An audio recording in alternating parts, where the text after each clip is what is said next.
its data.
Well, here we are again. Back again for more. Back in the saddle again. There's a song there of this thing that we're doing. Yeah. I was thinking, anyway. oh my God, we're back again, you know. On the road again. I can't wait to get on the road again. I can't wait to wake up at 3 a.m. again. I can't wait to sleep in again. That will be next weekend. Fingers crossed. No, it won't be. No, it won't be. I'm not sleeping in again for a while. Actually, now that I think on it.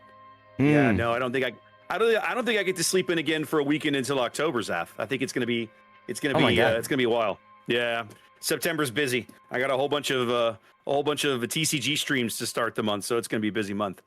Nice. Well, welcome everybody. We're here for Warship Masters International. This is the playoffs, ladies and gentlemen. The round of 16. We have 3 NA teams, 5 EU teams, 4 Asia teams, and that's correct, and 4 Chinese teams who have made it this far to the playoffs. And we're going to cover 2 of those NA teams right off the bat. We're going to look at Mach versus HXH. And then once this one is finished, we will move on to Resin versus Bert, because why not? I'm realizing I updated almost everything on the schedule except the round 2 opponents. So let me go fix that actually. Yep. So we have the standard comfortable, I'll call it comfortable, bracket that we're all used to seeing with tournaments. Yay. So we're starting at the very top here with Mach HXH. Resin BRR starts in 45 minutes. And critically, Zaf, right? It's become a common thing in high-end warships tournaments over the years that they're double elimination. Yes. But not Warship Masters International. There is no losers bracket this weekend. And correct. And to cover for that, we have best of 5 rounds, everybody. So yay. So yeah, everything from this point forward, now that we're in the round of 16, is best of 5. There are no more map bans, but there are now ship bans every round, which correct feels really weird to me. There's a couple of different ways I feel like you can take this strategy, Zath, right? Because now that you have ship bans, you have the wow, that not update. Yeah, mine didn't update either. I'm trying to get that figured out. What happened there? Yep, I pressed my bans. It's literally just not updating. And for mine, it wrote down the bans from previous as well, so I had to sort that out. Good times. Wow. Oh, wait a minute. I think I know. I think I'm using the wrong one. There's some of these. This tool is built for events that have up to 4 ship bans. Correct. I think maybe I clicked that was it. I clicked the wrong drop down. Okay, so that's not a problem. Hold on a minute. Let me get this fixed. You have to use, for what I'm on, you have to use the last one, not the first one. No, it's not Castilla. You're close. You're so close. You're so close. Learn to click the right thing. There we go. Okay. So let's back up real briefly, Zaf. Let's talk about what it is, as we have several times over the course of the event, what it is that makes Warship Masters unique amongst Warship tournaments. And that is the point system that you're seeing on the screen, right? Because traditional Warship tournaments come with a ban on the number of ships you can take and our limit on the number of ships you can take in a class, typically up to 2 battleships. Let's say that's King of the Sea rules, 9v9 up maximum 2 battleships. But here in Warship Masters, we are not 9v9, we're 7v7. And on top of that, every ship in the game has been assigned, every tier 10 ship, that's legal, has been assigned a point value that is, I won't say arbitrarily chosen, but let's say assigned to it by a staff of educated and experienced players based on that ship's capability, right? Right. Health pool, radar, heals, smoke. What does it bring to the table? And so in theory, the more expensive a ship is, the more capable it is, in theory. That is correct. That is correct. And we saw some ships that have been pretty much priced out of the tournament. For example, the Aki. We've seen some teams attempt to use ships that are extremely expensive, like Hildebrand. So far, only one team has seemed to make that ship work for them. We've also seen as a rarity, we've seen, I think, 1 gearing, maybe 2 so far in the tournament. You know, these are expensive ships, and yet both teams, one of the teams, choosing to ban the Gdansk, one of the more expensive destroyers. It's very interesting to see. So to me, Zath, kind of getting back to where I was going with the ship bans, right? One of the things that we have seen is a lot of folks, depending on the team, will invest as few points as they think they can get away with in their destroyer lineup. We've seen a lot of double and triple Attilio Regolo, for example, right? A ship that's not incapable by any stretch, but has a very narrow role that it can fill in a lot of these matches. If you reach over and you pluck that off of your opponent's list and say, no, you can't play this ship, you might have the potential to impact more than just their destroyer lineup, because now they have to scramble and find points from somewhere else, possibly, depending on whatever it is that you've banned. Yep. And if you ask me, they're banning the wrong direction. Instead of banning more expensive ships, what they should be doing is banning the cheaper ships. You and I are on the same page with this one. I think you ban the cheap. You want to be looking at banning the cheap filler that teams use to round out their lineup. Things like we've seen lots of double Colbert lists, for example. A ship that's not bad by any stretch, but is highly specific and a very high skill floor on getting a lot of value out of a Colbert. Right. 100%. So, well, we'll have to see as we have Gdansk and Cassard banned. Now, Cassard is a good middle-of-the-road destroyer. That being said, frankly, I feel like teams are getting more out of Chateau Renault than Cassard anyway. We have seen a mountain of Chateau Renault, Zath, haven't we? We've seen the occasional Cassard, but it seems like there's a Chateau Renault in every match. Right. Now, Gdansk sort of makes sense to me, but I'm with you. To me, the ship feels far too expensive to invest in a destroyer, and we've seen a handful of them. It's just not a ship that's made a lot of impact. And so I look at it and think, but why? Is kind of one of my questions there. Now, it's possible you and I have not studied our opponents the way the teams likely have gone back and watched as much streaming coverage of their opponents as they could. Maybe these teams have seen something in previous lineups with their opponent that's why they banned that specific ship. I won't pretend I have the answer. Well, all right. I'm going back through it. I've seen them using Gdansk twice in their series against NFG, for example. I mean, it's pretty quick and easy to go through and see what they've been using for ship picks, right? So yeah, you could sit there and do some quick data. Here's another one. So, you know, you can do a quick kind of data poll, if you will, and okay, yep, there's another one against resin. So, okay, fine. It seems like they like a Dansk. All right, so ban it. I get the concept behind it. And yeah, like we were saying, in King of the Sea, that makes sense, right? Okay, well, remove that important piece. But in Warship Masters, there's so many other options for ships. I kind of feel like, why not ban the core ships that they're using? So if they're constantly using Bremens, for example, then just ban Bremen. Okay, well, that takes out how many of their comp lineups that they've written out? I don't know. Well, and the other thing is that in King of the Sea, when you ban a ship in the modern game, it's not that difficult to find another ship at tier 10 that has similar, if not completely identical, capabilities or characteristics that you can just slot in and, okay, it does more or less the same thing. Correct. But Warship Masters introduces a third variable in that, its price point. Will you find a ship that has the same capability or that fills the same role or has even the same consumables list at the same price point? And that may not be so easy. So yeah, I'm with you. I feel like the quote-unquote right way to use the ship ban is to be trying to cherry pick out the cheap point dumps that these teams are using. That's right. Well, we have a game, y'all, so we'll see you guys in a couple minutes. We'll get in there. It's our first look. And when we get back, we'll talk about drops and stuff and things. Yes, indeed. Yes, indeed. All right, let's get this going. This should be reversed, I believe, yes? Yes, we go to reversed. All right.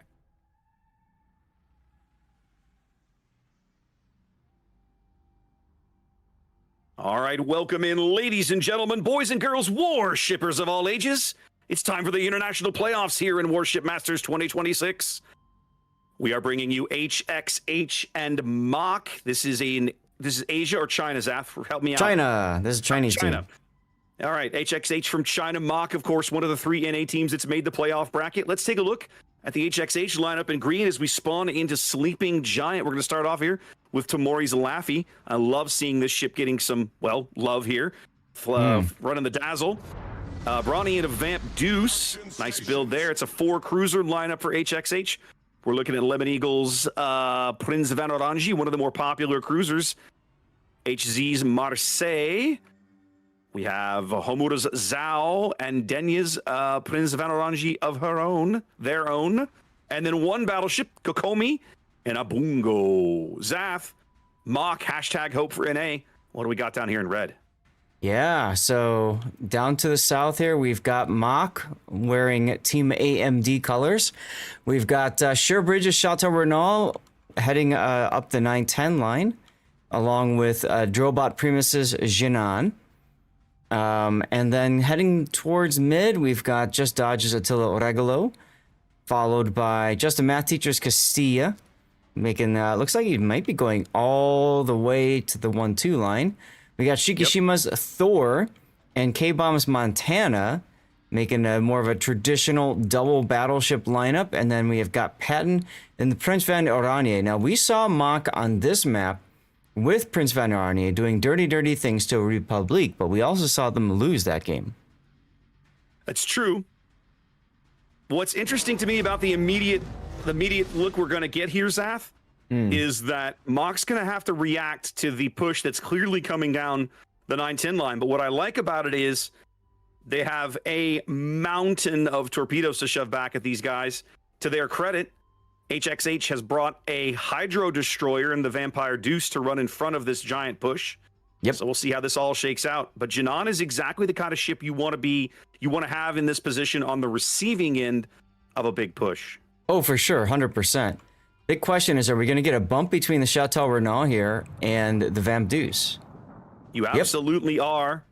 Yep. I was going to say, we're seeing the Marseille. They caught a glimpse of the Marseille and the Bungo. Sherbridge is going to be able to pop his speed boost and break this detection in just a moment. He's do catching want to fire from the PBO as well. I do want to comment. I don't like that Drobot stopped and smoked right away. I get it. You want to kill the Vamp Deuce. But in so doing, you've reduced the number of torpedoes you're able to vomit. I'd almost rather see him flip sides, vomit torps, use reload booster, vomit, flip, vomit again, then smoke. Brony took a really good HE salvo there out of K-Bomb's Montana. So some very heads-up gun positioning and ammo choice there out of one of Mock's battleships. Love to see that. All right, now you can see the torpedo soup. There's the vomiting of torpedoes. Are we going to see? Yep. Reload booster has been used by Drobot, so more vomiting will ensue. There we go. Surebridge caught again. Spotted on the surface as the Vampire Deuce continues to push south. It's the Laffy. That's Tomori picking up mid here as just dodges Regalo. Might actually, all skill, no luck, ladies and gentlemen. That's one of the negatives to Laffy is the torpedo range is much lower. Yep. Brawny continuing to come under fire. Yeah, very, very, very like massive aggression out of this HXH push, and it's costing Brawny huge. Vampire Deuce, of course, a highly capable destroyer, but not one that packs a heal. That's right. Meanwhile, now, you can see. Go ahead. I was gonna say all the torpedoes are gonna slow things down, possibly get people to separate, like the Prince Venerani and Marseille, but they're doing a nice job of helping each other out with Hydra, at least. I was gonna say what's interesting about the torpedo push, the torpedoes here, Zath, right, is of course they're all spotted. Most of them, I believe, all got picked up on Hydro. But you're right, they force navigational changes, and the Marseille is still gonna take one here. HZ as he makes the turn. Look at the Thor's position. Yeah, they shoved him right in mid. They sussed out that push and they said, "Fine, we'll just put our battleship in the middle. Come and get it." I love this, Zath, because if you're going to take two battleships, you have got to be aggressive enough with them to get something out of it. Now, he's making Shikishima here, making a turn to port, doesn't know the Zhao's in front of him, although he's getting shot now. So he's probably figured out that that's where that guy is. Oh, absolutely, yeah. And it makes sense to protect yourself from the torpedo threat. But at the same time, you're not shooting the Laffy. I guess they figure it's got a super heal, so why bother? 5 minutes gone, and we've had our first lead change here. HXH early picking up the A cap, had worked out to a small lead. Now Mock flipping that cap. They are started to build about a 10 or 15 point lead for themselves. The real key is going to be, are they going to survive the fishing expedition down here? Yeah, well, and the push down the 8-9 line, 9-10 line, whatever, has more or less just stopped, right? Yep. HXH is kind of redeploying their assets here, looking like maybe they're going to take a more traditional, hey, let's just go get in to the C-cap the old-fashioned way. Good AP salvo going in on HZ Dog, but Marseille's armor holds up to it. I don't like what's happening in Thunderdome. Shikishima going in, and Just Dodge's Regalo is also going into the Thunderdome. Curious about this. I think they're trying to suss out the Zhao's position. Well, they can see him now. Shikishima's going to take a Zhao torpedo. That's going to cause a flood, and he gets on fire at the same time. What I don't like about this is if you look at your consumable monitor, Shikishima's used up all of his engine boost. Yeah, well, and they know now the Laffy is back in A. Just the Tomori smartly not letting any of the pressure on that cap go away. K-Bomb's in trouble, Zath. He ran aground here trying to make this turn, and they're absolutely hammering him for it. Yeah, I see that now. It's kind of broadside to the Bungo. That's usually not a good thing. Well, not just the Bungo, but the Marseille. He's going to run aground yet again trying to make this turn. They're going to lose this Montana here in a second. Yeah, I don't think HXH is going to let him get away. He's getting underwater featured here. Yeah. Yep. Just very like that, important first blood. Yep, early navigational error allows HXH to claim first blood here in game 1. Take a look now. We've got Destroyer on Destroyer action, Laffy versus Regalo. Which one would you put your money on in this case? It's going to be it has the potential to be a very difficult fight, right? Because Laffy's heal, he might be able to outlast the Regalo. We're going to have to see how this shapes up. Well, he hasn't started healing yet. There's the heal. No, he hasn't. He's going to heal and smoke as he gets down to 2,700 HP. 4 radar going to come up. If Mach is going to push Dodge's Regalo through here, they need this kill. They cannot afford to go home without it. Yeah, I don't like that Dodge stopped smoking. I mean, I'm sure he was being told, hey, I'm going to radar, just smoke and stop, but yeah, that's not going to work. Yeah, you got to keep the pressure on. Yeah, I feel like they probably should have waited to really shove the Laffy until the Thor was able to help with more than just his radar. And now it's a 3-ship lead as the PVO GS Patton goes down over here along the 7 line. Well, Thor is holding on the Thunderdome, I guess, but that's about all he's got. But yeah, if the Regalo kept shooting throughout instead of pausing there to try to go dark, I think they could have gotten the Laffy. Probably would have been a trade, but that's far better than what happened. Upside down, 3 ships and 180 points. It looks kind of grim here for Mach. I'm not going to lie. At the same time, if they can pick up a couple of kills, and there are some very low ships here for HXH, then they have an opportunity to maybe get back in this game, but it's going to be difficult. HXH is not going to just sit around and wait for it to happen. Chat catching up to my vomit comment, and they're just throwing vomit emojis in chat.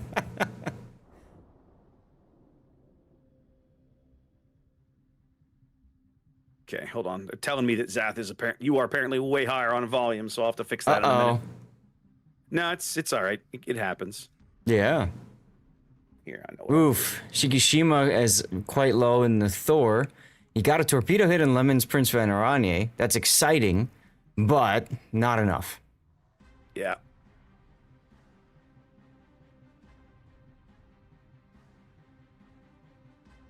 So he's backing up around the corner. He's going to play Trapdoor Thor. I mean, he's going to try. I don't think he's going to. I don't think he's going to succeed here. HXH rotating 2 ships to mid. Well, look so at they can push this Thor right out. Yeah. Yeah, I feel like Mach made a couple of good choices at the beginning. I don't like what they did once they got the Thunderdome, though. And that's always the hard thing, is you say, okay, I have to do this, right? What do you do next? Oh. Yep. Can't really disagree. What's interesting here, Zath, the PVO and the Marseille, nobody's got their Hydra running as they push a torpedo battleship. Not that it matters. It looks like those torpedoes are going to split the difference in the formation. Yeah, both of those hydros are down right now. Exactly. 2 minutes to go. Less than, most likely. Yeah, it'll be less than that once they finish picking up the A cap, and they will finish picking up the A cap in a moment. So in their haste to blunt the 8-9 line push, Mach rotates some ships back, but in the end, it doesn't work out. The enemy is about to win. They kind of maybe. Do you think maybe they rotated too much, Zath? They No. left the Regalo and the Thor by themselves in mid when they could have used a little more support, perhaps. No, I think they were fine in mid. I think that the problem is once you have that, you have to, if you're not the push side, you have to take up defensive positions, right? And I kind of feel like sending the Thor down deeper into the Thunderdome, all that did was make him a target for torpedoes, which he did take a Zao torpedo, you know. So I just feel like, yeah, that was a little bit, little unfortunate. It's hard to push with 2 ships, right? So. Yeah, I think maybe they thought they might be able to go steal the kill on the Zao. But the thing about Zao, and this is not earth-shattering to anybody who's played the game at a competitive level, right? If he don't want to be seen, he doesn't have to give it to you, right? He can just stay dark, and you've got to send a destroyer out there to spot for him. And by the time you've done that, the Laffy's at your back door picking up mid again. So, yeah. 100%. Well played by HXH. They pick up game 1 here. Let's go back to the studio for a minute, and we can get set for game 2. That's right. All right, I'm going to pull your volume down a little more here. All right, give me an audio check. I'm giving you an audio check. That's pretty good. because I've got. Hopefully that'll fix it up.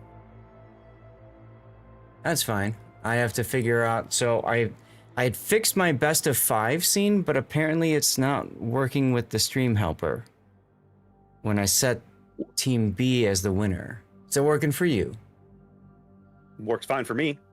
Okay. I'll have to look into this. So Okay. let's get that sorted out. Oh, chat is saying K-bomb. The training room, they're saying K-bomb crashed. Okay, that Apparently. would make sense. So that's apparently what hosed him there. Map 5 winner.jpg. Map 1, okay. Yeah, that should be showing up here. That's kind of weird.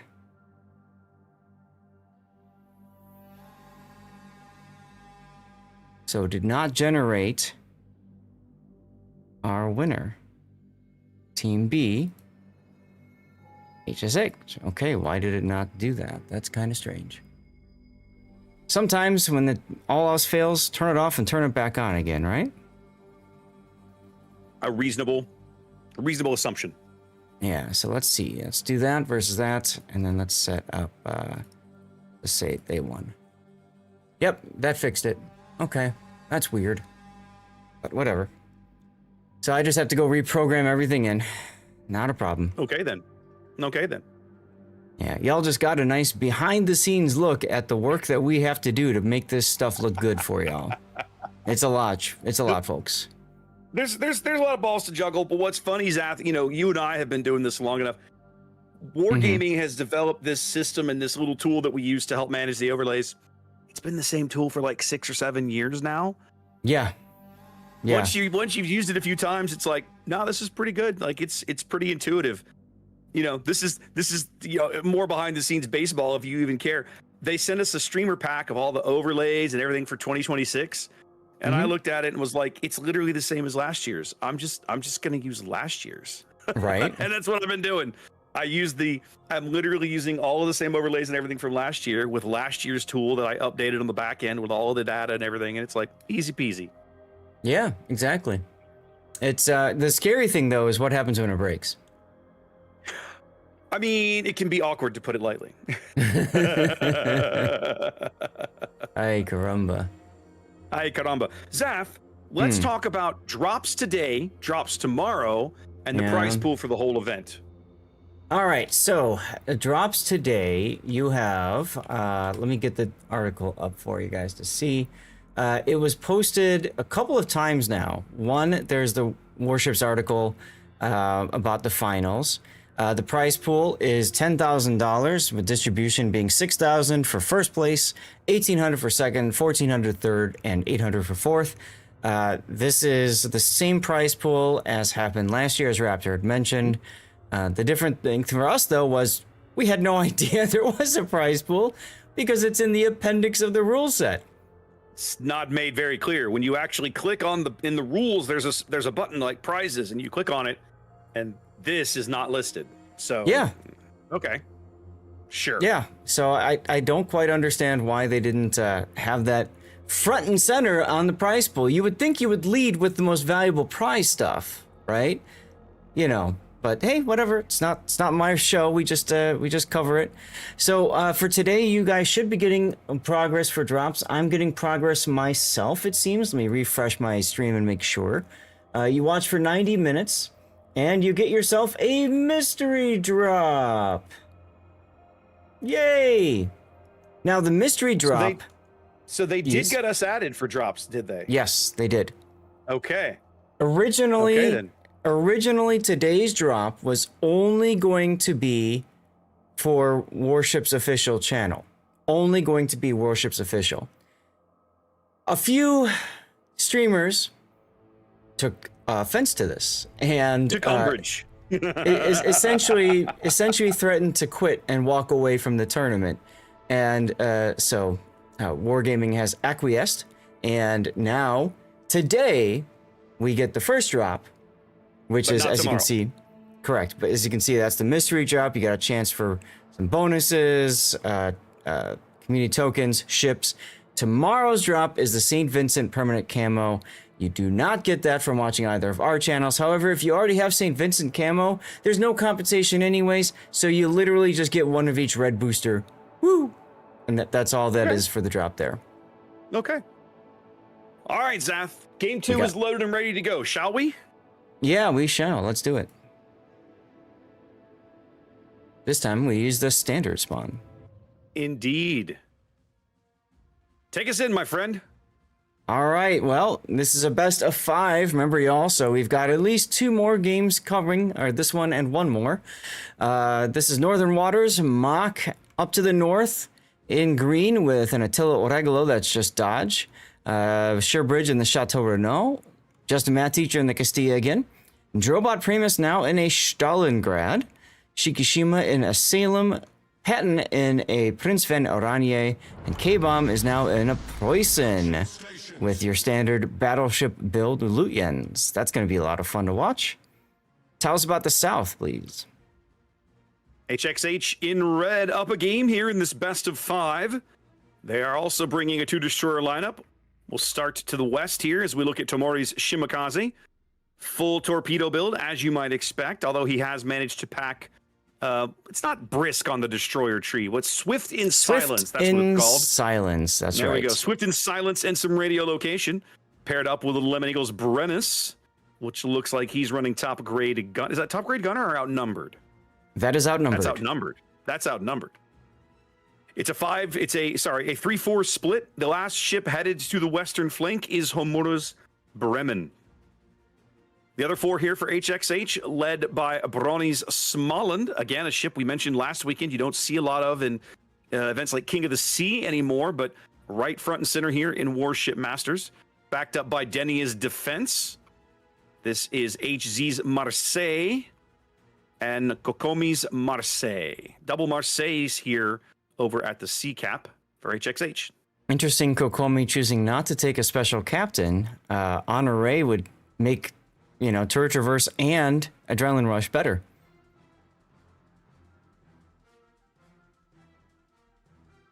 Now nobody's spotted the 4 ships kind of moving towards the islands here yet.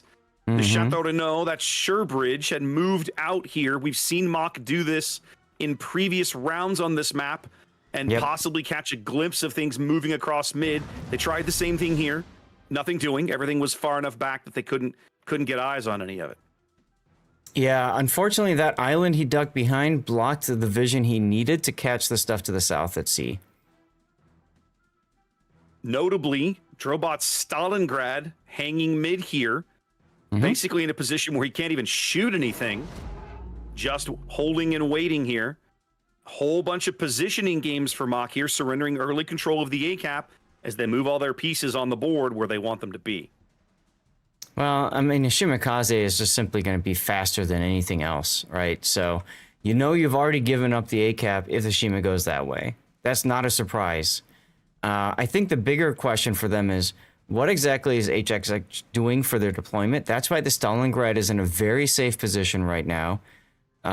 He can basically reverse or W however he wants. If he reverses, he can get a spot on the radar island south of A. The only problem is HXH didn't bring any radar. Bremen might take a torp. He does.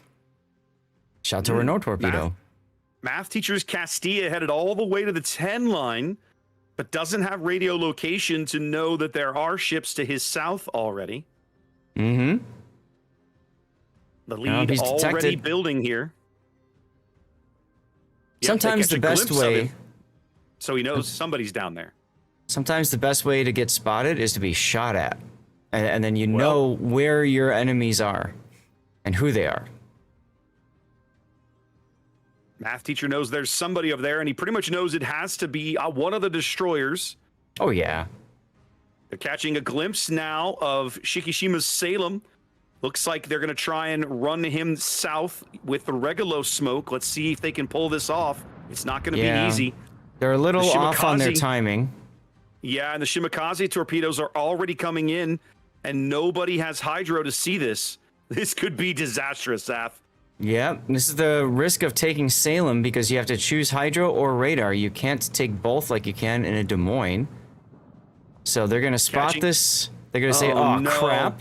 And they're going to turn deep for it. Glimpses of them now. Just Dodge is going to manage to navigate it, but Shikishima is going to have to sail slightly out of this smoke cloud in order to survive the torpedo. He's going to duck back in right away. They're going to catch a brief glimpse of him. Another thing is he's allowing the flood to tick because he's got a super heal.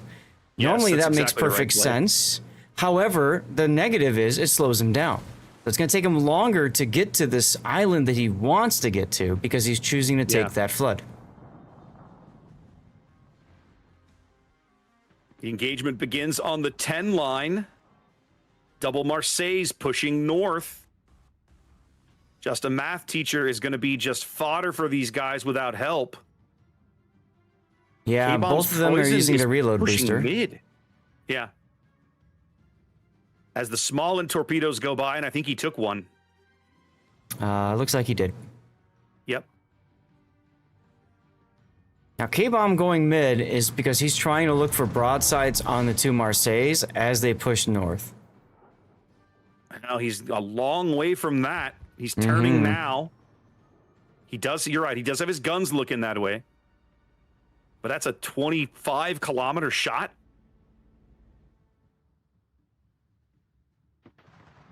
I don't think math teacher's going to survive long enough to have an impact anyway. Here comes the shells. No, I don't think he is. I don't think he is. I think the double Marseille push is going to end him very quickly. They're bringing the Stalingrad over as well to play defense. They get some hits on the Marseille, but nothing catastrophic. As they start to farm, as Bremen starts to farm K-Bomb's HP. Yeah, Bremen doesn't really care about armor plating, does it? No. K-Bomb's leading these shells, but he's getting typical German dispersion out of them. Sure. Math teacher down to 6K. His next heal 25 seconds away. And Marseilles are doing a nice job too of slowing down. You know, when you can't easily turn to dodge, you just slow down a little bit. There goes math teacher. Yep. First blood once again going to HXH here, and they have actually managed to put some good damage into HZ Dogs Marseille. But it's a 160-point lead here for HXH on the back of the early kill.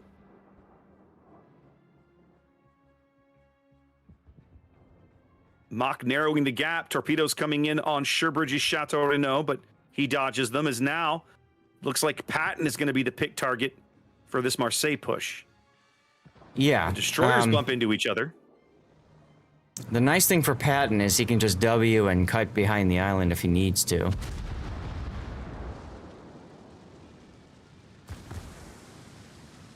They do get some good hits on Brony's small and Zaf. I watched that. But it's not enough.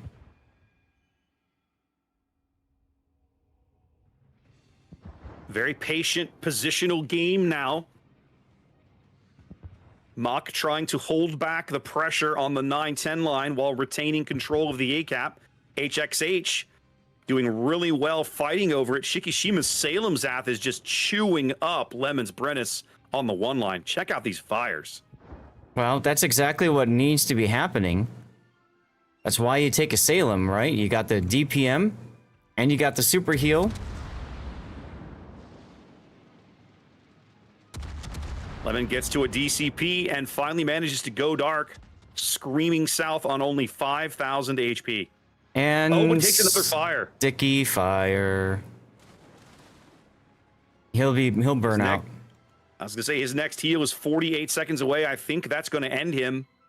That if they can secure that kill, and they should, that's a big one for Mock. It's a crucial kill. Yep. And fortunately for Shikishima, there's another Bremen coming this way. Shimakaze and Regulo detect each other now. Just Dodge choosing not to take that hit. Mock out to a 30-point lead. They know now the defense of Denia has moved up to put even more pressure on this B cap. HC Dogs Marseille knocked down to 12,000 HP back there. Mm-hmm. Patton's PVO catches a glimpse of Brony again and hammers him for 4K. I'd like to see Shikishima start healing now. He's not, and to me that's a problem. He's got to get this heal going, and he's got to get the next heal ready to go sooner then. By waiting, it's just... I don't know. He's going to take too much damage here, I think. Well, especially if he goes outside. It, but the Bremen's going to absolutely ruin him in a minute here with AP. I would think. Why Didn't wouldn't even you bother swap changing. the AP here? Didn't even bother changing. King of the HE spammers, apparently. I don't get why Shikishima's choosing not to shoot. It's like he's trying to go dark. You're by a Shimakaze, dude. They got a regular torpedo into Tamori Shimakaze's Zath. Of course. They're going to lose the Salem. He's going to put up his radar as a last-ditch effort and finally realize he's dead. Yeah. That's going to tighten the score a little bit. Mock will move back out to a lead here in just a moment. Down a ship now. Smallland radar going up at B. They're trying to pick up Surebridge's Chateau Renault. He accidentally kind of drives right into it. They're trying to keep eyes on HZ Dogs on the 10 line to secure this kill. Yeah, he just got a heal off.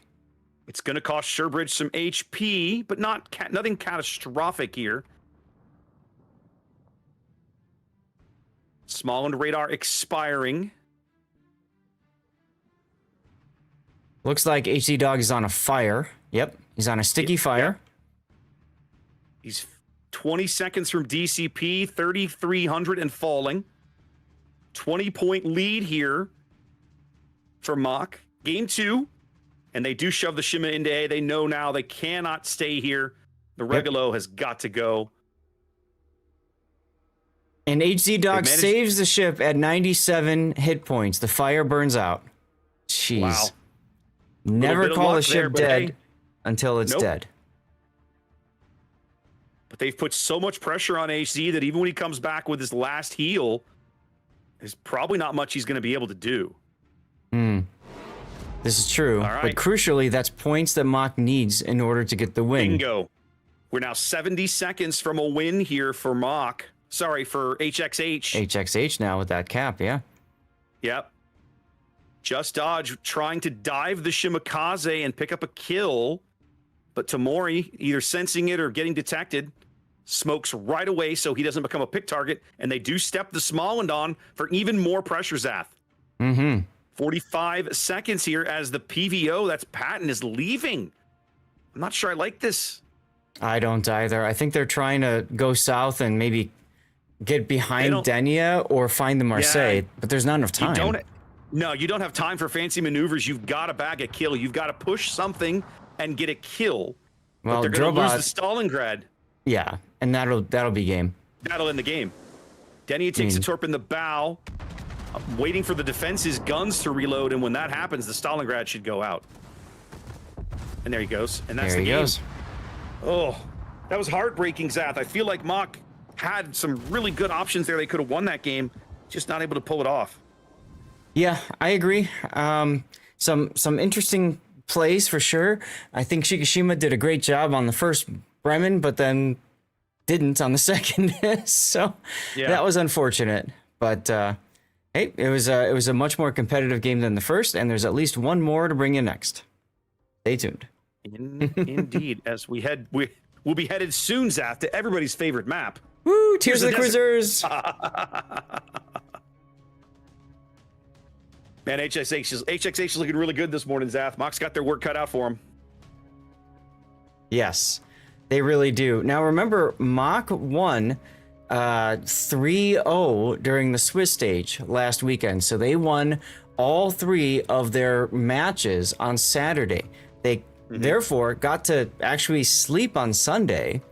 And then they got to basically look at all these teams and watch them play. So, they've had time to sort things out, come up with ideas and stuff. And now they're facing a Chinese team. And you and I have talked about this, about how there's a very different kind of meta in terms of how teams play. And China teams and Asia teams are very much more about mobility. It's something that both EU and NA, especially NA, kind of struggles to fight. Yeah, if you recall some of the old server clashes that we've covered over the years, the old Russia server really had a more adaptable style of play, strategy of play, let's say. Yeah. When they would go up against these Asia teams, because the European teams historically have largely tended to favor very static strategies, right? I stake out a cap, I claim cap, I stake out a cap, I force you to out trade me or find a way in, and so on and so forth. Yep. The NA teams, for better or for worse, adapted that, right? Because a lot of our international cross-server international play was transatlantic. So we started squaring off against the EU teams, and in order to fight them, we sort of adapted those strategies. And it was several more years before we started regularly having more cross-server play with Asia or Russia, or more recently in the last three years or so, the Chinese. And those three servers definitely prefer more mobile, more dynamic strategies. I used to always love watching the Russian teams because they just went for it. I mean, they were some of the most aggressive teams that we've ever seen. So you just watch them go and play, and they force the enemy to make mistakes because they're in their face. And that is so cool. Unfortunately, the meta's kind of shifted a bit from that. Well, and so, you know, the Russia server, of course, no longer really a part of the international community. It's a totally separate game now, run by a different outfit. Some of those players before that occurred migrated to the European server. Correct. But I think that from the outside looking in, I obviously don't play on EU. It feels like a lot of those fun strats and that aggression has kind of faded into the background a little bit. And has sort of been overtaken or superseded by the more traditional European style of playing competitive warships. Very much so. Very much so. Also, my chat was asking at the top of the stream, totally different topic I forgot to mention. My room is scorpion free, so that's exciting. Okay, I did not see one this morning. I have a UV black light, and I swept the place carefully at 3 a.m. in the dark. Yay. I have this vision of you like a CSI inspector, right? With the goggles and the little booties as you like, oh God, no. Look at every nook and cranny corner, right? Looking for a scorpion. That was the vision I had when you described it there. So yeah. Yeah, great. But so now the scorpion sweep is a part of your regular pre-stream routine, is what I'm hearing. Every day, basically, every night if I can, just to double check. There you go. We sealed up the hole that was left behind by our air conditioning people when they went and fixed something. Yeah, they basically left a hole that was, 2 fingers wide. It was scorpion sized. Clearly, it was scorpion sized. Now it was adult scorpion sized. Adult scorpion sized. So I got them back out, and they sealed that sucker up, and I've got glue traps out everywhere, and so far just a couple little insects here or there have been caught. Nothing special. Actually, no, I back up. We caught a lizard in the garage, and in my wife's office, we caught another like little lizard thingy. So we get lizards in our place all the time, right? They sneak in under the weather stripping or whatever. They don't hurt anything. No, they're not even messy. They eat bugs. I'm like, you know what? I don't mind you guys really being in here. It's cool. Find some spiders or mosquitoes to eat. It's cool. Earn your keep and you're good. Exactly right. Just don't totally. Be like a cat and deposit it in my lap like a trophy. You know, don't do that. I have no interest in that game. But yeah, there you go. Oh man! All right, both teams here, both teams ready. What were you gonna say? Yeah, I was gonna say. So I let the Resin BR guys know that we are finishing this, and then we'll hop down there. So. Yeah, we should bring you game 3 pretty quick. If HXH wins, it's a 3-0 sweep, and then we will move quickly to Resin BRR. We will for sure not catch game 1 of Resin BRR if they drop on time. And my guess is they'll drop on time. So, yeah, that's in 6 minutes. The staggered rounds today, guys, work like they did last weekend. They save us some time in between rounds. So we'll see how this goes. That's right. All right. All right, let's do it, baby.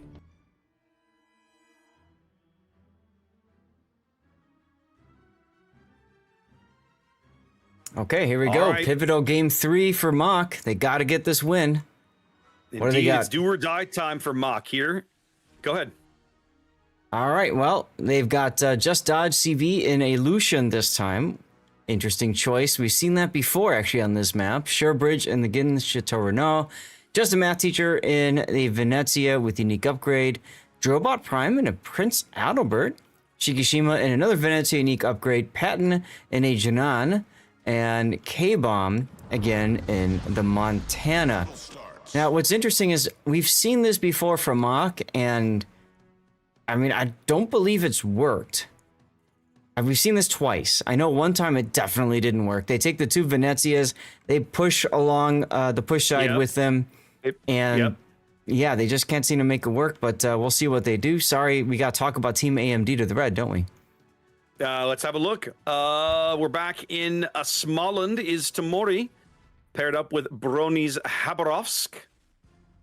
We've got a 5 cruiser lineup here for HXH. We're looking at Lemon Eagle's Prince Veronier. This is HZ's Marseille again. Kokomi back in the Zao. It's a 2-ship element headed down to B. Denia's Napoli and Homura's Bremen. I would argue that the Bremen was one of the best ship picks they made last game, Zaf. Oh, yeah, definitely. Bremen is just a fantastic long-range farming ship, and if you're playing against a team that wants to play battleships, haha, have some fun with my Bremen. And she also has those torpedoes that people forget are 12-kilometer range, not the typical German 6. Does look like Mock's gonna try the double Venezia push again, Zath. But my frustration with it, and we talked about it way back when we saw it. I think it was in the NA regional weekend. It might have been last week. I don't remember anymore. It took so long to develop that by that point they had essentially, like, I think they had lost A. I think they were down a ship. Like it was like, you aren't coming back from this. The map is too huge for you to position your pieces to come back from this. Yes, and that was the problem they faced. Now, I think the problem Mock is going to face this time around is that they put 2 ships to kite away at the A cap, right? Now, they both have deep water torpedoes, and deep water torpedoes are great in that they're harder to detect, and they do a lot of damage only to cruisers and battleships. Pivotally, they're up against 2 destroyers plus the cruisers. So the destroyers are going to spot the deep water torpedoes, just laugh away because they don't take damage. I kind of hate to see it, right? Like, yeah. Well, the other thing is that, like, Venezia versus this Habarovsk would have been an engagement I would have loved to have seen. Exactly. But we aren't going to see that. The Venezias are on the wrong side of the map to be impactful against this Haba. Now the Janan's doing some work. Mm-hmm. Those 5-inch shells able to deal with the Haba's armor scheme, at least. Tamori's popping a Smoland radar here at A, trying to find Dodge's destroyer. They know he's around. HC's got his hydro ticking, so these deep water torps should miss. Oh, they don't quite have the range anyway. They do force him to change to use his rudder, however. Yep. But they knew that HXH would go for that island, so they threw the Janan and Lucian there with the deep water torpedoes to try to break up that push. They got some decent damage into the Habarovsk. That's cool. But if I'm HXH and I see that there's a Lucian and Janan over at A, I know where the push side is. And you can see they're already moving to Smoland. Well, they're moving to Smoland. The PVO is back there. Like K-Bomb, if K-Bomb could spot this PVO, he'd have a beautiful shot. But he can't spot it. He has no idea it's even there. Yep. And Homura's Bremen is just does get glimpsed here as K-Bomb's like, oh, you backed up a little far. Let's make you pay for it. And it's not that big a hit. No, it's not. They do catch a glimpse of the PVO here. He takes a little bit of punishment as the Adalbert moves down the line. I think, Zath, one of the things that I don't like about the way this Venezia push is structured for Mach is how far east these Venezias are. Mm-hmm. They are quite off to the side. And they're pretty far behind as well. But that's partly because they went so far out to the side. Yeah. Like, if you're going to make this push, I would love to see them do what they're doing with Drobot. That, to me, starts to feel like, okay, we're here, we're together, my Hydro's running, you know, sure. Let's SAP the bejesus out of something as we come around the corner or whatever. Absolutely. I mean, especially because you're up against a team that doesn't have radar. Yeah. Denia does... getting some decent... Go ahead. Go ahead. I was going to say, Denia take a... Some... You go. We haven't done that in a while, but it was time. K-Bomb getting some decent hits on Lemon's Prince Venerandi as he moves through the middle of the board, and the Lucian is pitching in as well, but the Hydro is down. Patton is going to take at least one, if not two, of these torpedoes. 2. Ouch. So the small one having an impact here. Yeah, I was going to say, Denia took a Chateau Renault torpedo and was forced to DCP in his Napoli. I just, you know, 2 Venezias chasing a Napoli just feels bad. Yeah. They're putting a lot of good pressure on Lemon now. The Adalbert secondaries are in on him. Here comes some SAP. That doesn't land. They're going to get Lemon. All right. So this game, Zath, first blood going to Mach. Yeah, but second blood is going to go to HXH. I mean, Patton is pretty much dead. Well, you say Patton, it's really Drobot as well. He's going to take a bow torpedo, I think. Yeah. Nope, Homura's Bremen's going to end him, and it's 2 quick kills for HXH.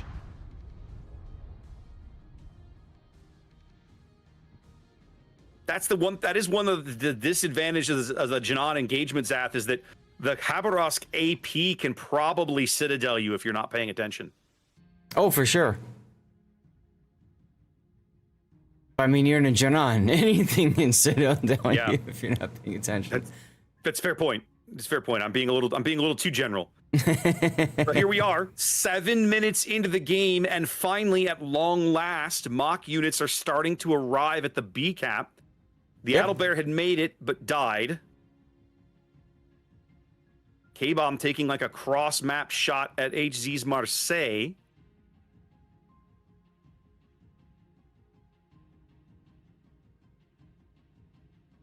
Does actually land a few shells.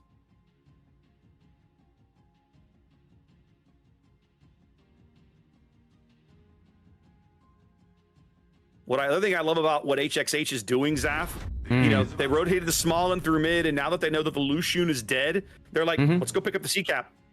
Let's just go get it. Janan. Yeah.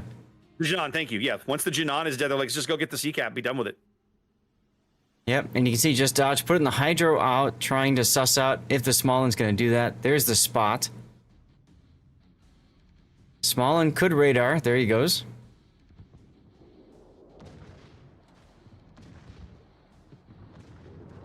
So now comes the part where just dodge holds down left mouse button and just prays for the rest of the game until he dies. Or kills the thing. AP? Really? No, I like the AP choice. With the caliber, Lucian's like the 120 millimeter guns, aren't they? Yeah. Yeah, so that's why. But no, he was never going to win that engagement, and sure enough, he doesn't. Yeah, no, I'm just saying he was bouncing a lot of those shells off the small end, so that's why I was confused. Feels like it's all over but the crying, Zath. But hey, the Venezias, look how deep they are. Yeah, we've looped we've run around the edge of the map, but we've barely taken damage, and I don't know what they've done, but it doesn't feel like it's impactful.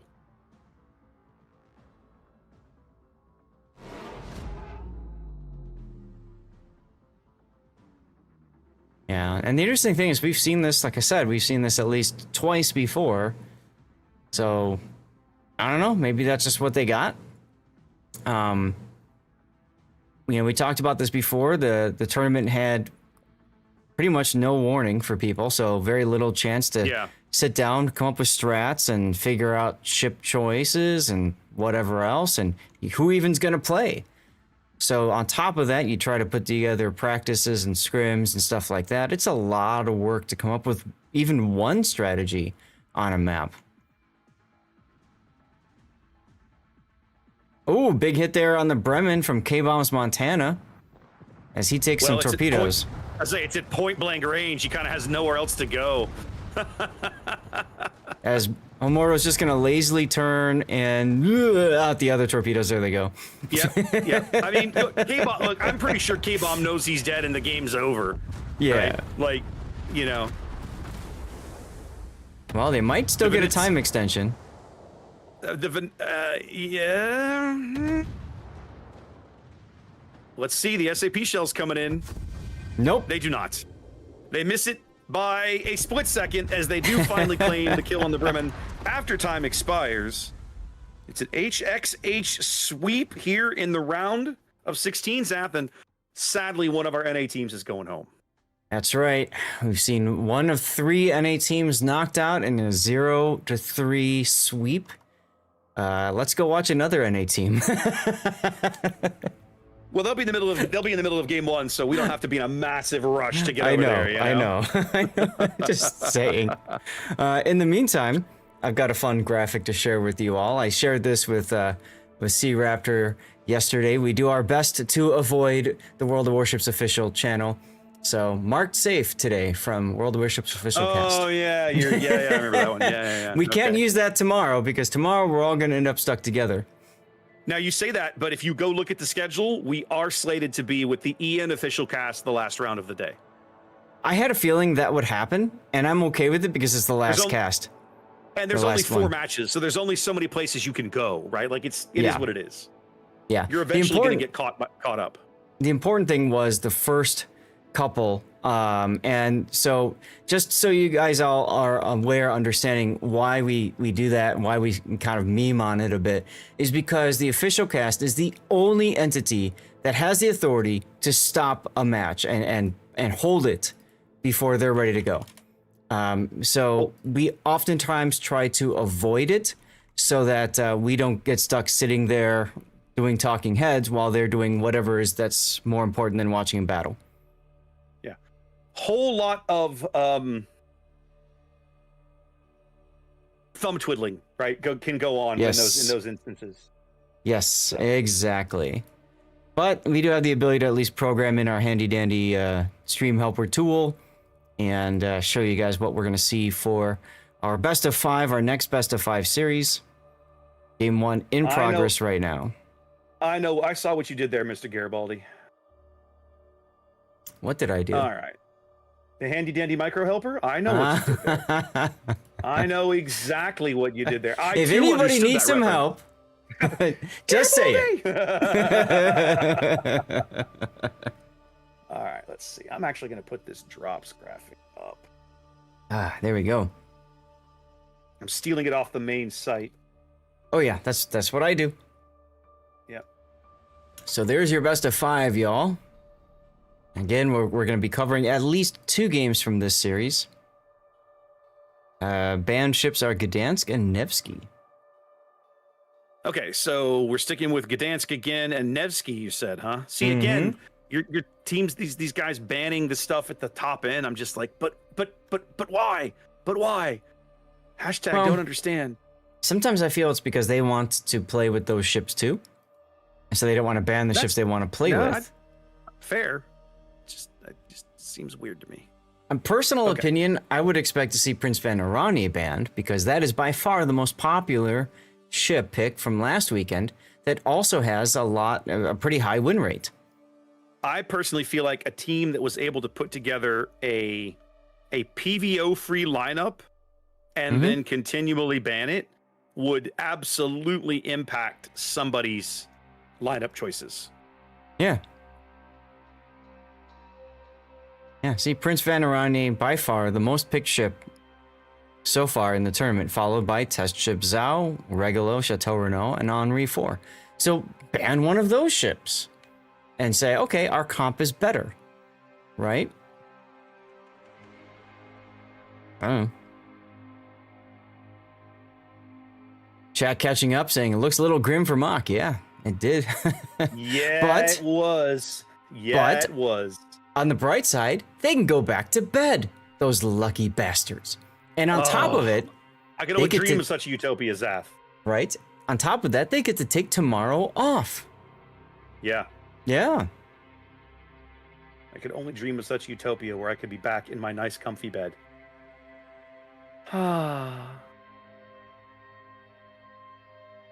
Sorry, I should have done this drops thing earlier, but did not, so I'm fixing it now.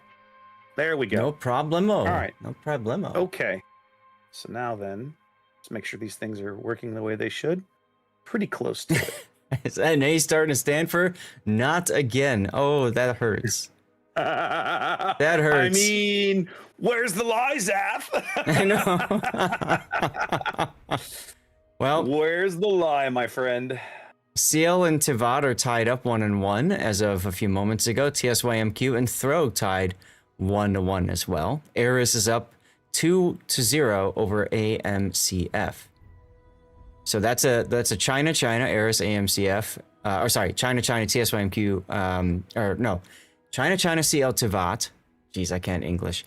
China EU TSYMQ and Throw, and then Eris AMCF, I believe, is Asia. Yes. Oh, why did this not change? This should have been resin. Professional dreamer. Look, dude, it's not even 8 a.m. You can just maybe kind of bite me. Oh, it's too early for this crap.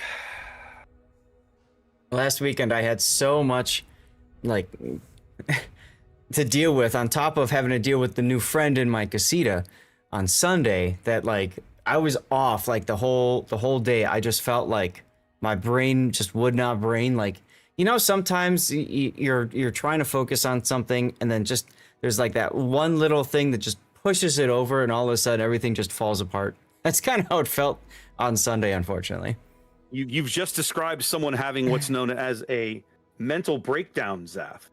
Oh, is that what that is? Okay. Yeah, that's the technical term for what you're describing. Yeah. Unfortunate indeed. Or is it emotional damage? Emotional damage. I love that clip. That's one of my favorites. All right. It is good times for sure. Hey, it's almost 6 a.m. Think? Shut your mouth. I think we're getting some widely scattered light. Looks like it. That's exciting. Mm-hmm. Yeah. So what else is there for us to talk about while we get this thing sorted out? Some people might be curious about tomorrow. I was talking about tomorrow's going to be just a, thing, but I mean, we do have playoff semifinals and then the third place decider, and an hour into that, then we're going to see the actual finals, the grand finals. Yeah. So, you can see all the streamers have already been populated. They know everybody's going to catch the finals. It's all there is. Yeah, we're going to do some of the third place, obviously, and then go from there. I'm kind of wondering why they didn't do the same thing for the third place, because again, it's all there is. You have 2 hours and 15 minutes to run 2 best-of-5 semifinals. Yeah. I personally feel like they need to stagger the semifinals, right? If it were me, I would do a 12 and a 12:30 or a 12:45 stagger for the semifinals. I realize what they're doing, right? Because it's official cast day. They're going to have first of all, once the semis are done, you still got to do pick bands for the next 2 matches. So fine. But they're also going to do what they historically do. There's going to be some kind of advert or special announcement that the mainstreams will do that the rest of us have to sit around and do a lot of thumb twiddling through, right? That's just part of working tournament days. So while they do that, we're going to cover the third place game. That's pretty much how that's going to work. No. They'll hold the entire event while they do that, and then they will also cover the third place match when they're done. Maybe. Guaranteed. I mean, okay, we'll find out. Right now, they're not checked for it, so we'll see. They're not, but they will be tomorrow. You watch. We'll find out. That would be a fun, there's all these betting things, right? All these sports betting apps and stuff like that now, right? Mm-hmm. I wonder, All sheep, bet on anything. I wonder, like, if anybody would be betting on which games, officials going to cast and everything. That could be kind of interesting. Looks like they're out of the game. Let's find out who won game 1. Yep, I'm waiting for them to upload it. I just asked him directly in the training room. BRR won game 1. Bam. All right, so there we are. There's our update. Why are those backwards?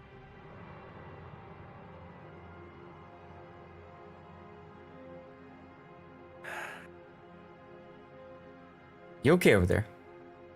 No, I fixed something in the best of 3 overlay 2 weeks ago that was wrong. And I've just realized the same thing is wrong in the best of 5 overlay. And at this point, I'm like, I might fix it tonight, or I might just not care. Or I might just not care. What is it, if you don't mind me asking? I'm curious. So pull up your best of 5 maps. Yeah, I have it. Okay. What stands out to you from the team positions in the top half of the graphics, Seth? Are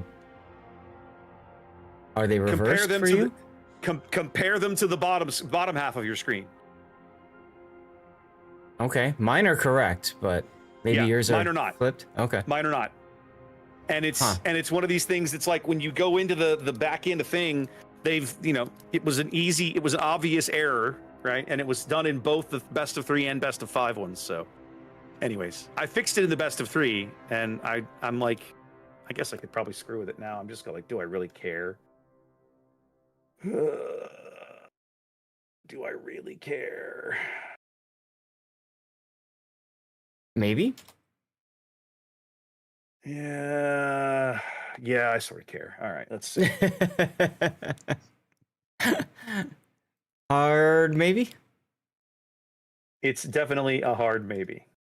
So the thing that frustrates me about trying to fix things live on the tournament, some of you guys saw me just switch to the way that they do this OBS is that they've got a scene collection, and then they've built scenes within scenes within scenes. Yeah, and so the result of that is you have like all of these little things to fix, but they're within nested scenes, so you have to really sort out like how to make it work.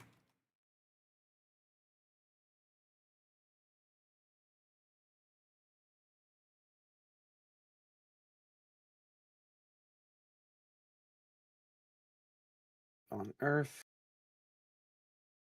And you can see what Sea Raptor's dealing with. It's a lot of work to do when you're not streaming. When you're live, there's even more of that. And then sometimes if you want to fix it and make it look good so you all don't see it, we go into what's called studio mode. Studio mode pulls up. Yeah, go ahead. It pulls them up side by side, what you see, and then on the other side is, hey, you want to fix this little thing that they don't see? Cool, let's fix it.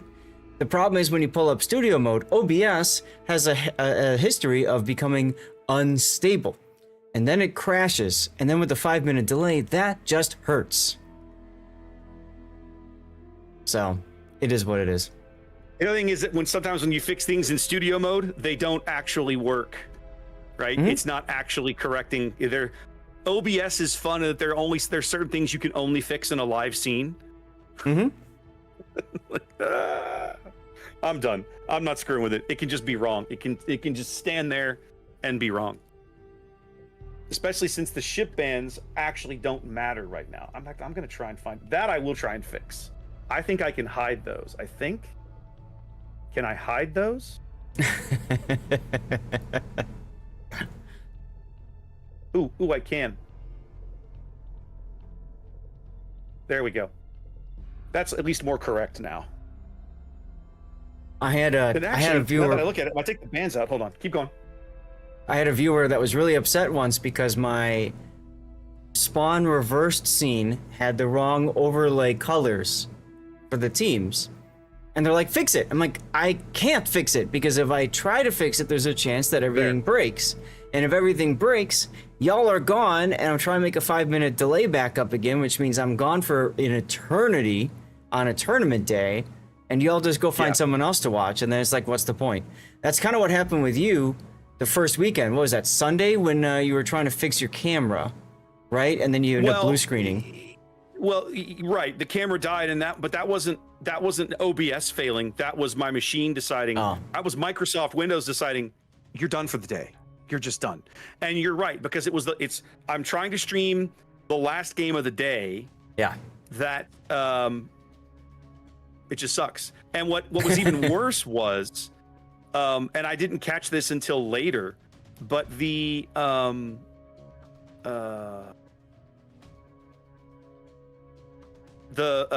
of the 5-minute delay, because OBS crashed, I lost the last 5 minutes of game 1 of the series as well. Oh. Yeah. So, like, yay. Woo!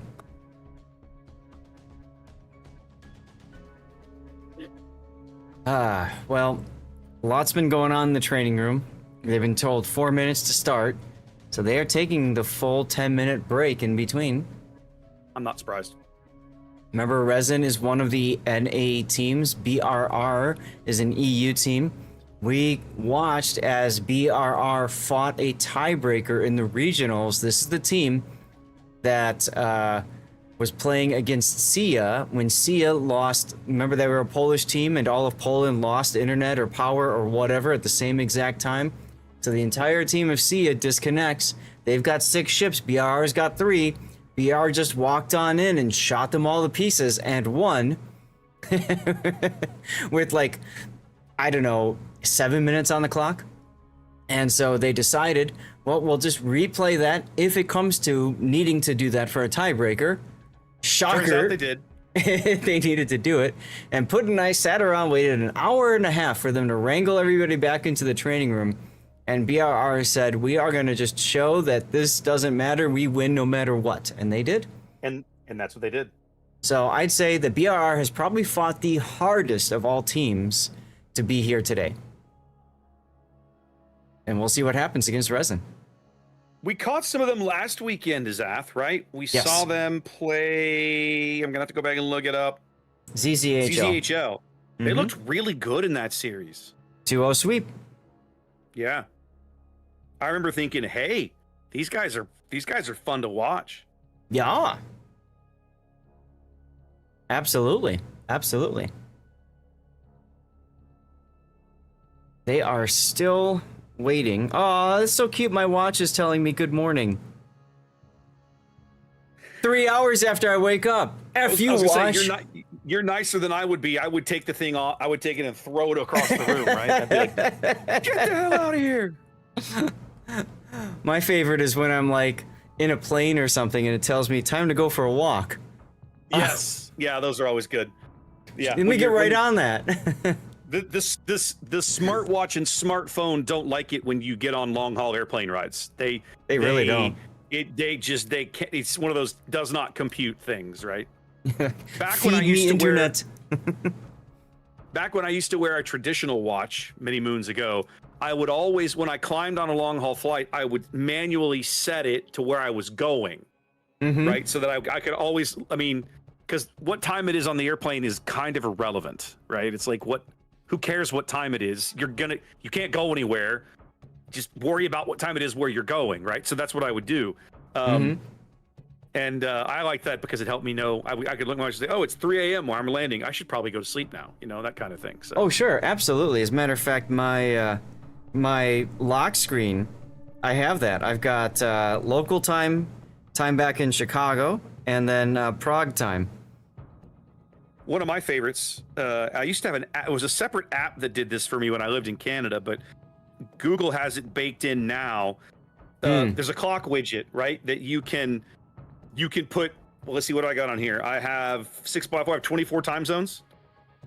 So I can see, I started Honolulu and go all the way to Auckland, right? And I've got cities in various places, some of which I work with and stuff, just so I can always glance over and know what time it was. That has been one of the handiest things in the world in my business. Constantly working with people outside of the country. Well, speaking of people outside the country, let's go watch BRR and Resin. Let's go do this. Oh Lord Zath, we're back on Tears of the Desert. That's right, we are. What could possibly go wrong? Everything. Everything. It could all just end in fire. All right, let's do this. Welcome in, ladies and gentlemen. It's still the round of 16. We've got a different match for you. We bring you in progress here as we join game 2. This is BRR and Resin here on Tears of the Desert. BRR spawning in green. We're going to triple destroyer lineup. We're looking at Todd Fang's Delny. Nothing there that really looks all that shocking. This is Oppenheimer's Daring. Love to see unique upgrade Daring here. And Gabri's Hayate. Not a destroyer we see a lot of, but one that's very capable. 4 cruisers. We got Indie Company's Manitar. Yes, sir, that is a Manitar. Sore's Prince Vanaranye. Epsilon's Zhao with unique upgrade. And Too Fast for You's Napoli with a little bit of a secondary build going on there. Resin's in red, bottom end of the map. What do they got, Zath? All right, Resin repping Team AMD this game. Pushing up from the south, we've got Eagle Lance's Cassard heading towards the B cap with 2 Prince Vanaranyes backing him up. That's going to be Boom Diata and Triarch. Good seeing Triarch. It's been a while. Yeah. Interestingly enough, Boom Diata choosing not to go for the airstrike module in slot 4. And also then notable, Boom Diata not taking the unique captain that would buff his airstrikes even more. Yeah, good point. And would also buff his demo expert. Behind them is Peyton the Rockhider and Kremlin. Glad I'm not running into him in ranked anymore. And then on the other side of it is Mad Dog 2427's Holland, Mabuki in Svea. Holland with unique upgrade. Hungaria 15 in Teshib Zhao with unique upgrade as well. So let's just push this back here. Go ahead. It's a 4-3 split for Resin early as they grab B, but it's a 6-1 split for BRR as they make a heavy push up here at the top end of the map. We're going to see a lot of action at the A cap here in the early going. That's right. You remember what the Daring unique upgrade does? I don't. Doesn't it buff the torpedo reload at the cost of detection or something? Let's see. So detectability actually is 10% still. Torpedo speed is 15%. Torpedo tube reload time is 20%. Main battery reload time increases by 12%. So it turns it into a more torpedo-focused destroyer. Yeah, that's okay. That's what I thought. Yeah, I knew it had to do with making the torpedoes more impactful. Yeah. That makes sense why Oppenheimer is set to full torpedo build. Remember, Holland gives you extra heal time, and speedy when you have your engine boost on, like Mad Dog has right now. Well, and Todd's Delny now has got these torpedoes out on Holland's Mad Dog. The Zhao catches a glimpse of the Delny and whiffs the entire salvo. Does Hungaria. Unfortunate.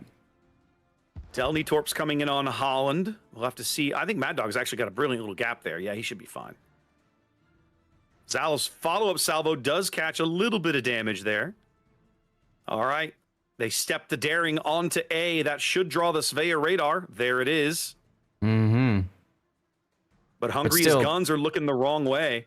Who's taking these shots? Mabuki is. Yeah, I mean, you got a 6-on-3. So really, Resin just needs to maybe take a ship down if they can. They're right now, they seem to really be playing for delay action, right? They're just trying to slow down the A cap as long as they can to allow this southern push to develop. And this is something that I think was kind of missing from Mock's strat in the previous game, Zath, is that their push, for starters, their push took a much wider angle around the map. We see the PVOs here snuggled into this island. They're much closer in than those Venezias were. But also, they didn't have enough force on one half of the map to buy time for the home-to-home cap push to really and truly make an impact. That's true. That's true. And the 3 ships maybe gives them a little bit more time to get into position on the other side. Yeah. Todd Fang's going to slide into one of these torpedoes. Daring's trying to find a hole, but is going to accelerate right into another one. So 2 different torpedo hits on the edge of the A-cap as the Svea comes back for more with the radar. Yeah. And this good timing for that radar. Yeah, I was gonna say, this time I bet Hungary's guns are looking, and boy, are they. Oh, yeah.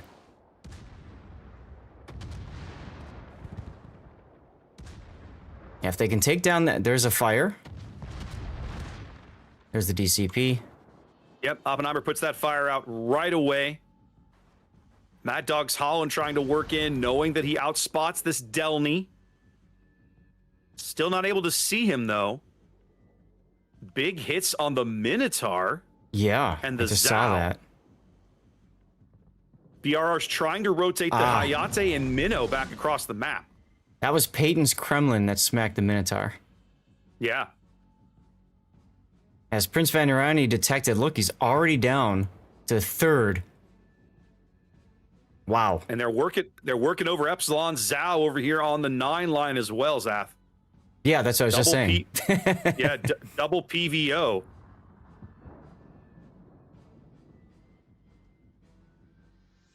Triarch and Cassard already onto the C-cap as they do bag the Zhao. First blood going to Resin here in game 2. Yeah. Nice work there. They do finally surrender the A-cap. Holland and Svea moving south here. Holland staying just ahead of the conga line torpedoes as the action now looks like it's going to shift to the C-cap. Kind of don't like that. I'd like to see Resin turn and go back to A. This is something that we often see NA teams doing, is that they don't keep the pressure on a cap. They just try to go someplace else, and they almost kind of just completely give it up. Yeah, I'm with you. I feel like leaving the Holland and Svea around to either A, pressure the A-cap, or B, possibly pick up the kill on the Daring. You know he's low. You know he's chewed through at least 1 or 2 heals already. But that's not the play that Resin's making, and so far it's working for them, right? Out to a 150-point lead here. It's barely 7 minutes gone.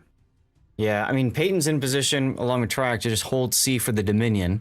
And it's just a question of, can BR find another place to get into this as Minotaur radar goes up? They caught a glimpse of the Minnow. Peyton took a shot, didn't get anything out of it. They've got Eagle Lance's Cassard under the eye now as he shows them the dead stern shot, runs away, and ducks out of the radar bubble. Good use of Hayate smoke over there. I've always likened Hayate to be like sort of effectively a Japanese gearing. Right? Okay, it's got a it's a very well-rounded destroyer. But it's not as one-dimensional, let's say, as a Shimakaze is. Right.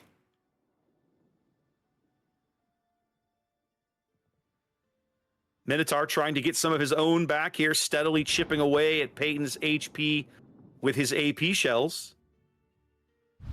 The enemy is about to win. Oppenheimer's Daring spotted moving through the middle of the map, and so now they know for sure that BRR has essentially completely evacuated the A-cap. I'm with you, Zath. I would have loved to have seen the Holland stick around and pick that up for even more pressure because... What? Hungary managing to land a torpedo on too fast for use Napoli, forcing the Inky and the DCP. Yeah. Because while you sit here and the game just ticks away, you're giving them time to maybe get a lucky torpedo hit, maybe bag a kill. Yep. Right? And every second the game continues is another opportunity for your opponent to possibly find a way to get back in the game. Whereas if you're continually pressuring them even from their quote-unquote safe cap, it's a very different world. Right. Peyton going to take a torpedo on the belt here. Yep. It's a Hayate torpedo.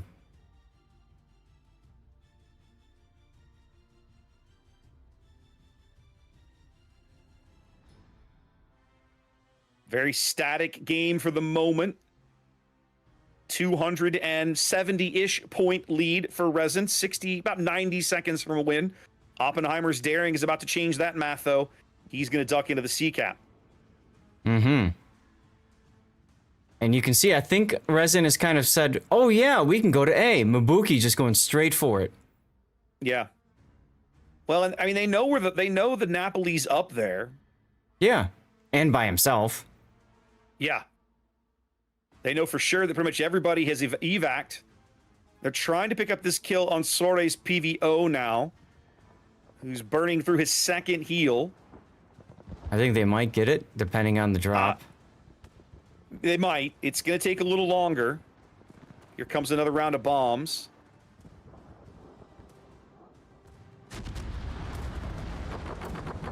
They're probably going to get it right here. Let's find out. Here come the airplanes. And the Dutch oven connects. And they do. So again, even though the C cap is not ticking, we're 90 seconds from a Resin win here in game 2. BRR down 2 ships. Whoa. Svea and Napoli action happening here. Zhao getting on this too? Yeah, I think they caught the Svea trying to sneak up and grab the A cap. They weren't sure where the Napoli is. He's going to manage to dodge these torpedoes, but it's close. Wow, that's close, yeah. If they can pick up the kill on Too Fast for You, the game will be over. Even if they don't, if they can just live 20 more seconds, the game will also be over. Yep. And Mabuki's going to step onto the A cap because he might as well. I mean, yeah. And that's it. Ta-da. There it is. They bag the kill on the Napoli. Resin ties it up in a game apiece. All right.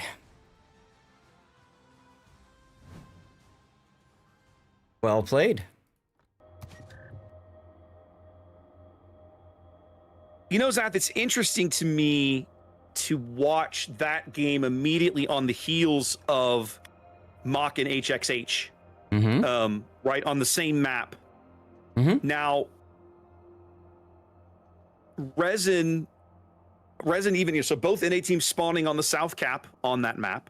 Yep. You and I have talked about the perception, belief, whatever you want to call it, that the South Cap is the weak cap, right, on Tears of the Desert. Mm-hmm. Actually, that's not true. Mach spawned on the North Cap. My apologies. Yes, Mach was north on that one. Mach was north on their version.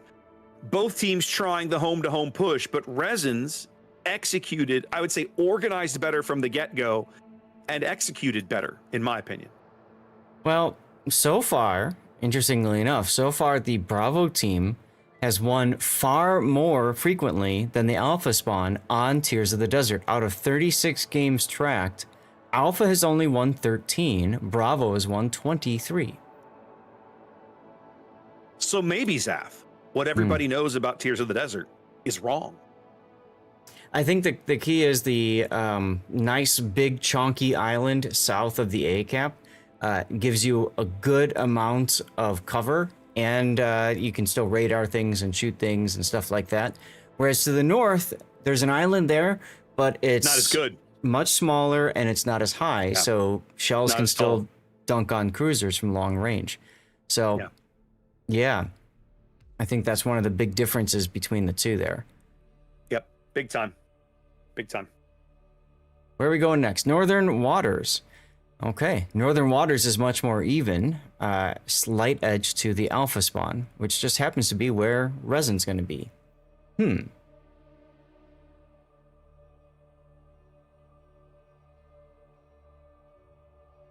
Looks like they're already starting to get the some of the next brackets ready to go. Let's take a look and see. Let's take a look at where we're at on scores. The top half of the bracket filling in nicely.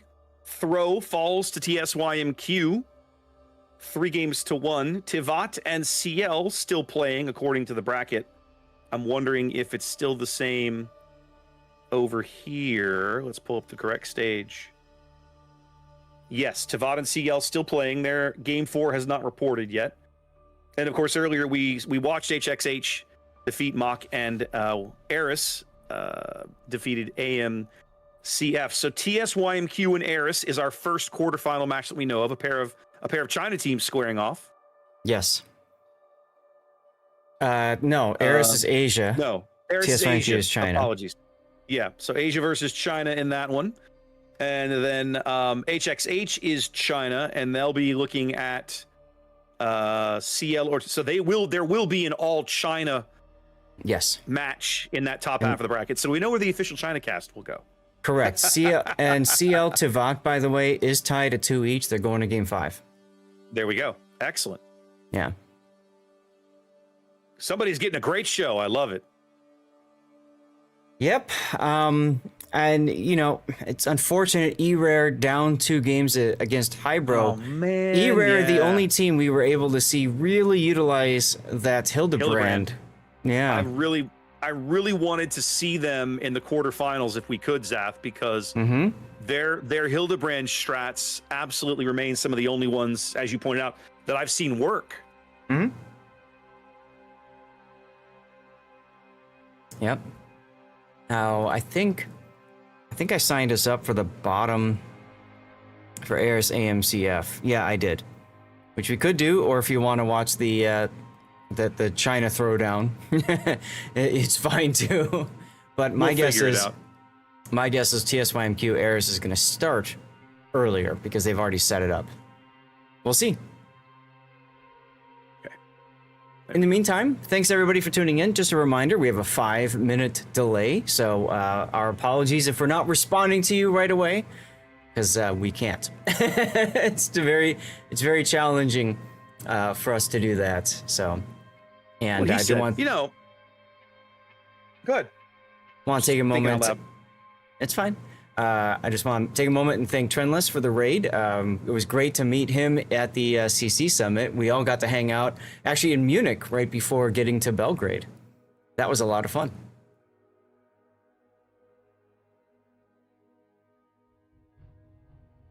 Chat catching up at the end of the game.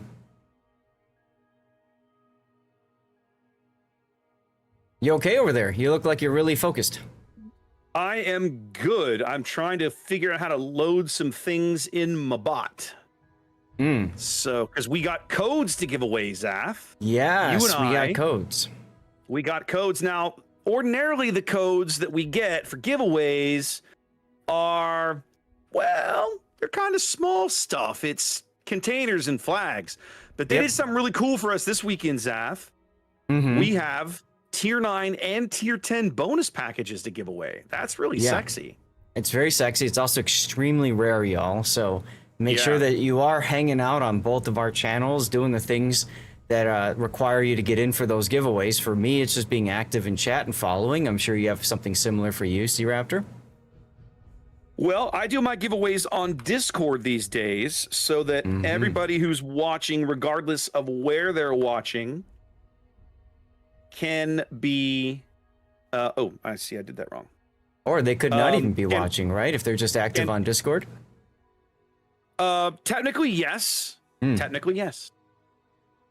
Okay, so speaking of, I'm gonna go ahead and run a giveaway over here. There you go. And the beauty of well, my bot on Discord, we've finally got it set up so where I can load codes into the bot. And then when I run the giveaway, I tell it, give away 2 of these. And what'll happen is it'll just grab 2 and send them out when the thing's over. It'll pick names and automatically message those people. Nice. Which is super sexy. Yep. My bot is somewhat similar. It'll just pick from whoever's been typing in chat and following. And I always say to people, just type a 1 in chat if you're a lurker and don't really want your name to be said or anything like that. No problemo. And yeah, you just have a 10-minute period to type something in. So I've just been telling people, if you're just active every 10 minutes, even typing a 1 in chat, that's all you got to do. And you have a good chance of winning. Actually, it's kind of funny, Raptor. The bot that I'm using was developed by Painzer, right? And I was on his chat once, edited my characteristic Zathwave. That's a circle with the slash, right? And I won a code. And so we all laughed about that. Haha, funny, funny.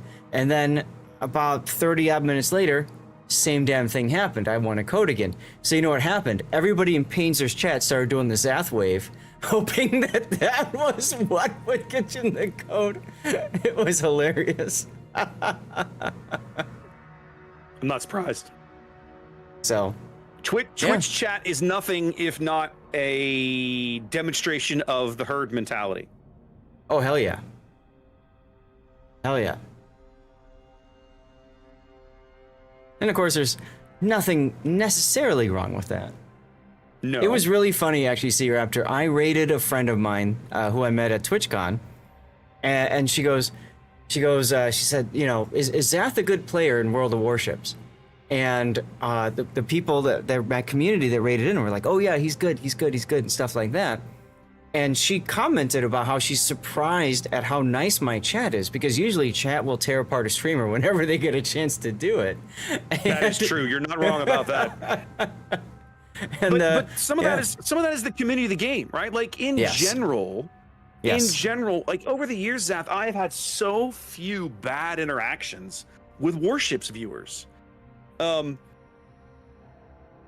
be honest, I've never had bad interactions with viewers, hardly at all that I can think of. But the point remains, right?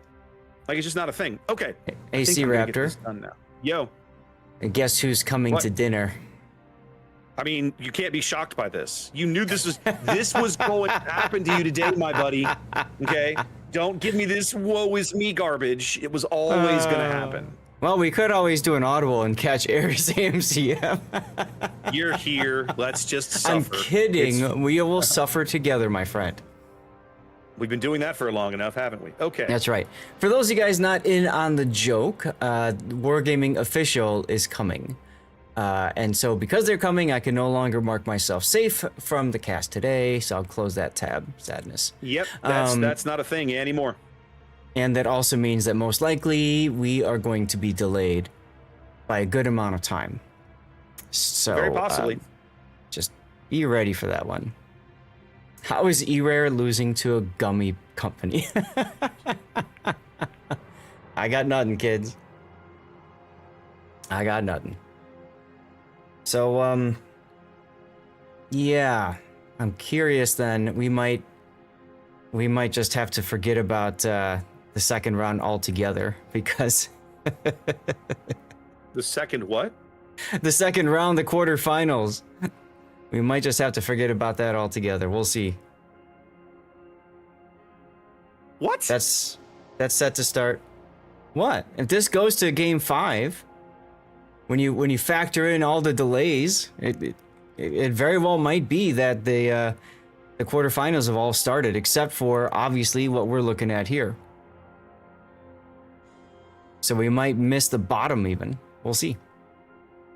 Okay, the bottom is an hour and 45 minutes away. Mm-hmm. And you have to play 3 games. Mm-hmm.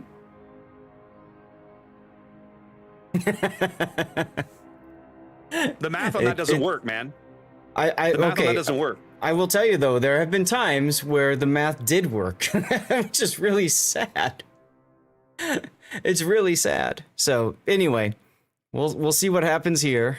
And I don't know, maybe we'll catch 1 or 2 games of the other quarterfinals before we drop down to the bottom. That's fine.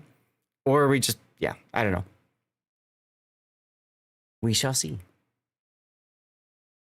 They haven't set up officially all of the other ones yet. I guess they can't because CL and Tavat's going to game 5. Yeah.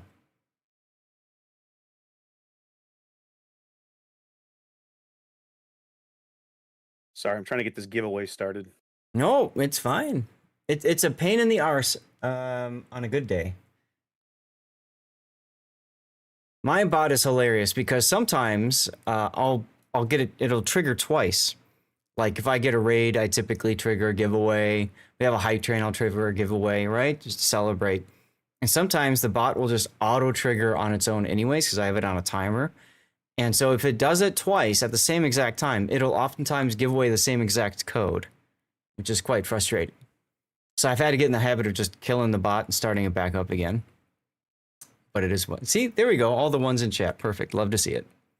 There's Twitch being the perfect example, as what you said earlier. They typed a 2 in chat.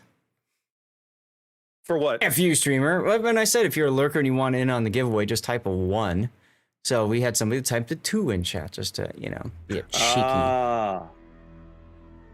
Cheeky. Sorry, fellow. I'm busy beating my head against my bot over here, which I thought I knew how all of this worked. It's okay. I enjoy this. Well, I have this all set up so that it's fire and forget. The problem is that I haven't used it in so long that clearly the instructions that I have left behind, I have written instructions for how this is supposed to work. No longer. Okay, wait a minute. Here we go. So you forgot how to fire. so it's okay. So hold on. Now I'm looking at this no, this should work just fine. Okay. It's like first contact. You do remember how to fire phasers, right? Yeah, come on, fellas. Okay. Hey, Gizmo guy is in here. That's exciting. Okay. Things have changed, apparently. And Barkond as well. Okay, description works.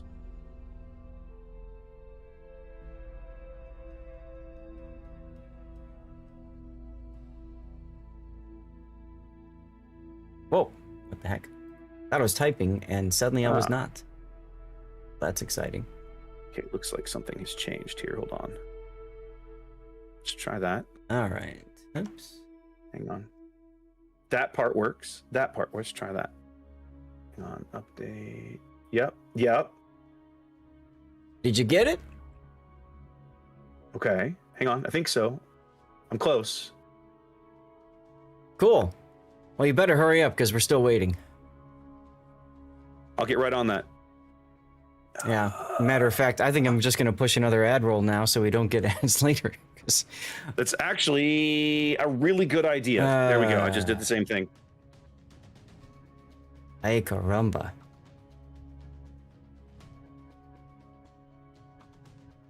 This thing isn't pissing me off.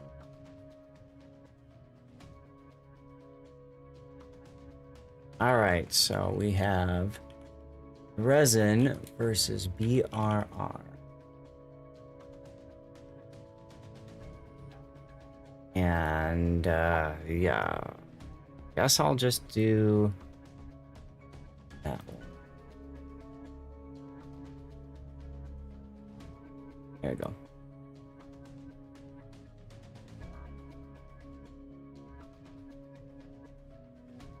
I want to give my chat cool stuff. And my bot is like, no, I refuse. I refuse to do this correctly. That's the best part of being a CC is having cool stuff to give away to people, especially when they get like a ship out of it or something. You know, that's a lot of fun. The part that sucks is when you don't have any more codes and you're just sitting there waiting. Yeah.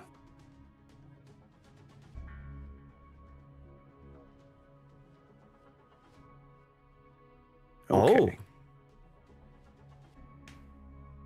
All right. What? Well, Gizmo Guy has said that they are ready. Good. All right, I told you we could have bailed. Let's do this. Oh, goodness. I'm gonna figure this out though. It's ticking me off. Uh-oh. Okay. Here we go, All Zach. right. Game 3. Yep. Let's do it. Normal spawn, normal scene. Well, we're back on Northern Waters again. So, Zath, talk to me about the resin lineup here in green. Yeah, so up to the north, we got Triarch in a Habrask without unique upgrade, interestingly enough. Mad Dog is in a Holland with unique upgrade. Eagle Lance is in a Cassard with full torpedo build plus Dazzle. Peyton the Rockhider is in a Moskva with unique upgrade. Boom Diata in a Prince van Oranje, once again without that special captain as you mentioned last game. Hungria 15 is in a San Martin now instead of a Zhao. And we finally have Mabuki in a defense with radio location. should give you an idea of what he's planning to do. No battleships for Team Resin this game. What's going on to the south? No battleships for Team BRR either. In fact, they have gone one of the most destroyer-heavy lineups we've seen in the entire tournament. We're looking at Todd Fang's Smallland making revolutions over here to the west. His buddies, Ares Kleber, that is a unique upgrade Kleber. That's curious. Paired up with Too Fast for to Use Attilio Regalo, both of those gentlemen running Dazzle. And then Gabri in one of the first La Pampas that I've seen in the tournament. A ship that we have seen in King of the Sea, but not historically so far in this event. It's a triple cruiser lineup. We're looking at Sore's Defense, Indie Company's Brisbane, and Epsilon's Yodo. Oh, God, Yodo. Yeah, okay. not my favorite ship, to put it lightly. I've never cared for the guns on the Japanese lights, but here we are. Yeah. Interestingly enough, I'd say Resin brought a ship I don't care for either, that being the San Martin. I get why you play it, but I just haven't seen it be that impactful compared to, I don't know, so many other choices. It's a ship that we often find ourselves seeing in King of the Sea on, like, you know, where you're trying to defend a cap, right? Because they're a well-played San Martin is irritating and somewhat difficult to kill. Yep. Ares Kleber already onto the A cap here. Backed up by Todd's Smallland. The radar covers just the entire, actually beyond that capture zone. Moskva radar from Peyton going up. Ari about to reverse into it. There he is. Yep. They're going to take some shots. It's going to come. The shells are all going to come in too late to stop the cap, Zaf. Oh, yeah. Yeah, that's the benefit of Kleber, is you can just get into that position really quick, especially if you are unique upgrade. Lots of shells falling on this Kleber, but only a little bit of chip damage here and there. The radar is still ticking. Are they going to catch any of these other destroyers? Oh, they get good hits on the Regalo, Zaf.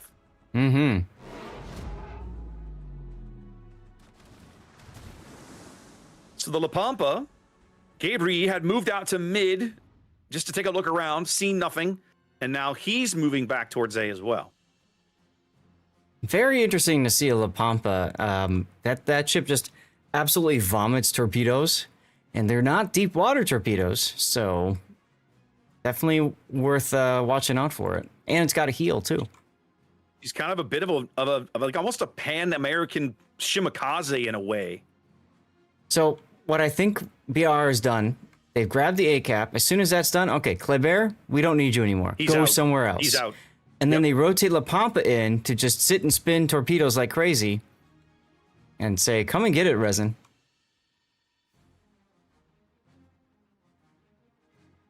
Indie Company's Brisbane even moving off the line here. I'm a little surprised to see this.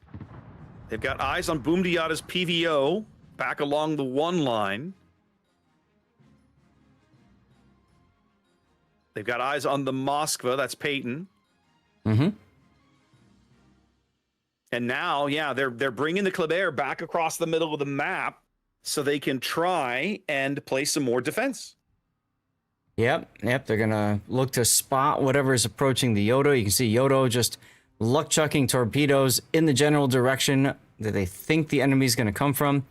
That's the one thing that's good about Yodo. She's got a ton of torpedo power. Yep. No shortage of torpedoes.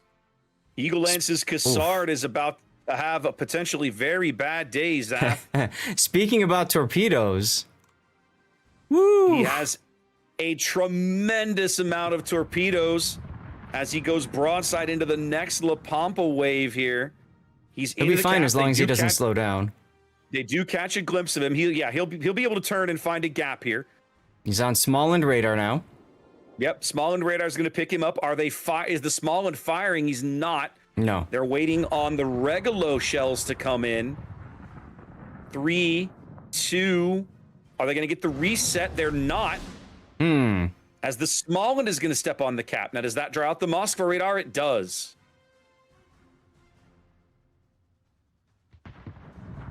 Moscow can't get shells over the island, though. I like how they use La Pampa to just vomit shells and then leave. Yeah.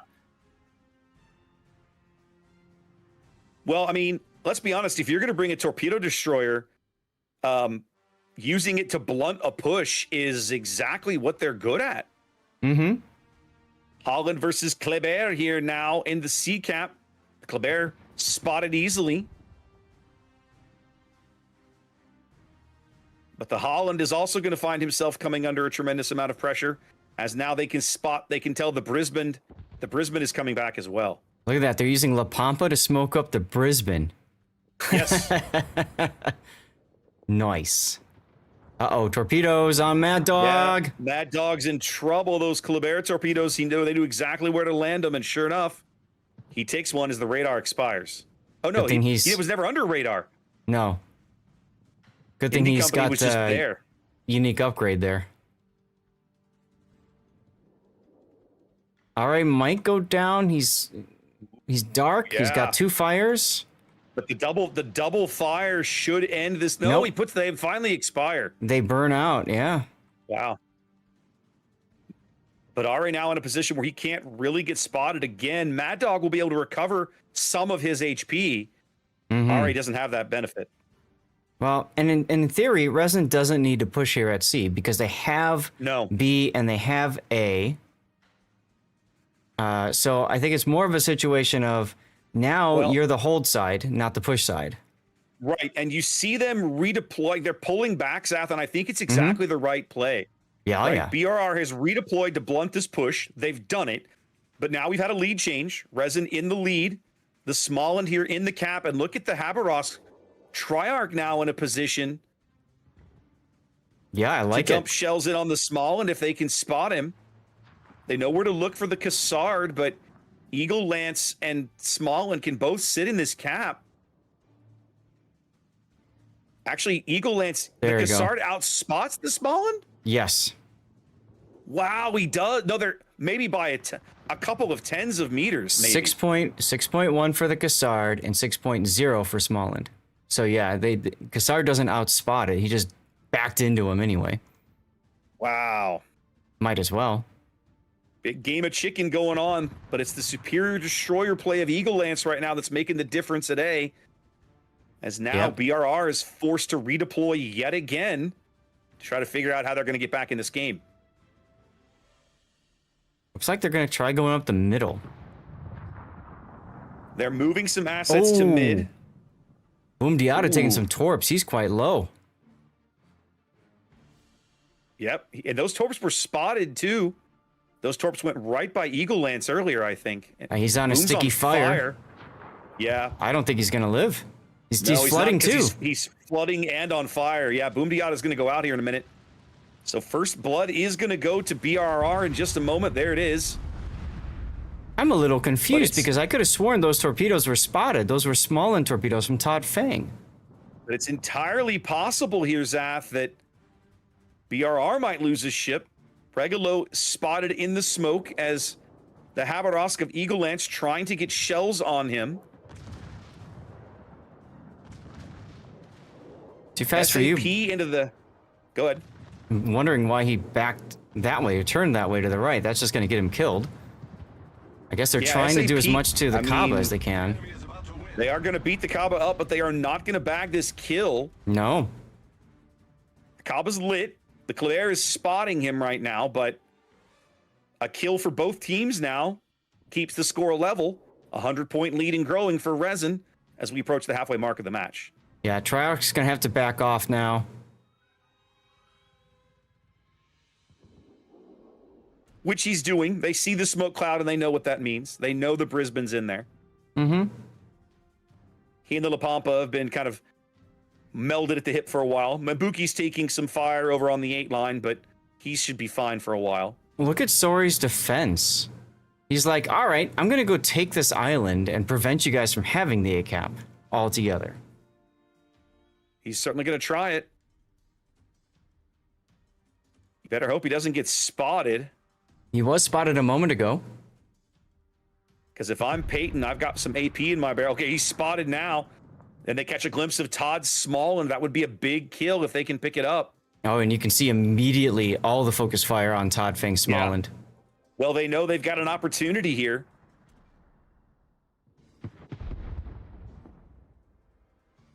Nobody else can really get shots on Eagle Lance's Cassard right now. Todd Fang's on fire. DCP's down. A few more shells on Todd ought to do it. Are they going to pick up this kill? Looks like they are. Yeah, they very do. important kill. 35 seconds to a resin win here in game number 3. Eagle Lance under a bit of pressure. Yeah, he's got some cover. Find a way to stop shooting and go dark. Is that 20-second gun bloom penalty? There's the DCP. He's going to crash the island and go dark. All right. So for the moment, he's okay. If he can live 15 more seconds, yeah, his team engines will are win broke. the game.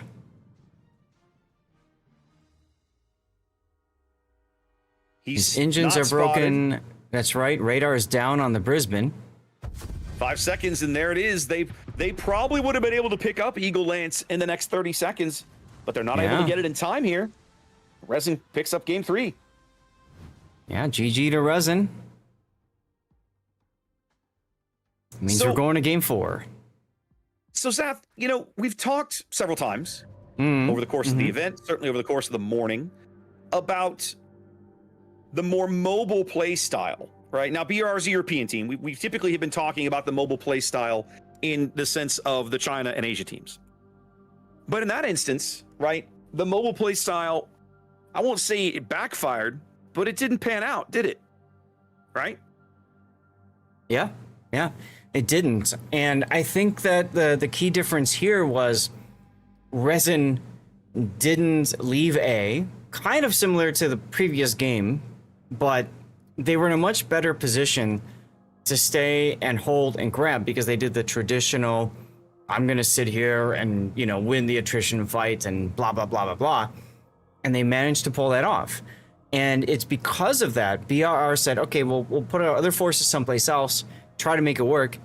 And they still couldn't. I think it was brilliant decision-making when Resin realized that BR had rotated almost their entire force, right? Let's pull our ships back from C. There's no need to push into that. And let's just, you know, fly casual for a little bit. And we'll be okay. It worked out really well for them. Still trying to figure out your handy-dandy bot? I think I almost got it. Woo! Almost got it. I want to know game 1. I want to see. So BRR won game 1.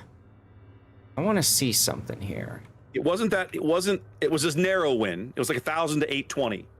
Yeah, that's what I'm looking at right now. I'm going to see if I can render that replay and see.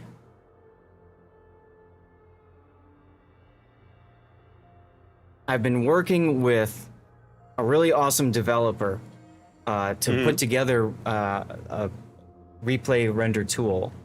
And I'm not sure if he's got it set up yet or not for detecting 2 replays of the same battle and then merging it together.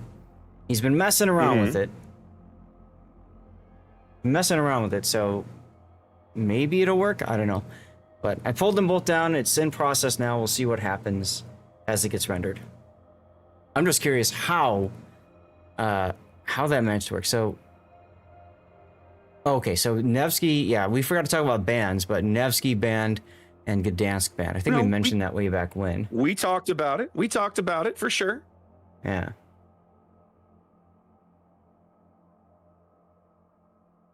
Okay.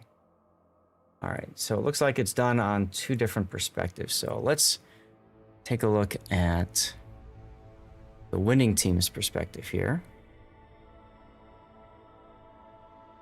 Let's put this on up.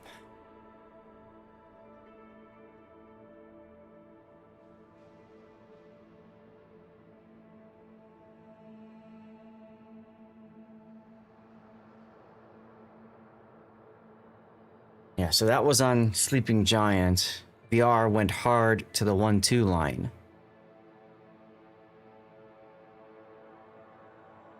Resin also went pretty heavy on the 1-2 line. Bit of a bloodbath over there then, huh? Yeah. Yeah. BR snuck the Henri into the Thunderdome. And looks like Resin is just kind of stuck. They got stuck south of the Thunderdome. And Well, there's... It's their name. They are stuck in resin, right? That's right. I can't move. I'm stuck in Resin. Exactly right. BRR brought a Hawaii. Well, that's Interesting. just rude. I know, right? I mean, he's just sitting there farming at max range everything. And then everything just goes to crap. So your next match that we have signed up for is pegged as TSYMQ and Eris. Right. Okay. And it looks like CL has defeated Tavat to continue against HXH. Okay. Yeah, very interesting.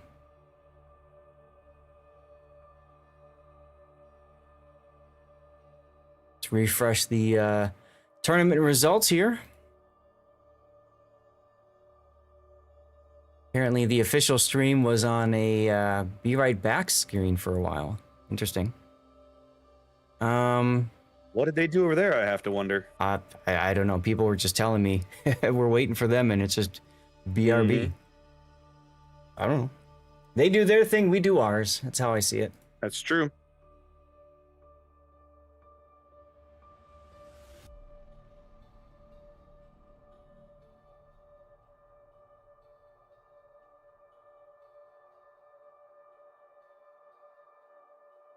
Okay, that's back. I can do this now.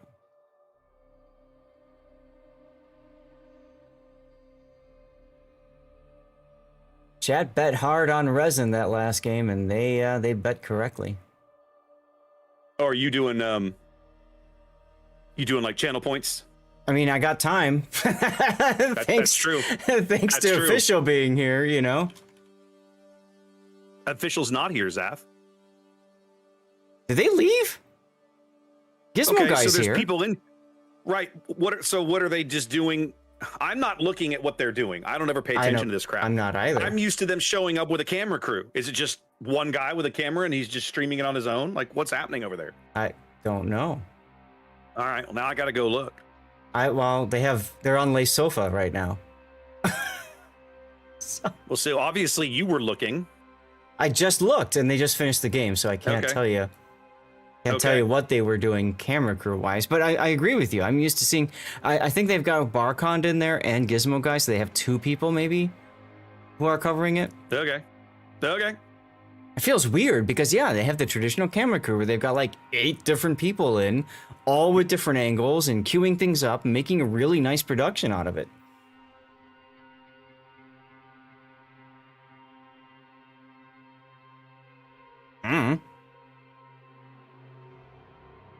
What? I'm just saying I don't know. I don't know I don't know either. what the thing's all about, you know? It's 7 a.m. Hey, the sun's out. Look at that. It finally worked. Yay! Congratulations! All right. I can now go tell my chat that the giveaway is open. I am giving away a couple of tier 9 bonus packages over on the channel. There you go. So all right.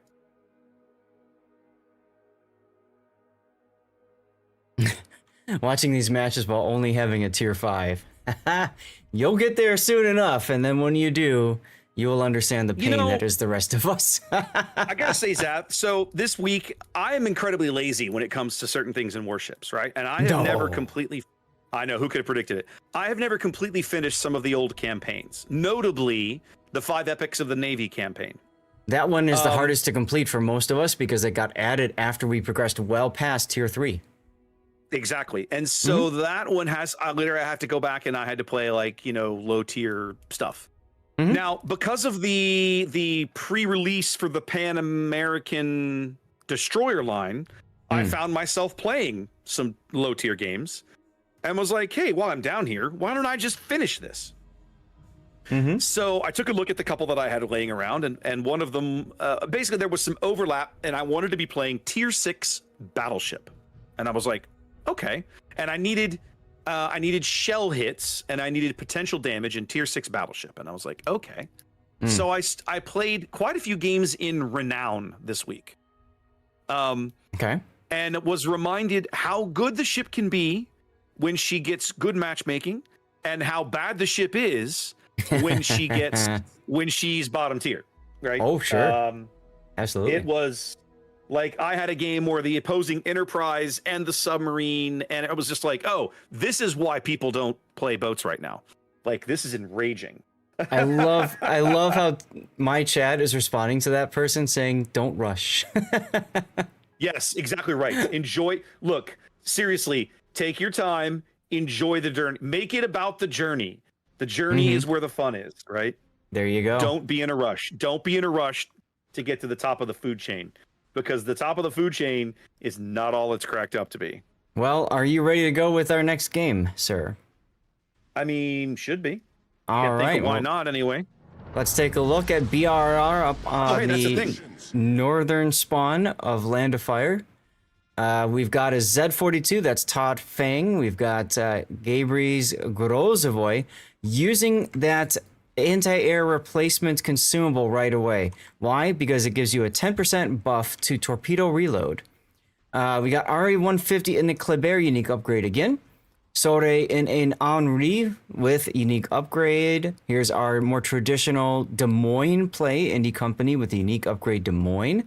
We got Oppenheimer in a unique upgrade Zhao. And finally, Too Fast For You is in a defense this time with Pack a Punch to use those funny torpedoes.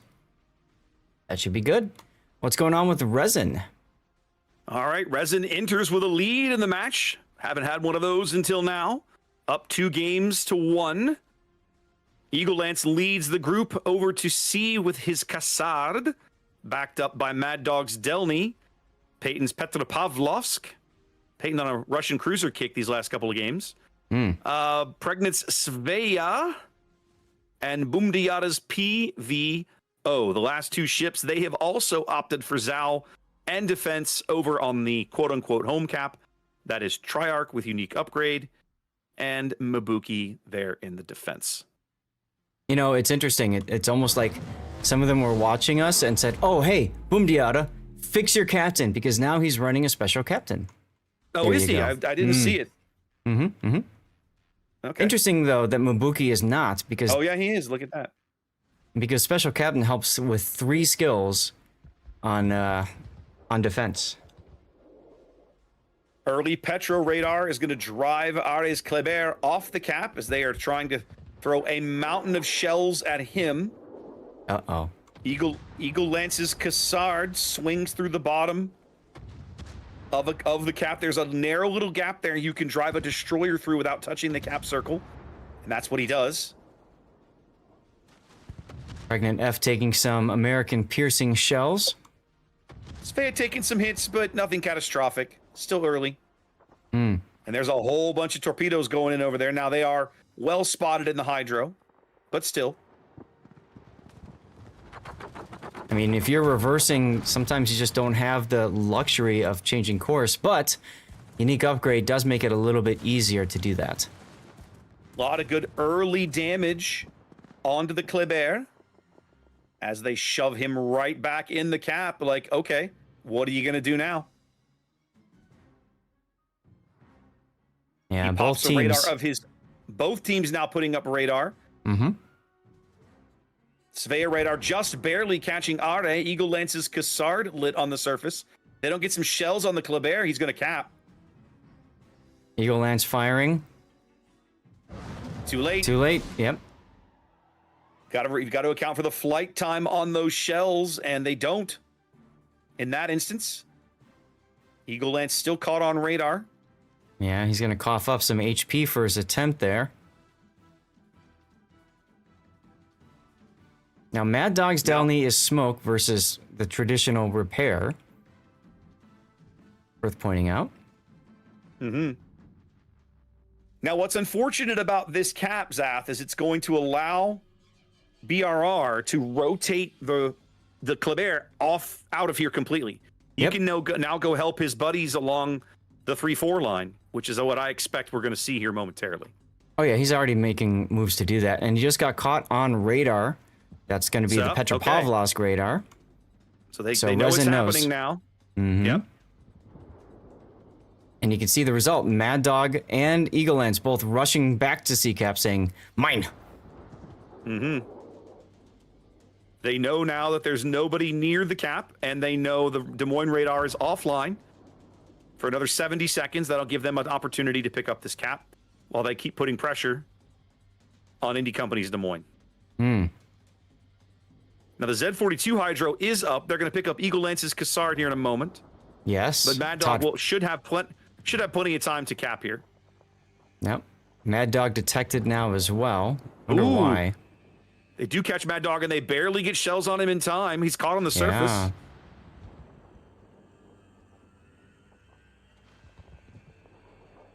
That delay might be enough.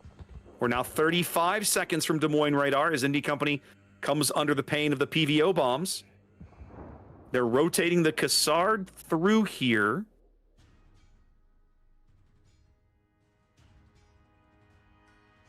Yeah, we got to keep an eye on R150's Kleber. I think he's fixing to go for a run at Peyton's Petro.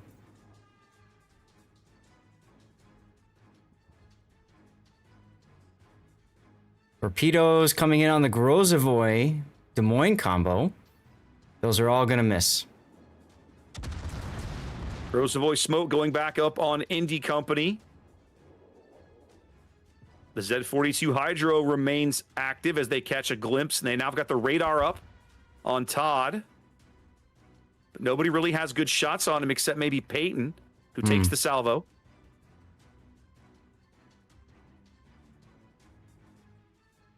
It's like I just looked, I'm like, oh yeah, there's an Henri over there. Todd's Hydro is offline. The Des Moines radar now coming up.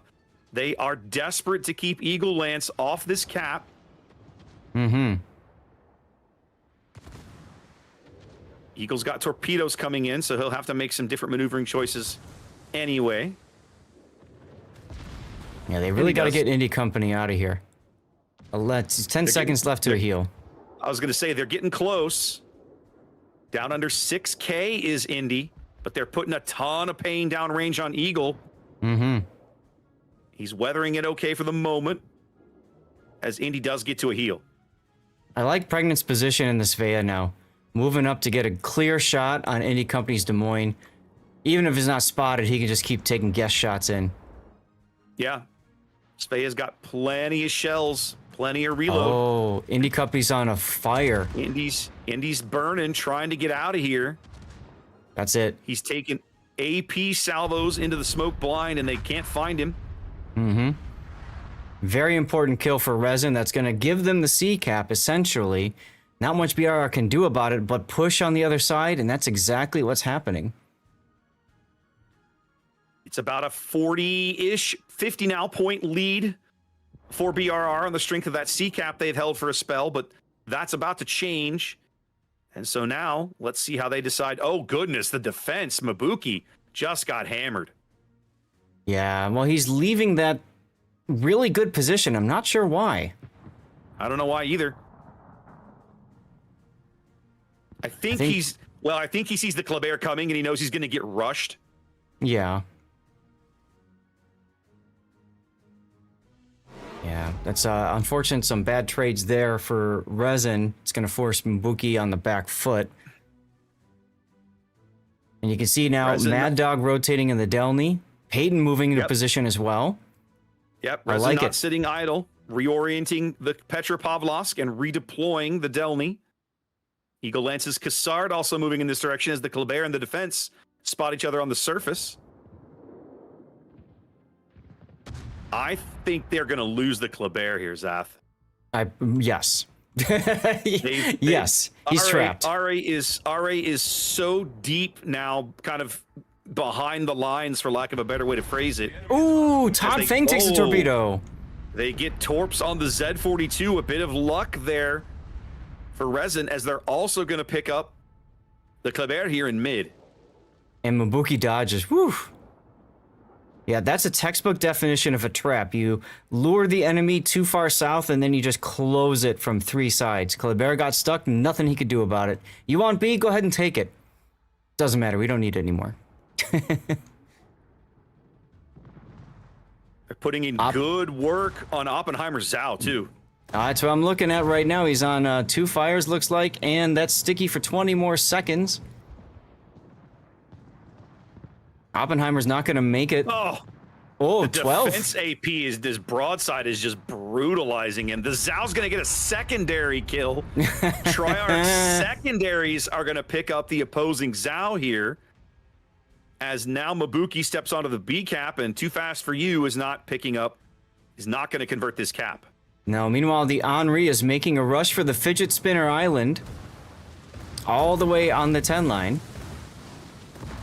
It's a desperate push for recognizing this is it. Desperate times, you got it. The Henri's app, we didn't talk about it much, but Sore's Henri played way, way back of the C cap. Yeah. Like, the whole time. Yeah. I mean, you're trying to farm out the radar cruiser, but you got to play that far because of the torpedoes. Oh my God, I saw that from a distance. That looked dirty. Triarch, I think, came around the corner with the AP in the barrel and just ravaged Too Fast for You's defense, who was trying to angle against Mabuki, I think, and well, that's going to be all she wrote here. Triarch with 26,000 damage on that defense. And BRR is going home. They're going to go to the bar, start picking up the women with their COTS PR. It's a clean sweep here for Resin, a flawless victory in game number 4. They drop game 1, but then it's pretty much all them the rest of the way. They win this round of 16 match here in Warship Masters 2026. Yeah.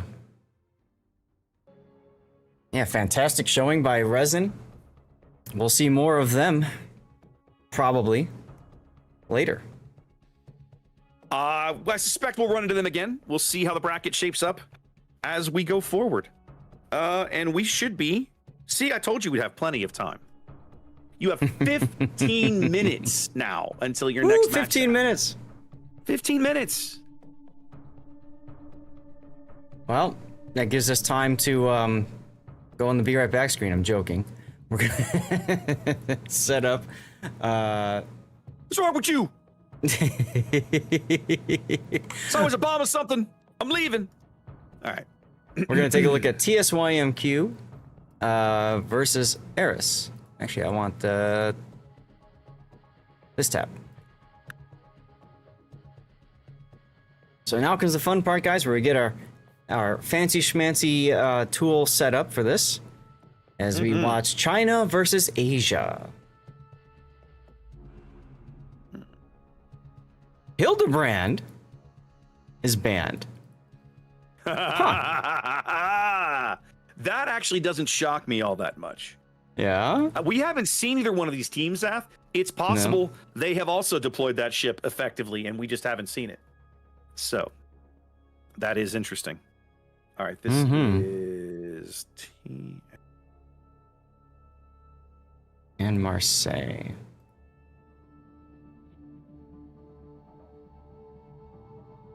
Northern Waters, Land of Fire, Sleeping Giant, Sea of Fortune.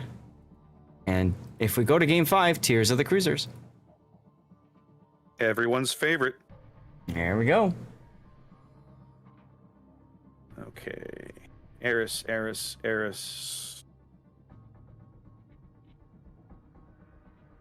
TSYMQ. And then our last alpha is Eris. Cool. All right, there we go. There we go. So I just got to program it all in. Reset.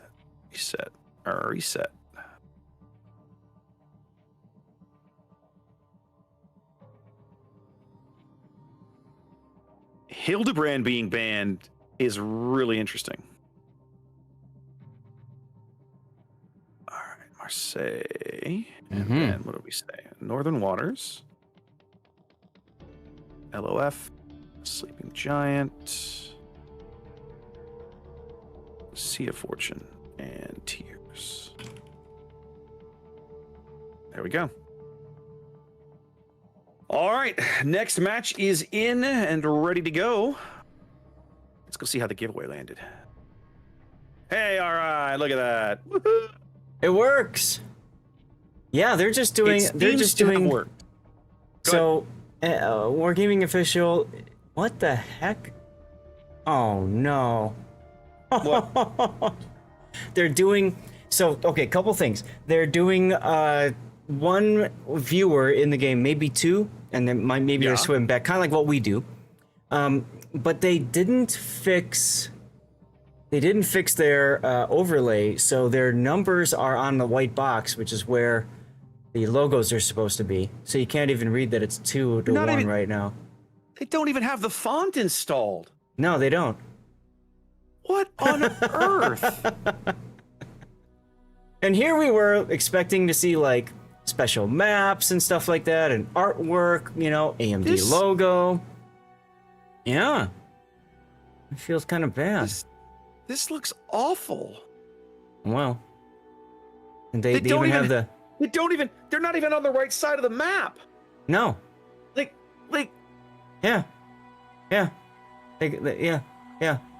And then on top of that, you also have, they didn't get the mod in F1 remove remove instructions thing on the bottom. Oh. Ouch. Oh well. Your head explode. Hey, Wow. but you know what? They're getting the drops. Fine. Now they're casting out of, I think, Belgrade. Pretty sure that they flew out there. Yeah, they flew out there. I mean, and they flew out. I knew that much.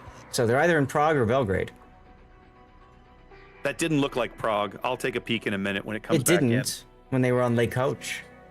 Yeah, Le Sofa does not look like Prague. Or Prague Le does Sofa, not have yes. Le Sofa, right? But we saw enough of Belgrade that you could sell me that they have Le Sofa in Belgrade. Right.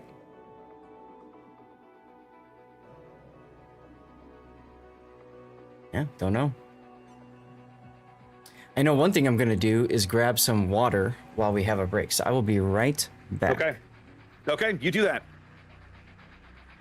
I'm trying to get my chat to confirm for me that the bot did exactly what it was supposed to do. So what's for those of you that are watching on my channel, the way this is working over here, when I do giveaways, I do my giveaways on Discord. I feed my bot a couple of codes. I say, here runs a giveaway. And what should happen is when the time is right, when the time is done, it should just message the code to you, and that's it. So I'm seeking confirmation that that's working. Perfect.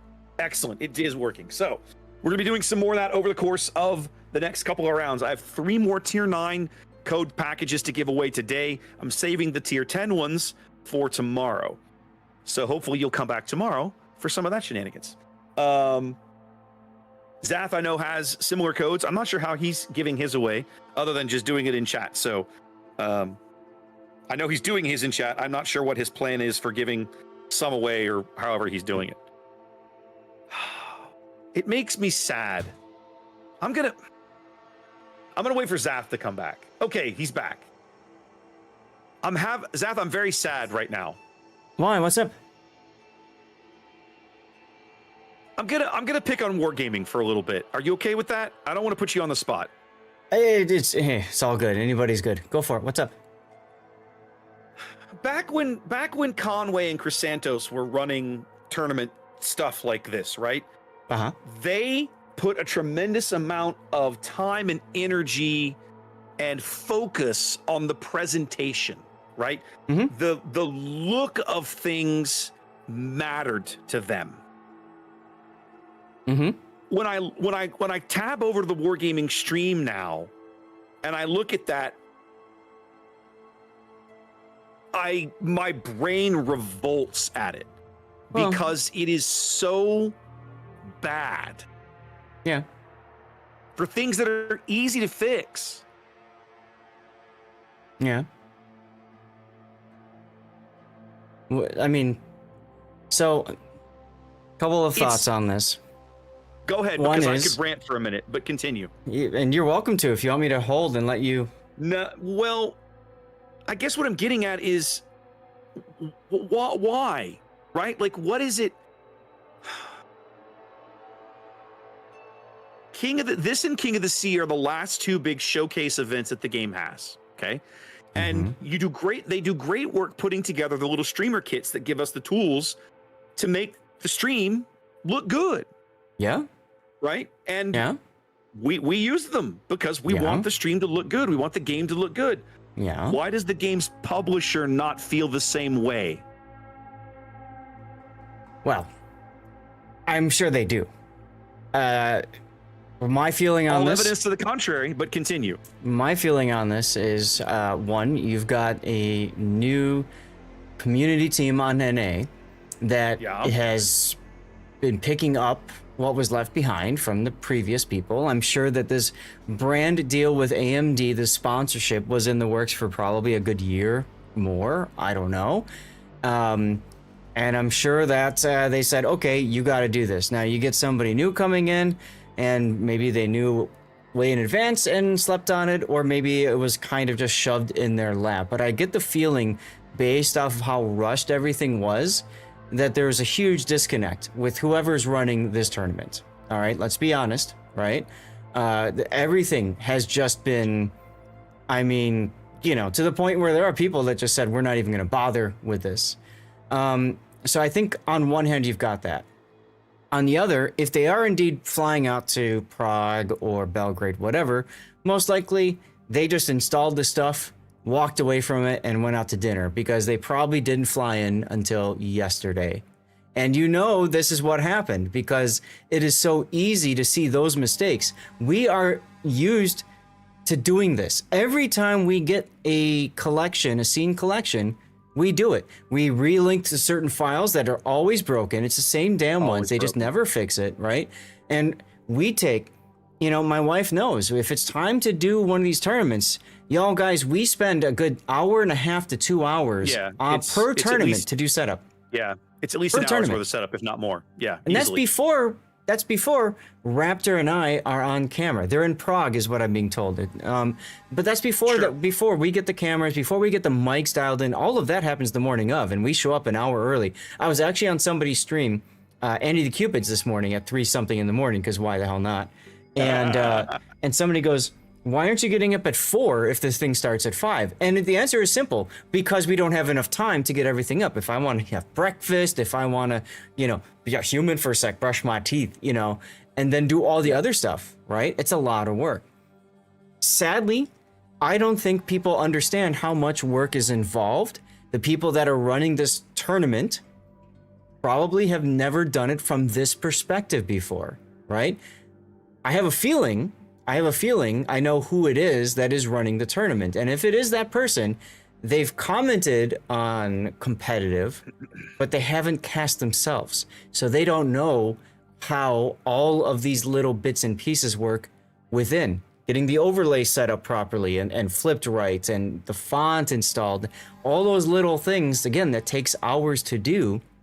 If you're flying in the day before, because it's a business trip, so you're flying in maybe on Friday, maybe on Thursday, and nobody's setting it up before you, that kind of feels bad, right? If you're going to Prague, wouldn't you think that maybe somebody in Prague could be putting things together for you already? It should be done before you get there. That's what I mean. Right? That's what I mean. Well, they sent us the streamer kit 2 full weeks ago. We've been using it for 2 weeks plus. I've been using this for years, actually. Well, okay, we've been using this kit. I'm literally using last year's kit. But the point remains is you've got people and access. This is not like I walked in that morning and had to set a computer up and had to just make it happen. You've had weeks to get this done. Yeah. And if you could, an hour, 90 minutes, anytime in the last 2 weeks, and you would have solved some of these simple, basic problems. Right. Like not having the right font installed. And so you guys all understand, Raptor and Mai's frustration is because it just looks bad. We want it to look good. That's all that matters to us, is we want this to look good. We want wargaming to look good, especially in the eyes of a sponsor. You know, I would imagine AMD is watching this right now, and they probably don't know any better because they don't play the game. So they probably don't notice all the things that we know. Hopefully they don't, right? If they do, there might be some words like, what the heck happened? But, you know, and by the way, that's probably why drops were initially this weekend only on official, because they need the numbers to be able to prove, right? Just like if we do a sponsorship, we need the numbers to prove that we did the thing and we did thing good. So, you know, it is what it is. It blows my mind, right? Because, you know, one of the reasons that you and I got into this gig, right, was to make it look and sound good. And the things that we've done over the years to help wargaming improve the visual look of the event, some of it came from them. They always threw art. I won't say always. They very commonly threw art assets at us, right? Sure. The old King, the King of the Sea logo, the Warship Masters logo. They designed these things, okay? Yep. The old map intro videos, right? I did those to cover up the old garbage we had to go through back in the days when training rooms required you to waste time ramming into each other and so on. Those videos were meant to give the whole thing a more professional look, so you didn't see the stupidity of us ramming into each other. And by the time the video was done and the game transitioned in, you were just looking at the game, and all the other garbage that we had to deal with was done. Yeah. And so, and those little touches matter from a presentation perspective. The showmanship, the showman in me sees that stream and just, it's like fingernails on a chalkboard. I almost find it offensive because I'm going to sound so mean to say it, but I'm going to say it anyway. It looks lazy, right? When you have the tools available to you, and all you have to do is install a font, which takes 3 clicks of a mouse and 12 seconds, and you didn't even do that? Like, what? Oh, it's heartbreaking, because the sense is like, what it makes me feel, right, is that wargaming doesn't care about the presentation of their own cast. It comes down to that feeling, of laziness. But again, you and I know the amount of preparation and work that goes into what we do as caster, producer, commentator, like all those roles at one, right? So we know the amount of work to plan for that. And I get the feeling that the people that are doing this now don't. And this is definitely a trial by fire for them. I've said before, and I'll say it again, the real story of this tournament is that we all showed up. It's here at all. That they had enough people to have a tournament. Exactly. That we showed up, that players showed up, that casters are here to cast it. And that's the story on such short notice that, well, you know, things are breaking, things aren't working. We don't have drops, we don't have giveaways, we don't have blah, you know, fine. But we're still covering a tournament because to us, what matters is the game itself and the fights and the battles. I was talking with Bo about this, and he said, I don't know who's running the tournament. And I said, I think I know. And he mentioned Misty for a second, right? No. And, oh, you're giving me a hug. Oh, let me hug you too. No, I'm adjusting my camera. There we go. But I told him, I said, if Misty was running this, she wouldn't be sleeping, because she would get everything locked in place to where, you know, the team would probably tell her, take a day off because you've worked so hard, you know, like that sort of thing. All the years we worked with Bogsy and Ensconce or Femininally or Hapafodder or the various NA people, when we would go to Austin or whatever, like, they would work during the week to get the stuff set up. We would go in on Friday evenings, like when we would do casts out of the Austin office, we would go in on Friday afternoon and do audio checks and setup. You and I, they would install all the packs and make sure everything was working on the stream PC, but you and I would always sit down on the actual game machines and install the mod packs and get the overlaying set up correctly and everything. And so like by the time we went out to dinner on Friday night, technically everything was ready to go, right? And frequently we could sleep in on Saturday and the stream would start at like 2 o'clock or 1 o'clock on a Saturday or something. Now, Yeah, sometimes they bring we in did some work donuts or something, and yeah. Sometimes we did work international events where we started crazy early, but that was the exception. More commonly, we went there for NA stuff that was scheduled on NA's time server. Right, and so what we would do is server we would sit in the conference room and watch the EU coverage while we're waiting for NA, and that was good times. That was really good times. We did that a lot. I remember doing that a lot. That was fun. And so but that's the point. Like the prep work was there. You could see it. I don't want to say attention to detail. I'll just say the dedication to for a job well done, right? Like they wanted to do these things, and so the time was put into making sure it got done. And that just So speaking of getting done, we are dropping now. I want to comment real quick because we didn't get a chance to. TWA and Pork is tied 2-2. They're going to Game 5. TWA. Let's go, baby. My chat was talking about that. Yeah, I love it. I've been putting up the render from Game 4 of Tears of the Desert. Zaf, we gotta go. And Pork we gotta go, buddy. I know. We got to go. Let's do it. Hakuna Yurtadas, sir. I don't want to Hakuna Matata. I want to watch the game because this is going to be entertaining as hell. Oh, yeah. Welcome, ladies and gentlemen. It's game 1 of this top 8 match between TSYMQ and Eris. Eris here in green at the top of the map, bringing a ship that we have not seen in the event to this point. Should be entertaining. Let's have a look over the lineup. We're looking at Akatsuki's Holland, unique upgrade. You choose Laffy. I love seeing Laffy get some love in this event.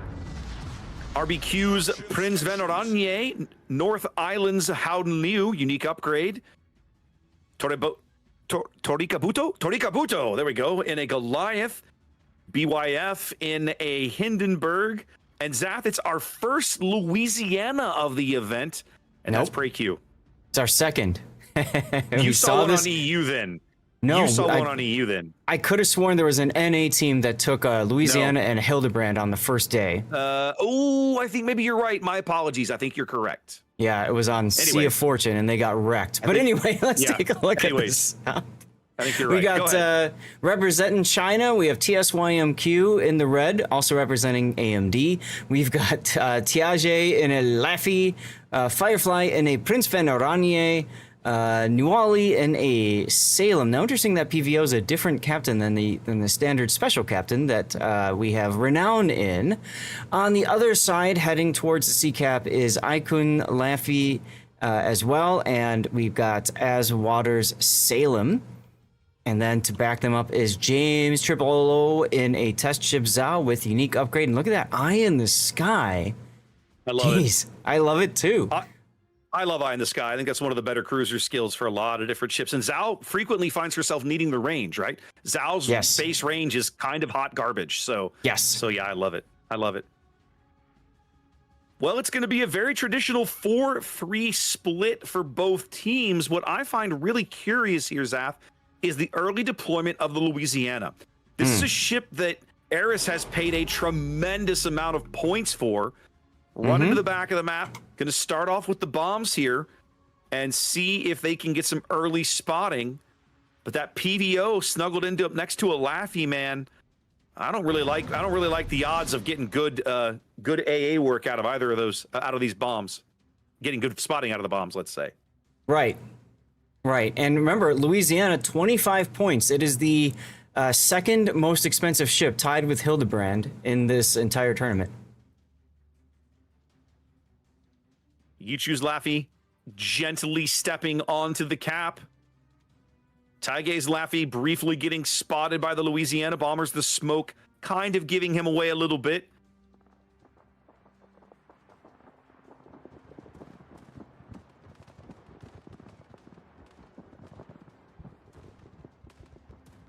Preku just doing some scouting here. Not really focused on damage. It is going to allow his teammates to bag the A cap, and just like that, Eris is going to start building a lead here in game number 1. Yeah, he's, of all people to go for, he's trying to drop on Prince Veneranye, which of course has the defensive anti-air consumable, now whatever you want to call it. Yeah, whatever that thing's called anymore. Yeah.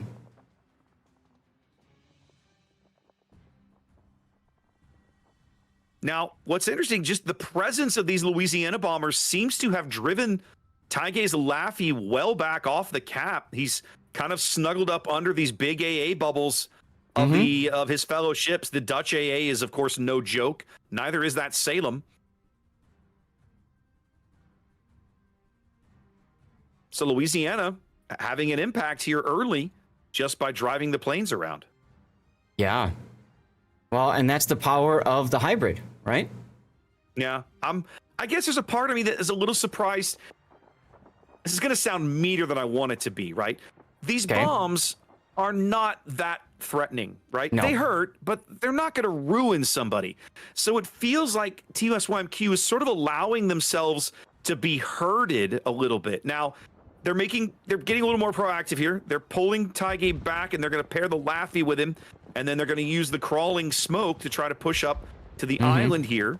I like that. See if they can make that work. I like it too.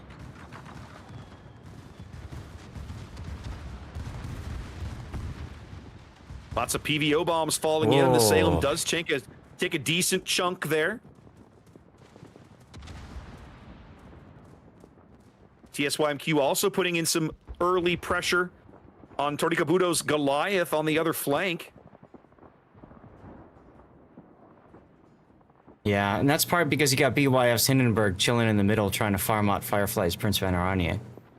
Well, and I think, yeah, I feel like BYF is probably going to have to rotate over here to play a more defensive position at the B cap now. More PVO bombs going in on the Salem. It's another good hit. Oh, yeah, but look at the AP2 and torpedo. More AP and the torpedo. He's sliding the torpedo. He's not. Wolvie's giving up a ton of HP to reach this position. Is he going to live Sticky to fire. see it, Zach?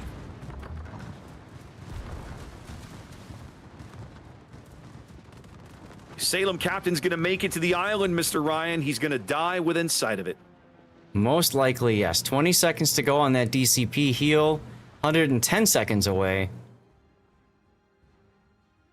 He'll be able to save the ship, I think. It'll just burn out before his DCP is available. Yep. He will, but man, these PVO bombs can just accidentally glaze him and regret some of his life choices. You got Howlu, you got PVO, and you got the Louisiana that's going to spot. Oh, look, there he is right now. Oh, look.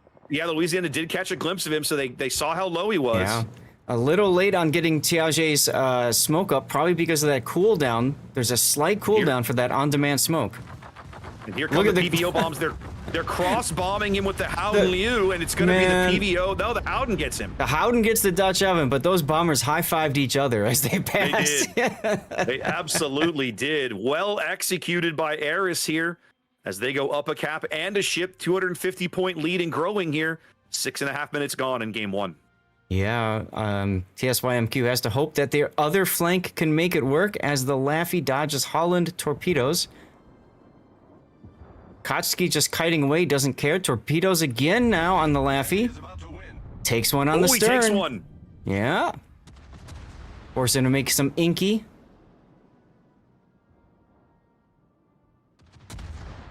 So TSYMQ is going to lose sight of the Holland that they were hoping they can get the kill on.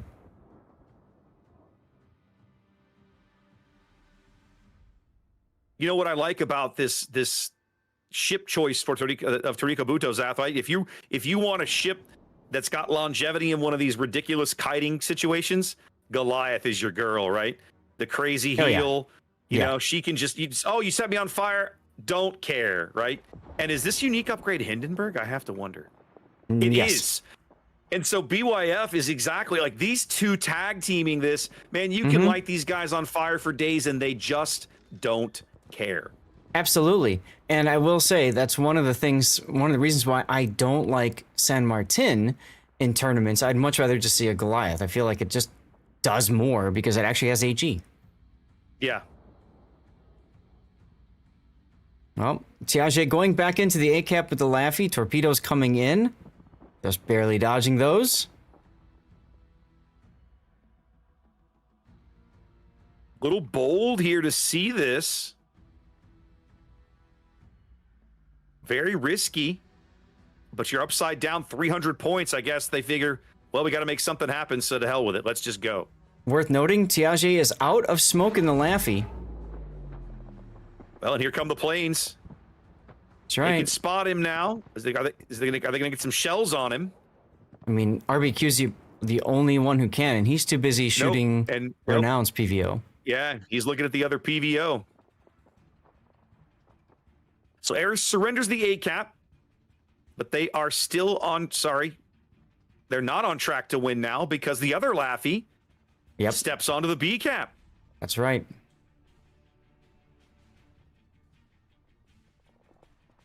But Firefly is in danger. They're taking blind shots at Akatsuki back there. Firefly's PVO in mid coming under some focus. The Howden bomb's falling well astern. Yeah, those Dutch ovens are really hard to use. Oof. Guess he's still got 3 heals, so he feels okay. I mean, at this point, you have all the caps. Wow. Eris has now surrendered all the caps, Zach. Yeah. Come on. You have 100,000 health advantage. What are they doing? Well, they're looking for kills, right? So Renown doing the game return right in front of the Louisiana, but Louisiana is in airplane mode, so he can't do anything about it. Well, now here he come the shoots. shells now. He recalls the planes, and for the first time, the Louisiana's guns get engaged in the game. And they aren't terribly impactful. He gets about 4 or 5K out of that salvo. Yeah. 2 minutes from a TSYMQ win here in game 1, which would shock the hell out of me. Why? I mean, Eris hasn't lost a ship, and yet somehow they're so concerned about not losing a ship, they've surrendered control of the entire map. This is true. Waichu's going to get into the A cap. That does stem the bleeding a bit. They need that. It buys them time they desperately need. Yeah, they also need to get this kill. More time extension. There we go. They do get the kill on the PVO. That starts to feel a little better. You also have the Zhao on the corner. All the way on the other side of the map. Torpedoes coming in. He's dodging them. He took one? Yeah. Takes one on the stern, forces the DCP. One right there. I guess they think they're going to get this kill on Firefly in mid as well, but they haven't bagged it yet. Well, they got 2 minutes. Now, look how close the timer is. They're actually... Eris is actually going to win now that they grab the A cap. It's on TSYMQ to make something happen. The A cap and the kills put Eris back in the driver's seat as the Louisiana bombers come hunting for Taige's Laffy again. Right now, I think they're just trying to keep him lit and keep him away from the capture circle. Well, I think they were trying to find him, and then I'm sure they called out, hey, find the PVO. Don't let him go dark. And that's exactly what's happening now. Right? I mean, they're already going to win on time. But let's make sure of it by getting another kill. Well, let's keep the pressure on, right? If we can, because if they're at a point now where if they bag a kill, the game will just be over. Yes. I still think we're going to see a little bit of Laffy Holland action over here in a minute. I mean, that's TSYMQ's only choice. That's their only choice, is just charge. Here comes the focus fire on the Holland. Zhao getting in on this too. Holland immediately pops his last heal, trying to preserve his HP and his ship. And as water is going to take 2 Holland torpedoes. Oh, they get the Laffy. Goliath picks up the Laffy, and that's the game. Wow. They do get the Holland. Way closer than it needed to be. All right, well, congratulations to Eris, yeah. Eris with game 1 here. As we go back and reset. And we'll head to the Land of Fire here in just a few minutes. Whew, that's right. I love watching Asia teams, Zath. They're so much fun. Right. They don't sit still. It's almost like, oh wow, okay, apparently this is where everybody is now for some reason. You almost get the sense that they just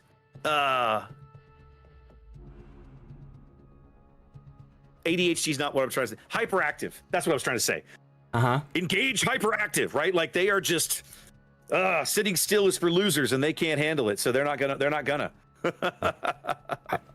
Yeah. So okay, I guess that nobody cares to see China versus China, which is unfortunate. It's Okay. surprising to me that the China matchup doesn't have the other one in it. Yeah. Dude. TWA defeated. Pork wins over TWA 3-2. Oh my god. That. Oh my god. Beautiful. And then we have NA versus NA in the quarterfinals. Ouch. Yeah. Ouch indeed. But Pork is the Go ahead. Pork is the only EU team left now. Right? Wow, Hybro is teams, Asian. Wow. 5 EU teams come into the round of 16 and only one escapes. Only one escapes. Yeah. And 3 NAs and 2 escape from that. Woo, go NA. And then we've got China, Asia. So China's got 3 teams now. They'll have 2 or 1 after this quarterfinals run. Wow. I am bummed that the NA teams got paired into each other. That makes me sad. That makes me sad. For sure. But it is really cool. It is really cool to see a non-TWA EU team advance this far in the event. That's really, really cool. Yeah. That hadn't happened in a while. I don't think that's happened since Rain won King of the Sea 17 or 16 or whatever it was, right? Yeah. That's been a while. It's been a hot minute. So we have a few minutes to go. I'm downloading these renders. I want to know what happened in game 5. All right. Well, so TWA won the first 2 games, right? And then Pork won 3 in a row to reverse sweep TWA. Really? That's impressive as F. That is you're not wrong. That is impressive. All right, that's fine. I'll join you here. I'll do this. Which one are you downloading? Game 5.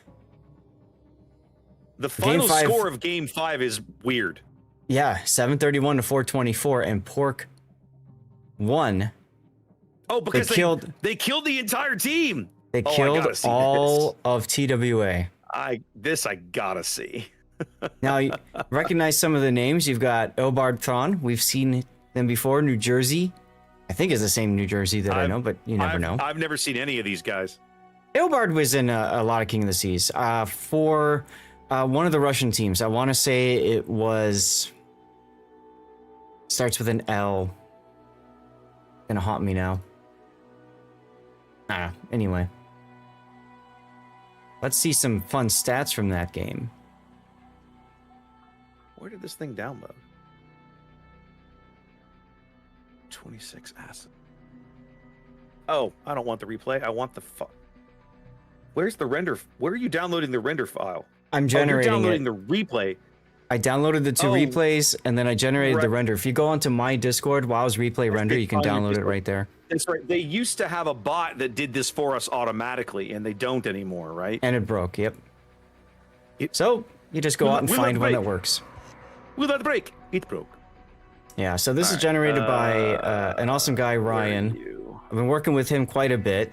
Gave him some suggestions, some thoughts, ideas, and he's been running with this. And it's really cool to see. I don't have your server anymore, I guess. Whiskey Tango Foxtrot? No, you're in my Discord. Why am I not seeing it? Okay, hold on. I gotta... Oh, there it is. Okay. Okay. I found it. It was just slow. That's okay. I changed a bunch of roles around, so it's good to know it worked. Okay, is this it here? The one you did? Yes. 947? Yep. So how do I download the... oh, there it is. I see it. Yep, top right corner. Yep. Okay, and then I come over here and I do the thing with the thing and the thing. Wow. 99% went for TSYMQ. And people are going to get some really interesting channel points out of that one. Okay, hold on. Oh, this thing is like sized even so that it... Okay. Oh, this is really cool. It is. I actually asked him, I said, can you put lines in to trace out where all the ships go? So he added that. Okay. And then it also Have you started this now then? Yes, I've played it, but I can play it again. Let me know when you're ready. Okay. What speed are you running it at? Just standard, but we can slow it down farther. Okay, Three-dot menu on the right side. I just do it in, I don't know what that means, 3-dot menu. If you mouse over the bottom part of the window, oh no, you're watching it as a video, so you'd have to slow it down in the properties. I have it just on my browser. I just did it in properties. Okay, so yeah, he's got the little helm lines where you can see. Oh, and then you can actually see the trailing lines as well. Yeah. Oh wow, look at this. Isn't that fun? It looks like a hurricane map. Right?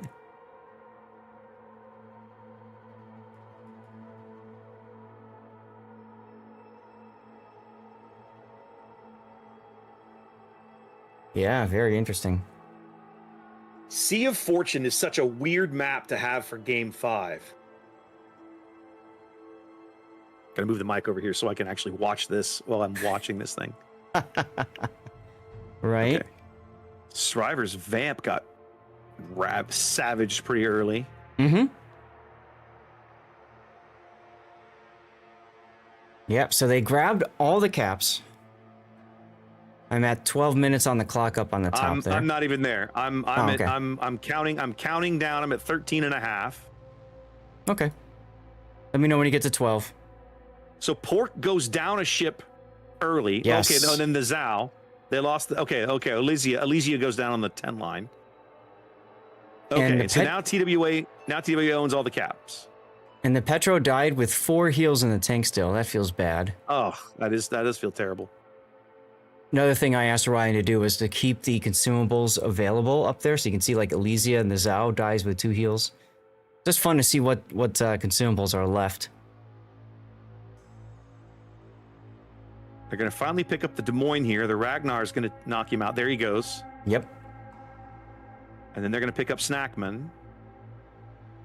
They grab C, so now Pork is moving up points. Both teams down 4 ships now. Mm-hmm. This game is wild, Zath. Yeah, I know, right?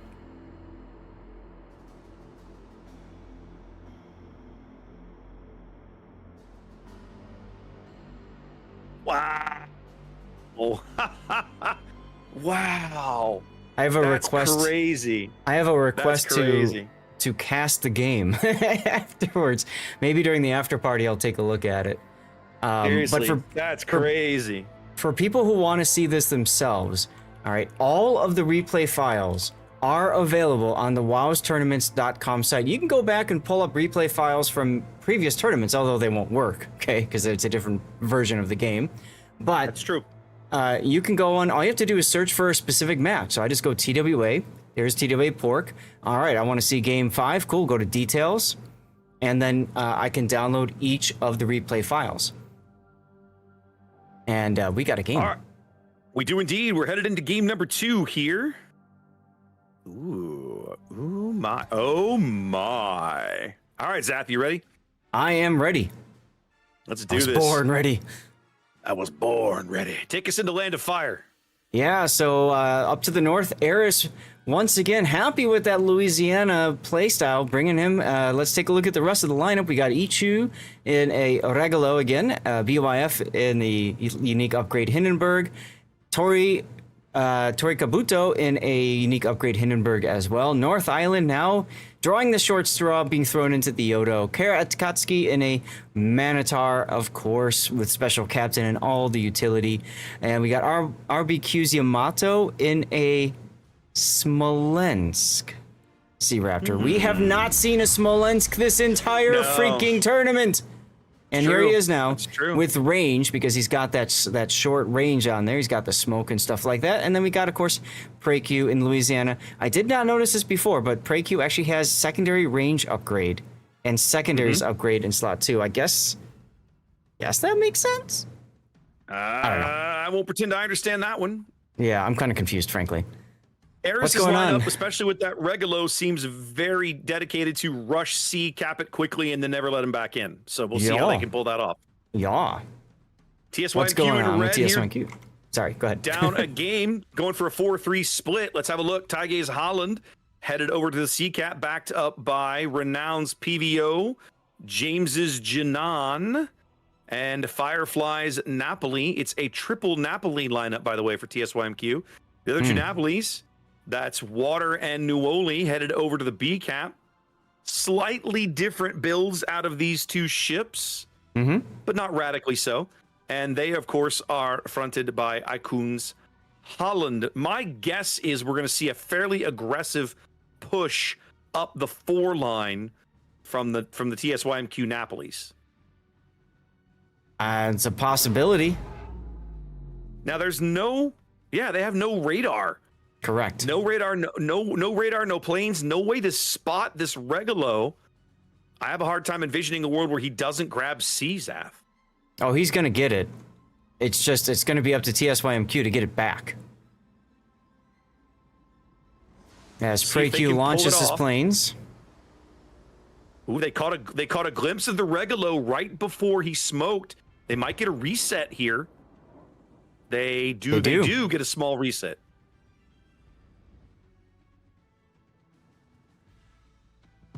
Yeah, so we have very aggressive Holland fishing. We have an aggressive Holland Napoli push going on the 4 line, as you predicted.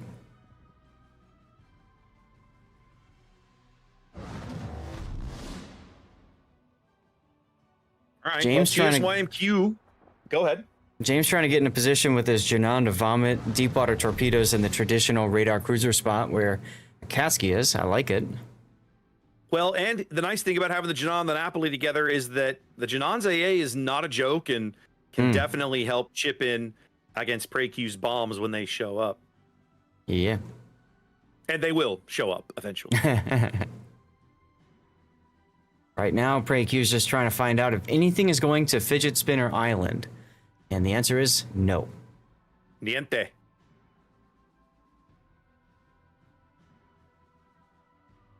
Three minutes gone. Eris building a small early lead on the back of the early cap advantage. TSYMQ's push up the 4 line still developing as they seem to be getting organized for, well, I'm not quite sure what they're getting organized for south of sea, but clearly there is some sort of plan in motion, I would think.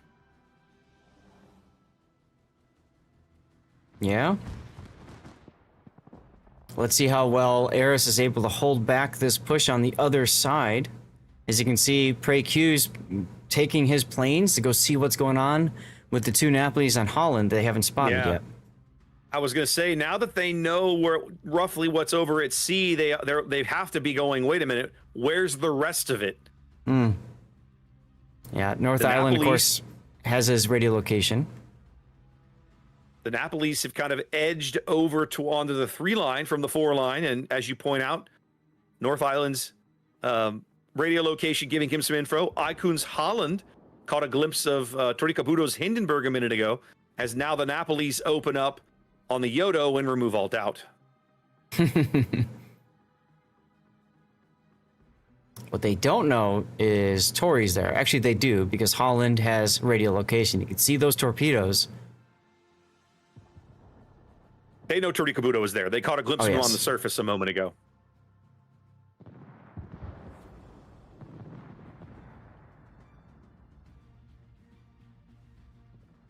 Now, of course, Napoli has SAP secondaries, right? So Hindenburg's unique upgrade is all about fire and flood, not SAP. Minotaur is reversing at basically the same rate that Taige's Holland is reversing. So hilariously, and there now the radar goes down, should allow the Holland to actually sneak into this cap. Okay, why RBQ just guessing with this with the Smolensk here, just French radaring it. French radar, exactly right. Swapping to the PVO, caught in a turn there by the Louisiana Bombers.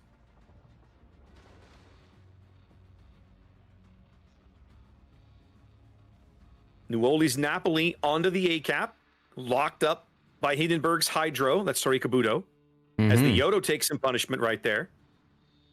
So for the moment, each team ticking up A-cap. TSYMQ still pressuring here. Worth noting. stepping onto the C cap. There is a little spot of the A cap where Napoli could be chilling right now in his Napoli. He's not, but he could be capping this well, he can't be capping, I suppose, because Hindenburg's still on that. But he'd be dark at least. Oh, the Bombers give them a glimpse of Taige's Holland, and it's enough to reset him. And also tell the Smolensk more or less exactly where to look. On-demand spotting, gotta love it. Torpedoes going in on the Hindenburg. Is he going to take any? Survey says no, but they are going to drive him off the cap. That's an important opportunity then for Nuwali's Napoli. And the PVO plane's coming in on the Hindenburg as well. I like that. There we go. Nuwali bags the A cap with the Hindenburg sitting right there. The pressure continues at sea. No inroads just yet. But at this point, TSYMQ... Yeah, at this point, TSYMQ doesn't need to worry about putting pressure at sea. They got 2 caps. They don't. Well, they do have to. They have to worry about taking torpedoes on the Holland. Who's going to die to torpedoes?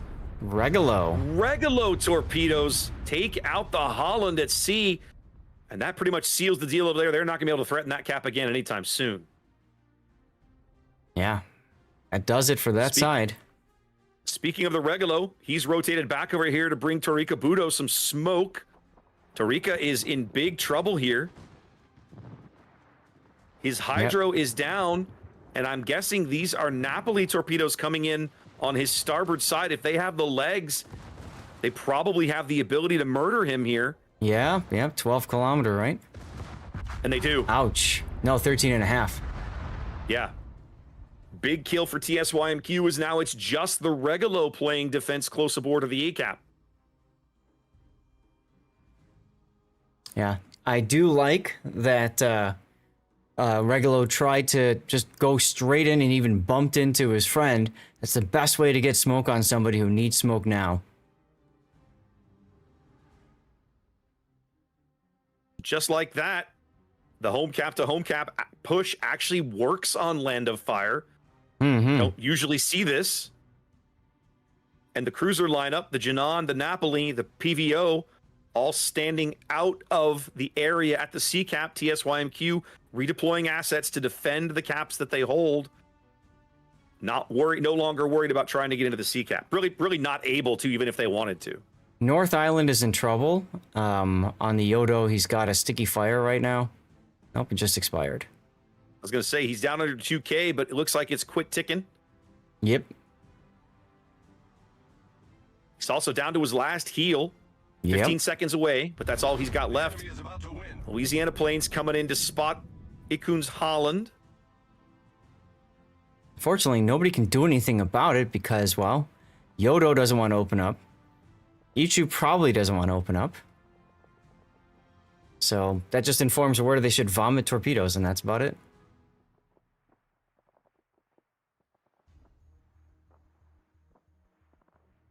So they're getting good information out of the bombers, but not getting any damage out of them here. Go ahead. So Eris managing to hold C. You can see the TSYMQ has completely abandoned it. And said, well, forget that. We'll just defend our 2 caps, and then we'll win. Thank you. As Minotaur comes out broadside. Oh. Yeah, they caught a look at him. They had AP in the barrel, and he had torpedoes coming in, so he was getting dislodged one way or another. Yeah. That was, that could have been real bad.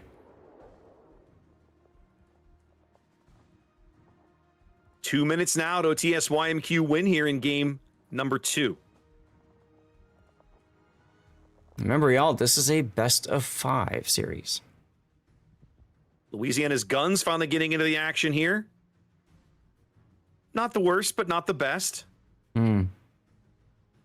Ichi just got smacked in the Regalo. I wonder what hit him, or if he took torpedoes or something. I don't see any other torps, so not sure what it is that hit him. PVO hit him, apparently. Ah, okay.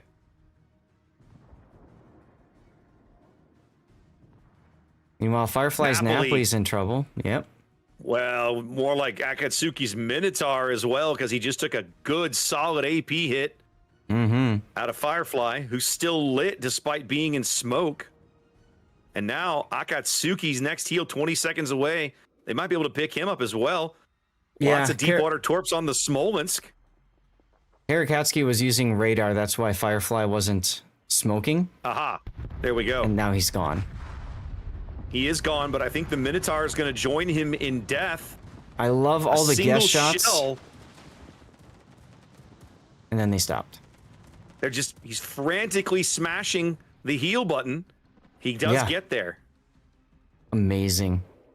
It's a very, very narrow lead here for TSYMQ. Under 40 points, 8.5 minutes to play. Both teams on. Go ahead. Ichu's Regulo is kind of stuck. He's being forced out, and we got another trap being set here with Renown as Prince Vanirani, James is Janan, New Orleans Napoli, and Ekun's Holland to the north. All of them trying to force Ichu to die. Yeah, and they're going to have a really good opportunity to make it happen here. He's, Regulo likes the open water, wants to be maneuvering. Ichu doesn't have that opportunity right here as the Napoli smashes RBQ Smolensk with AP as well. Yeah, I see that. Late in the game, these light cruisers have become something of a liability for Eris as the Smolensk gets hammered from Napoli. Yep, as Waters Napoli beats him up with AP from the north.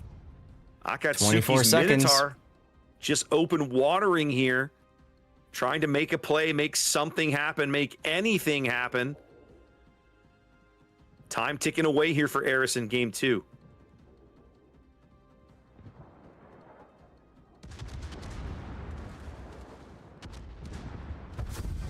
And that's it. Well, TSYMQ unable to break into the CCAT, but the home-to-home push works out for them. And they tie the series up at a game apiece. Yeah. Great fight by both teams. Let's go back and hit this fancy schmancy button.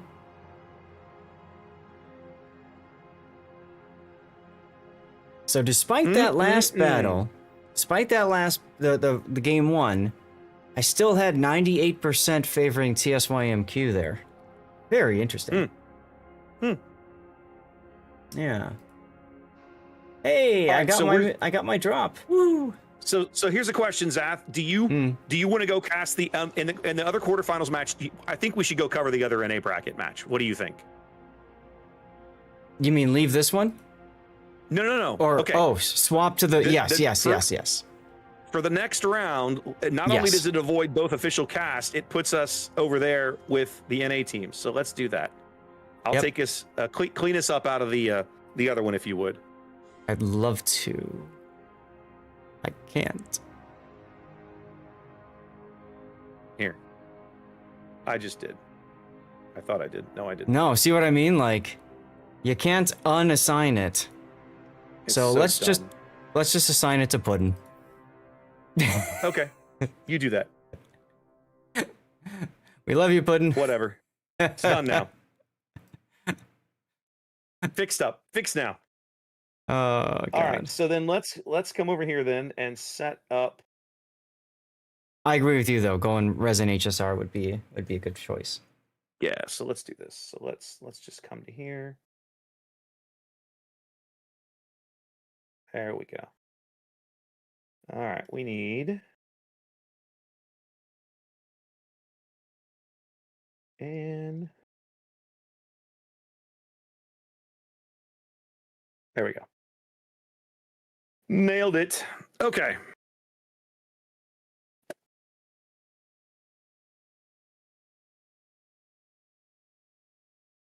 All right, so I'll let them know. And I'm going to come into here.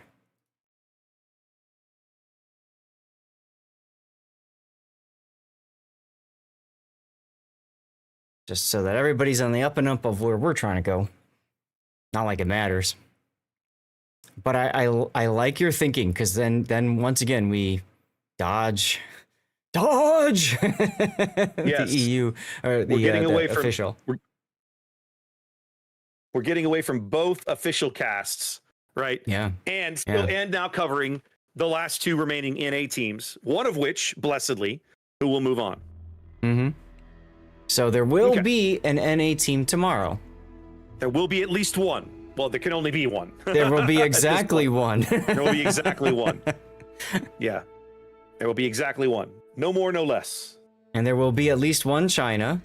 There may be an Asia, and there may be an EU. There may be an EU.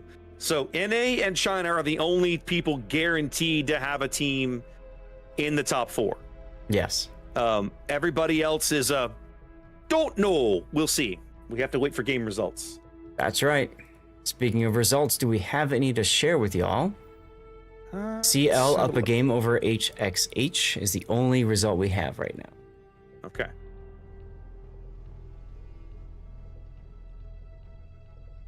Yep, we're tied up at 1 here, and the other, yeah, CL, because the bottom half of the semifinal bracket has not begun just yet. And in fact, we're not going to catch Resin. I mean, they're going to start that match in 5 minutes, so we're gonna end up joining that one in progress. Unless you want to, do you want to stay here or go there? I kind of feel like I want to stay here. I'm fine with that. Okay. I'm just pointing out, like, if we stay here, we will miss at least the first 2 games of that match. Hmm.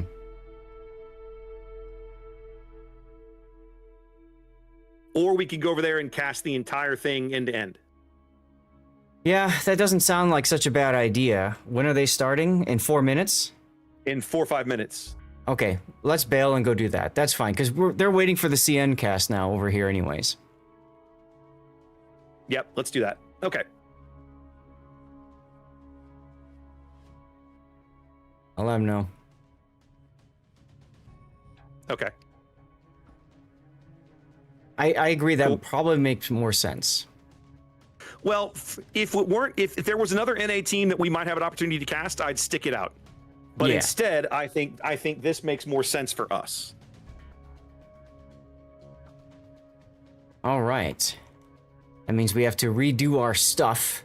We do indeed. It'll be terrible.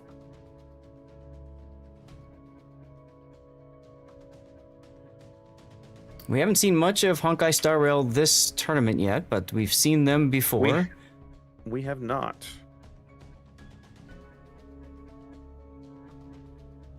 Zath, an NA team. Well, no, I say an NA team chose tiers. They have to choose tiers, but I'm surprised to see them choose it that early.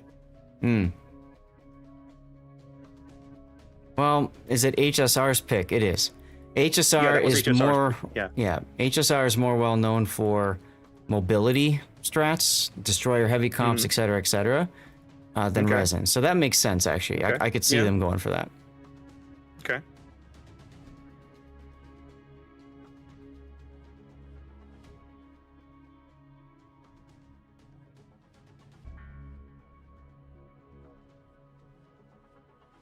All right, let's do some fixing up here. So, Sleeping Giant, Resin, and HSR, Sleeping Giant, tiers.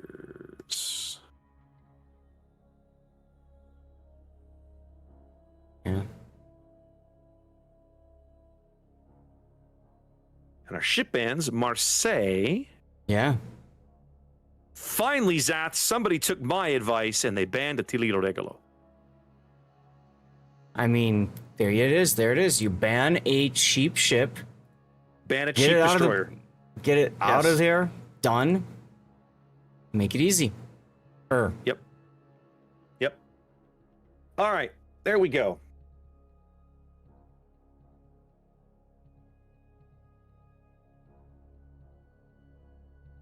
So we are set up and ready to bring you guys this match in its entirety, end to end. Both teams, our last surviving NA teams here in the bracket. One of them, of course, moving on to the top 4 tomorrow. One of them going home. Let's find out who it is. That's right. I'm gonna do another giveaway. just as soon as I hit the button.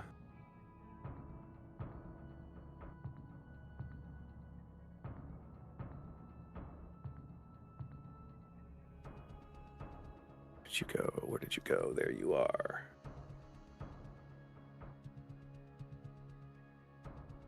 All right. I think I'm all ready to go here.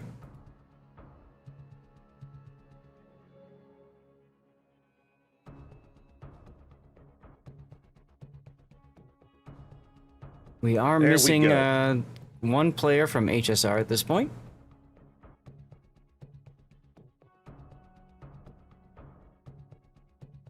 Let's give away something. How about a tier 9 bonus package?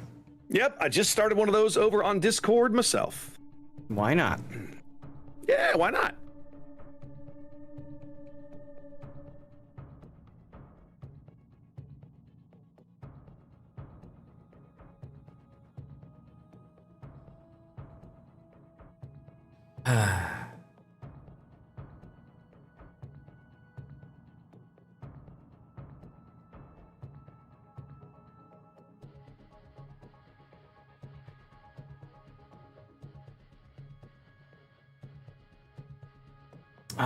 Okay. How long has it been since NA made the final day of a tournament? They usually make the final day like one team. Yeah. It's usually Resin. It's just they get knocked out right away. Sadly, that is not uncommon. Mm-hmm. Sadly, that is not uncommon. Let's actually go back and look. I mean, I feel like if I go back to, yeah. So for example, last King of the Sea, right? Last fall, you and I covered Resin TWA in the semifinals, and Resin went 0-3, right? So they then probably went to the third place game and had played a thrilling match against CL that they won. So like they finished third in the event. But they did not. So they played in the final day of the event. Yeah. Let's see. Yeah, I mean, historically we have the losers bracket, so a lot of teams typically play on the last day. It's just the way they set this up with single elimination. There's only 4 that show up. I guess that makes it easier for a lot of people. King of the C17, right? Resin playing TWA in the finals, the grand finals. Went 0-3, but they played there, right? They got there.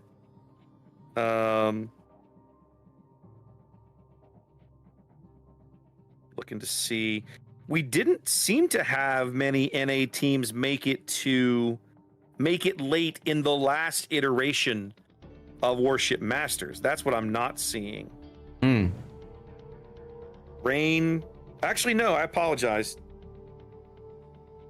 Resin did play in the finals last year.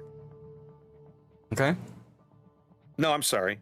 This is Warship Masters.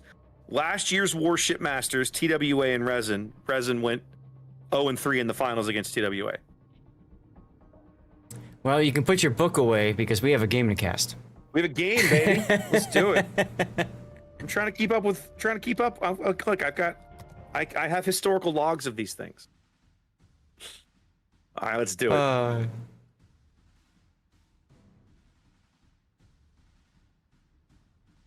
You're like that All robot. right, ladies and gentlemen.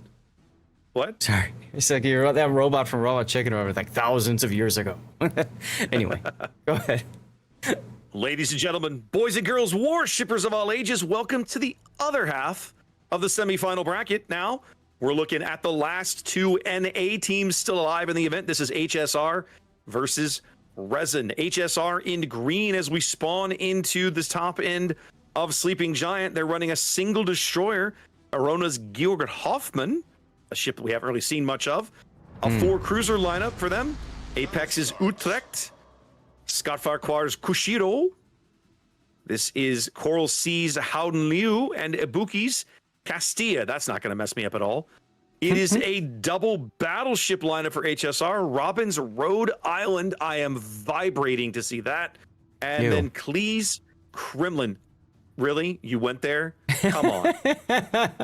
Dude, it's what? 8 in the morning for me. I've been up for 5 hours. What more do you want? Yeah, I know. You and me both, sweetheart. It's after 10, and my alarm went off in the dark, so I'm with you there, buddy. You poor Talk thing. to me about the resin lineup in red. Oh, kiss my ass. Resin to the south, representing AMD, has a triple destroyer lineup. We're looking at Eagle Lance's Cassard and Mad Dog's Gdansk going into the C cap. Nothing too special to comment on there. We've got Frice's Holland make its way up the 910 line with unique upgrade, backed up by Triarch's Venezia, with pretty much kind of a standard Venezia build. Heading towards the middle of the map is Mabuki's Henri 4, and Boom Diada's Prince Van Arani with Special Captain, and Peyton the Rockhider is in a unique upgrade Republique.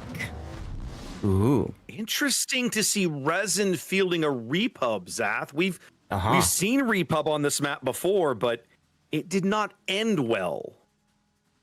This is true. This is true. I think we've only seen a Repub work in one team. That was E-Rare, which of course has been taken out. But yeah, remember, unique upgrade, main battery reload time is better by a lot, by 18%, and you pay for that with fire extinguishing and flood recovery time increasing by 15% each. I thought you lost range. I'm looking. That's what I thought too. I'm looking at what the wiki states. I wonder if they changed it. Yes, it's possible they've changed that upgrade. Yeah, there were a few upgrades that went through a balance pass, and I think Repub is one of them. That must be it. Because I mean, Repub's range, her base range is like 24. So taking the unique upgrade was like, oh, you lose a couple kilometers of range. Man, you didn't care. Right? I was like, all right, whatever. Eagle Lance's Cassard, backed up by Mad Dog's Gdansk, already here at the A cap. Torpedoes coming in from Cassard's astern, but he's got a nice, easy, gentle gap. He can just chill where he's at and get that done. HSR sending a lot of firepower, a lot of force to the other side of Thunderdome, looking like they're going to make a play to come in from the 2-3 line side of things. Well, and Rhode Island is good for that kind of decision-making. It's fast with its engine boost. It's got the radar to catch stuff. Relatively quick reload. But the problem is it's going to take them a while to get into position, and this is going to allow Resin to kind of just dig in, if you will, to both A and C. They're going to be able to build a lead, but they're not going to be able to stop this play. They might be able to hurt it a little bit. The Henri Quatre, that's Mabuki, headed out to that flank. And depending on where he is and how how HSR's deployment looks when they make this turn, he'll have an opportunity to punish them for it, perhaps. But the Rhode Island's going to have something to say about that along the way. Absolutely. Speaking of Mabuki, spotted now. Georg Hoffman picking him up on the surface as Eagle Lance's Cassard moving in off his stern, trying to provide a little spotting of his own. Ibuki's Castilla all the way on the 10 line taking torpedo, by the way. Oh, you threw me off there. You said Ibuki, and I was talking about Mebuki. Oh, these names, not confusing at all, Zaf. Yeah. The best is when they change names just to troll the casters. Which we've absolutely seen some of the NA guys do over the years just to screw with us. Big Rhode Island salvo falling in astern of the Henri Quatre. As it's Robbins Rhode Island now, Zaf, that's going to make the turn into Thunderdome. Interesting decision. Got his radar up, banging away. Yeah, shoving a radar battleship into Thunderdome doesn't feel like the worst decision you could be making. Yeah, I just feel like, I mean, we know when you go in, you don't come out, right? So, I mean, that can happen. We'll see. Yeah. Boom Diada's PVO caught out easily. I'm a little surprised we haven't seen any PVO planes yet on the Rhode Island. I'm guessing they're waiting to see where he sets up. Well, and you can see Mad Dog spotting the Kremlin moving through the middle now, repositioning. It's about 130-ish point lead here for Resin on their early cap control. They're very much upside down on HP. The game started that way for them. They brought only the one battleship to HSR's 2. All right, Robin steps on the cap. Oh, Boom Diata. Little bit too much side open on there. He's getting some AP and some HE shells. I only saw the HE. The AP came in on the bow from the Kremlin, and, well, I mean, it's 16-inch shells. He's going to take some full pins. The Utrecht AP is coming in now, but some of that is bouncing. Some of that's bouncing off the turrets, the roofs of his turrets. As we're seeing torpedoes going in. These are Gdansk torpedoes going in on Robin's Rhode Island, backed up by Georg Hoffman's. But the Hoffman's hydro is down. Robin doesn't know these torpedoes are here, but, well, knows now. There's the DCP. On the other side, Fry's in trouble. I was going to say, haven't spent much time looking at the 9-10 line, but Peyton's over here, his Republique, trying to make something happen, trying to bag a kill on this Castilla.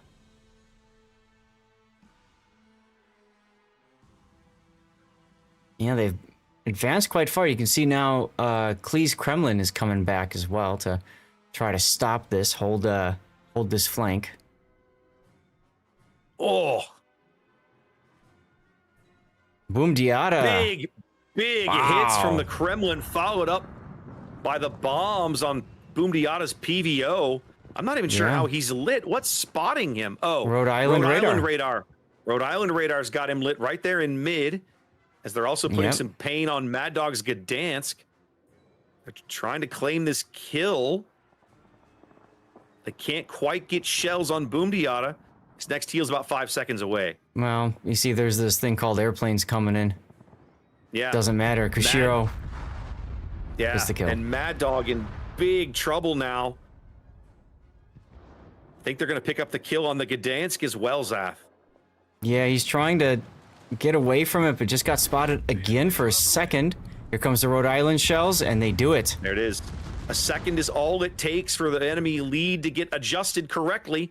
And just like that, 2 big quick kills as they shove a battleship through mid. HSR firmly in the driver's seat now in game 1. Yeah, I mean, look how far down Resin has fallen back over on the 9-10 line. I feel like pulling the repub out of mid was a mistake, Zath. They went all the way to the 10 line with it to try to grab this Castilla kill. Didn't get there. And now if they want Peyton to be impactful, they're going to have to spend time bringing him back to mid. And, man, that's going to take time that they don't have. It's absolutely going to take a while.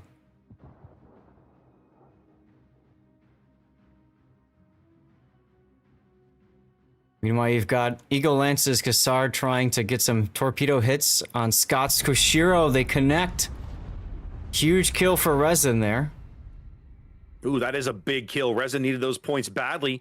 It's going to enable Eagle's Cassard to make a mad dash to Thunderdome and possibly threaten the ACAP, but that play is at least 60 to 90 seconds away from developing. That's the only bad part there, yep. And Mabuki might come down sooner. He might go out sooner as the Utrecht launches some more airplanes. Resin can't lose a ship here, but HSR's making a play for Mabuki, and they're going to get him. Yeah. The 14-inch HE shells out of the Rhode Island, making the difference there. And we're now 70 seconds from an HSR win in game 1. Yeah, it looks like Peyton will be the next one to go as HSR's continuing to just savage him. He's got 1 fire, 2 fires going right now, choosing not to DCP and instead just to die. That's it. I think Resin's decided. Yep. HSR is going to win game 1 here in fairly convincing fashion. On the back of a double battleship lineup, Zath. We haven't seen too many of those, but it works for them well here on Sleeping Giant. Yeah, it's very interesting. You know, like I said, HSR known for more mobility plays, and they take a mobility battleship And it works. and just dance him through the Thunderdome. That was cool to see. Yeah. Yeah. I love Rhode Island, and a match like that for me really underlines why I love that ship. He's good boat. He's very good boat. All right, HS up our game. Let's go back to the training room for a minute. Let these guys get reset for game number 2. Okay. All right. Push that button. Push this button. TSYMQ. Eris hasn't reported game 3. They were holding for China official when we left. CLHXH. CL is up 2.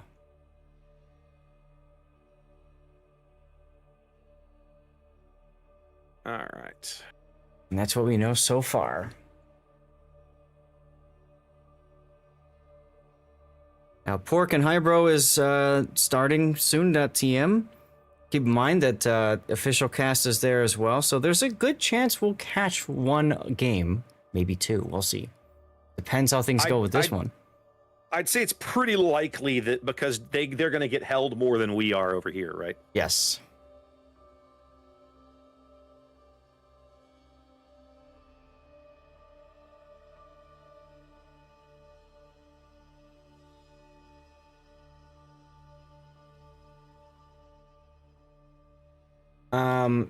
I'm seeing some people questioning about the drops. Just as a quick reminder for those of you guys who are trying to get your drops, you should still have time to get it if you're just tuning in. You should be double checking that you have progress on your drop. If you don't have progress on your drop, you need to close all your other Twitch streams. If you've got multiple open, Twitch only counts up to 2 as viewers. And even then, it gets a little weird when it comes to the focus, whoever you're like the window you've clicked on last. Okay. So best thing to do is close all of those tabs and then open either myself or C-Raptor or whoever else you want. It's fine. Just have it open, wait 5 minutes and check to see that you are getting progress. It took a while for it to work on my end. So, you know, that's just one of the annoyances about your Twitch drops. Remember, it's a mystery drop that you're trying to pick up here for community tokens, boosters, maybe a ship. Good luck on that. Could be. Could be. And then tomorrow's big drop is the St. Vincent permanent camo. If you already have this camo, there is no compensation whatsoever. There is, I believe, a rare bonuses package, although it's not on this graphic. I don't know why not.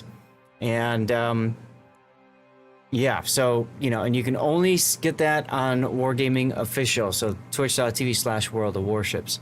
And that's only on their channel tomorrow, 90 minutes. But like I said, if you already got St. Vincent camo, you're really not getting much other than one each of the rares, assuming that's part of the drop.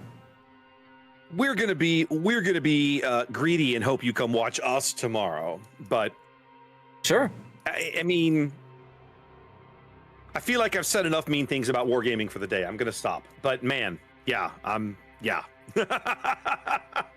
Just yikes. Yeah.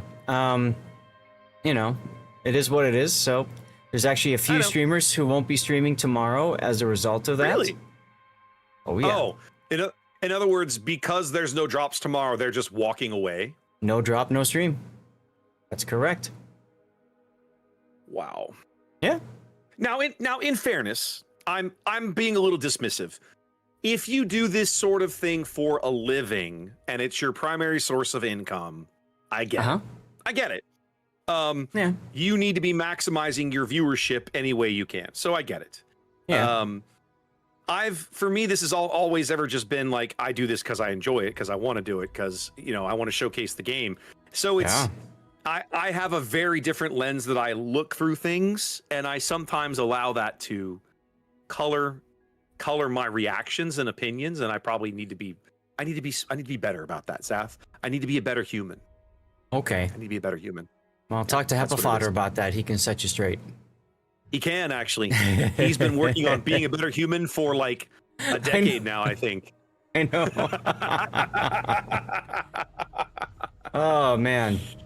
But yeah, I mean, So the same thing happened actually with EU regionals. Bo chose, for example, not to stream the regionals and instead just do his own thing. Yeah, because it's a pain in the butt to cut a delay. Yeah. Right. So well, especially if you're going to stream before or after, as you point out, you have your little multi-step shenanigans you have to go through to get rid of the delay is just always been a little hilarious to me. Yeah, but it's not your fault. It's just what Twitch makes you do, right? Right. So that's fine. It is what it is. You know, but I'm also kind of blessed by having you historically rating me after I go live again, because that kind of brings everybody back. You know what I'm saying? Stop it. Oh, I'm going to hug you now.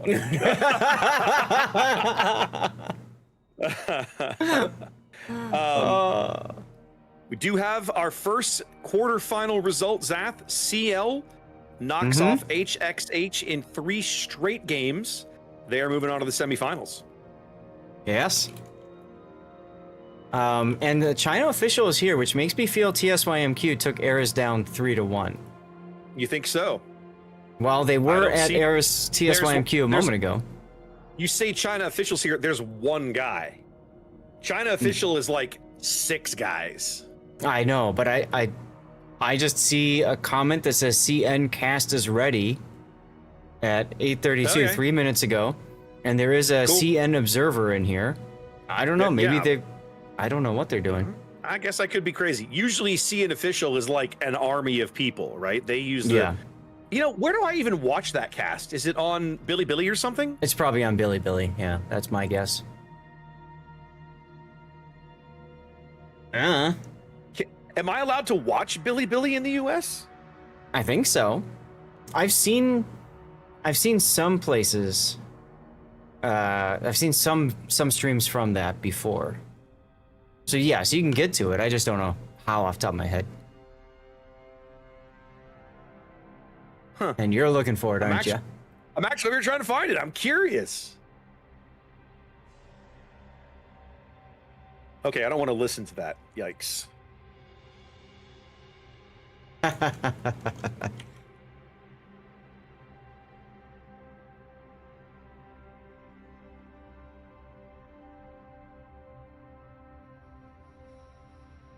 Wow. Okay. Finding this is apparently a nightmare. I'm looking and I ain't finding nothing. All right, I see. Time to cheat. Time to cheat, he says. Time to cheat, by which I mean we're going to ask Grok.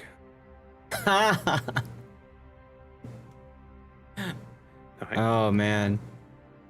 There was, I don't know if it's still around, but they released Gork, which is another... Oh, God, I've never heard of that, but that sounds hilarious. It's another Grok, but it's Gork. And so, like, if you ping Gork, Gork gives you an answer on Twitter, but it's a more kind of hilarious, like, sarcastic answer.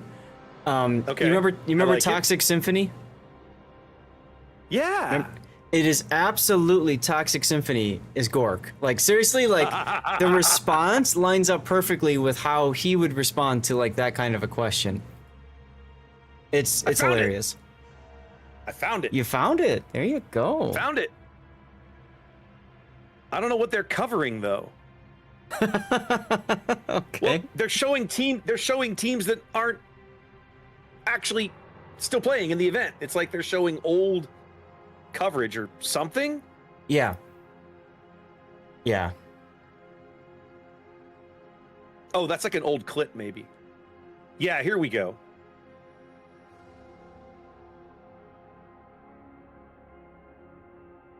Oh, we missed some good passes on that Eris Tivat game we bailed on. Oh no, that's Eris and Tivat. My bad. Yeah, they're showing clips now. This is like a clip. Okay. Yeah. All right. That's what they're going to usually do, because instead of focusing on, like, the decision making, you know, we always kind of dump on official because they just go back to the same thing they just saw and then they just rehash it, you know, with the renders and everything like that. So it's nice to just look around. What else have we seen out there? Speaking of seeing things, let's go watch something else. Speaking of seeing things, let's go watch a game, shall we? Yeah. All right, Zath, we're back to Tears of the Cruisers. What do we got cooking for the HSR lineup? And worth noting, HSR is up a game, and this was their choice. This was their map pick. We've got Yemi in a Chateau Renault, Arona in a Chateau Renault, Robin in a Napoli this time around, Sol in another Napoli, both of which are going for gun build. They're not really caring much about their secondaries. Yeah, that's not a secondary build on either one of those. Yeah, for sure. Scott in a Yodo. We've got Apex in a Prince Van Oranje without. Okay. That's like a. Yeah, I have bombs, but I don't care. I'm just going to play really Cruiser. Care. Yeah, don't even take the airstrike skill at all. That's strange. Yeah. And then we got Klee in a Preußen with Special Captain without the special skills anyways. Just threw him on there.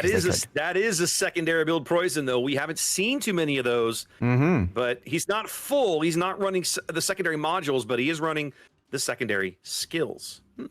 Okay. Yes, and the 2-point anti-air skill so he can recharge his Hydro sooner. That's a lot of big braining going on over there. What's up with Resin? Well, Resin seeming like they saw what they liked out of HSR's lineup last game, bringing a Rhode Island of their own. Let's see, we've got a double destroyer lineup. Mad Dog's Holland headed north with unique upgrade, backed up by Pregnant's Kushiro, also headed north. And Peyton's Poison. Peyton on the opposite end of the Poison scale, taking Vigilance and literally investing nothing into his secondaries. I kind of like that, though. It's a 4-ship element. I think I do, too. It's a 4-ship element for Resin. Headed to be Eagle Lance's Grozavoy leading the way, backed up by Boom Diata's Howden Liu with unique upgrade. Mabuki's Rhode Island. And then, last but not least, Triarch's Utrecht. So it's a 4-3 split for Resin up against a 6-1 split for HSR.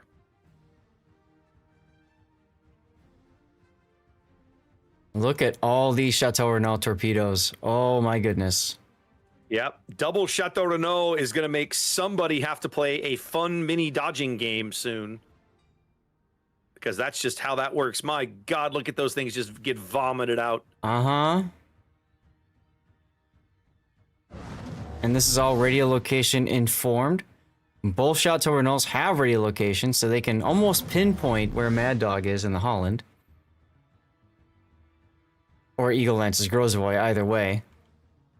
Mad Dog already fairly narrow to these torpedoes. Kushiro's doesn't have his Hydro running. Does have Hydro, but not using it at the moment. Yep. Catching a glimpse of Yami's Chateau and putting some shells downrange.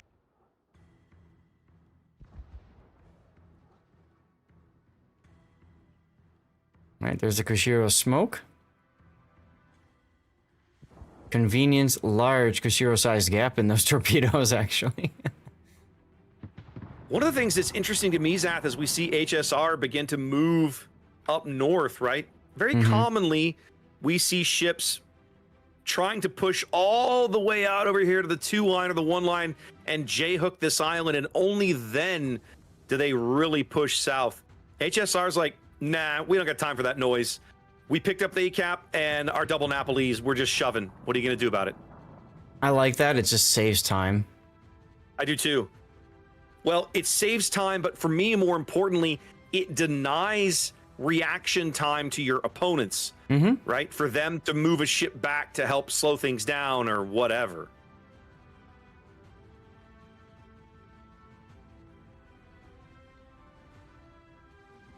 Holland torpedoes going in on Robin do land a little bit of pain.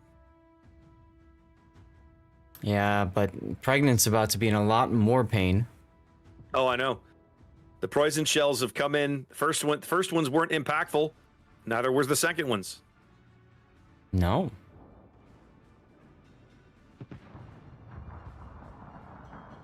Resin being forced to bend very quickly here early as HSR pushing a tremendous amount of firepower directly through the A-cap, forcing the resin elements here back into their spawn area. Resin just now, like, still not even really developing a mad dash to the C-cap. I mean, yeah, it takes a little bit of time to get around this corner. And of course, you don't know what you're going to face at the start, so you have to be prepared for multiple ships. And instead, you just see nothing but some torpedoes. You have to know those are Yodo torpedoes. Pregnant's Kushiro, again taking poison shells, again managing to dodge the citadels, surviving through a few fires here. Yeah, probably going to use that smoke as soon as it's on cooldown, which is in 2 seconds. Yep, there you go. Uh-oh. Could have been a lot worse. Poison shells once again miss. Chateau Renault is going to take some torpedoes over here. Nicely done by Mad Dogs Holland, leading those with radio location. How about looking at the poison in the middle now? Klee just getting hammered from Rhode Island, Utrecht, as Grozovoy leaves a smoke for him and grabs the C-cap.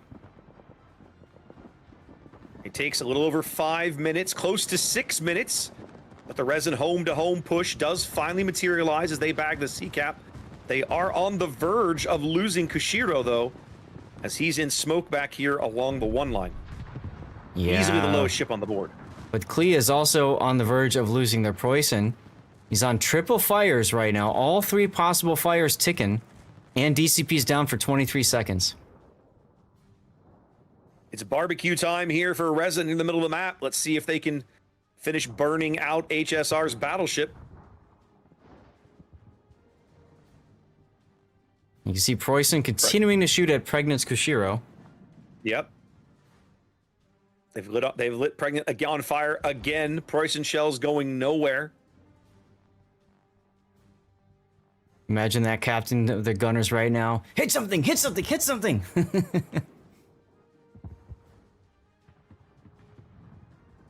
Pregnant trying to get off the edge of the map, burning. Next heal 40 seconds away. Next heal 45 seconds away.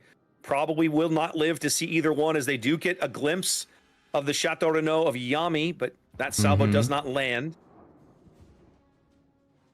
Klee is down to 1,000 hit points and about to start healing. Wow. Yep. HSR's battleship down to 1,000 HP as they shove the Chateau Renault of Arona onto the B-cap. Resin finally loses the Kushiro back along the 1 line as they also surrender the B-cap. HSR up 150 points and growing here in game number 2. Preussen with a really nice connection on Robin's Napoli. Obviously not enough to kill it, but it makes him stop and think for a little bit.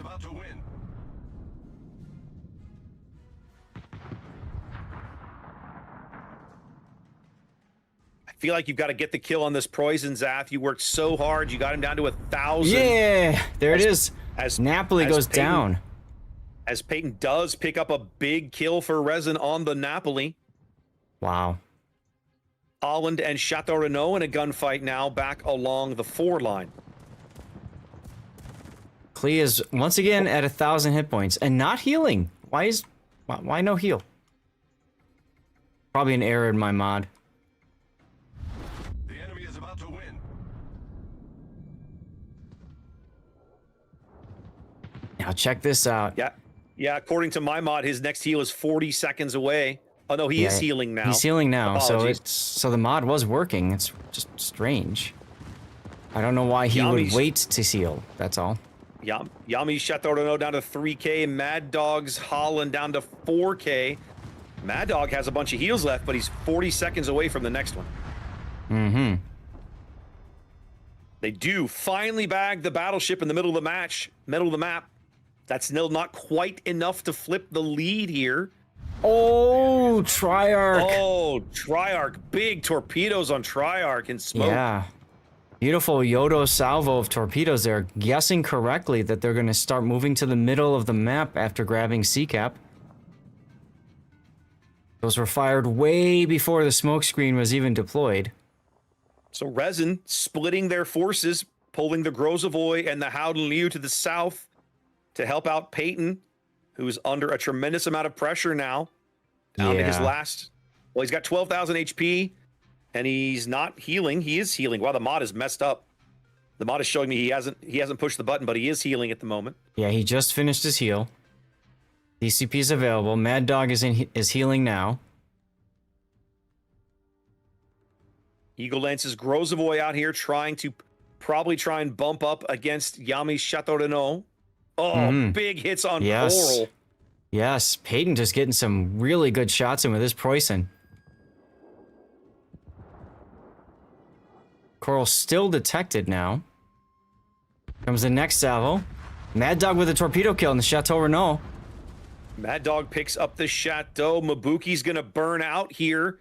Can he take Apex Captain with him before he does? He's trying to power through with the heal, but he's not going to get there. So they're going to pick up the B cap. But for the moment, HSR still in the lead. Okay, lead change. 70-point lead and growing now as they finally kill the other Napoli down near the B cap. Well, it's not over yet, though. No. The Yodo, Scott Farquhar, is going to be able to get into C and probably pick that up. Yes. And that's exactly what HSR needs to do. I don't like that Apex is starting to sail back towards A. I think he'd want to stay farther back so that he can get his heal going before he gets detected. He's detected now on 1,400 HP, 25 seconds from a heal. Exactly. So I think that's a bit of a mistake there. They can get it. Oh yeah, they're going to get it. They need this kill. Oh, they're going to get it. Triarch almost goes out there in the one salvo, but manages to survive it. Yeah. And so now, even if they're going to surrender the C cap, and they are, the Yodo's going to pick that up. The Grozovoy of Eagle Lance or the Utrecht of Triarch will be able to grab the A cap in response. Yeah, most likely both. Cap it faster. Probably Plus, Triarch is so low health, he really shouldn't be coming back out again to play. Pretty much has to keep running. Yeah. Yep. HSR down to their last two ships, the Yodo in C, the Chateau Renaud down near B, who might still bump up against the Holland.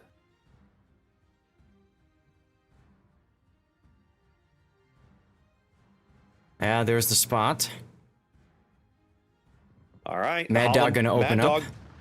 Yep. Why not? A kill will end the game. So let's see if you can put enough pressure on to get it. That's right. We'll see who takes the honor of this field.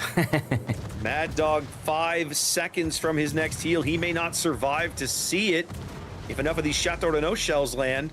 Nope, he gets the heal. He does get to the heal. 2 seconds to go. Now burning in out, and there it is. Resin's going to hold on for a win here to tie things up at a game apiece. Yeah. And worth noting, both of these games were the opposite team's pick. Indeed. It's always fun when you can steal, quote unquote, your opponent's map from them, right? Yeah. Yeah. I like your map choice. I'll win now. Thank you. But I think thank you for choosing that map. I'll just grab that from you. I think a lot of it comes to play, though, that you get to choose the spawn when the other person chooses the map. So Resin smartly says, hey, I think the B side, the south side, is better, and the stats, we talked about it earlier, the stats back that up for this particular map. The B side, the Bravo team, is the stronger side. They beat BRR earlier this morning from the south spawn on Tears of the Desert. That's right, that's right. So one of the things I like about that, Zath, we've talked over the course of the weekends of the event, the NA teams have tended to shy away from tiers. Now we're at best of 5. They're forced to play it, right? It's gonna come up. That's right. So now it feels like at least the NA teams, we're looking at the last 2 NA teams in the event, but like they've at least got a strategy. They're not coming into the map kind of flailing about like, I don't know what I'm doing. Now they at least have figured it out. Yeah, at this point of the tournament, teams that are left, they're not vibe calling or anything like that. They have specific maps, plays, they've probably practiced a few times, different deployments. They kind of know what they're going to do, right? So it just comes down to, how do you react to whatever situation approaches? And that's it. Ibro gets a game off of Pork. Their first game is done. We'll see what happens there. Okay. TSYMQ and Eris are now in game 4 because they are actually, now I am looking at it live on the China stream. Okay. I say live, they'll be on a delay as well, but you know what I mean.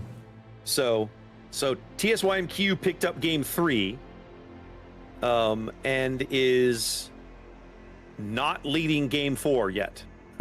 It is not looking good for Eris right now.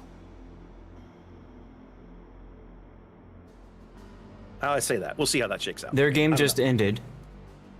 I'm watching the thread. Okay. You're spoiling it for me then. I am. It's fine. I love spoiling it for you. I know. Let's see. Playoffs International. Here we go.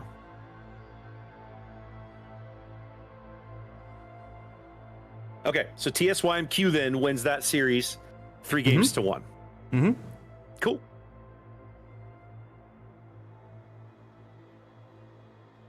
So we'll probably see some new friends come in. Yeah, probably. That's okay. So I think the Chinese cast is in here as well to pick up moments to sprinkle in as well. Maybe they've got their main moment, but then also while you were watching, here's what else happened. Like when you watch golf or something else. Well, and having seen what they do, like when there's not an actual live game on, they don't do this. They don't have this. They just seem to show clips of past games or interesting clips or whatever. So it's like a clip show when there's not a game, and when there's a game, you get a game. That seems to be the way they manage it. Hybro is up 2-0 to Pork. They just finished game 2. Okay. Wow. Pork had a hell of a run against TWA, but maybe they used up all their mojo. I don't know.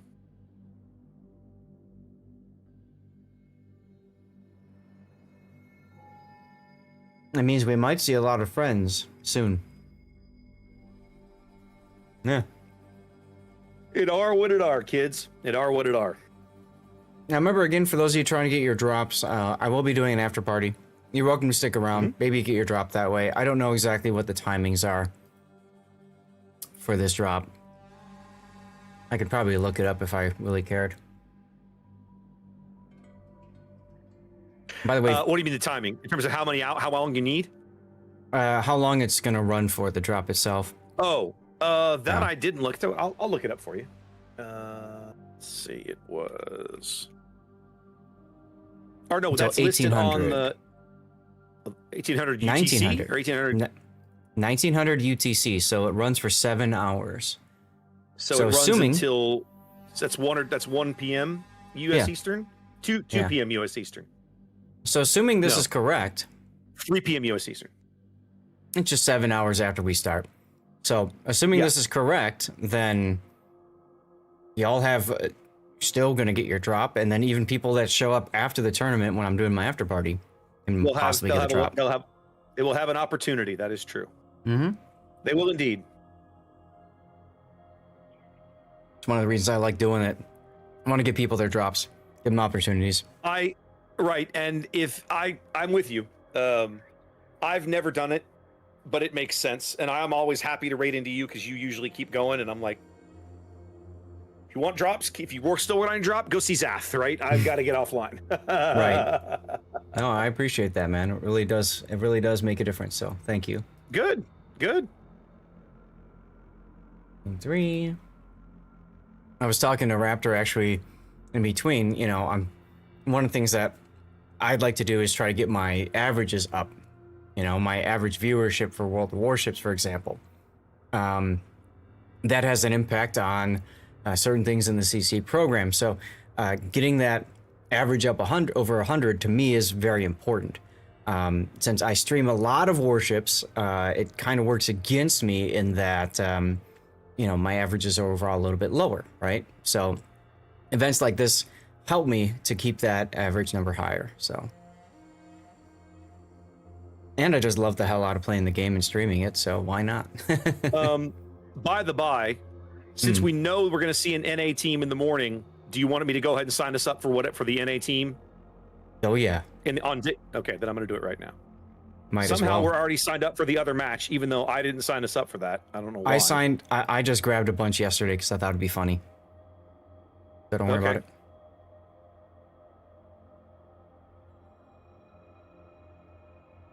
There. Fixed. Thank you.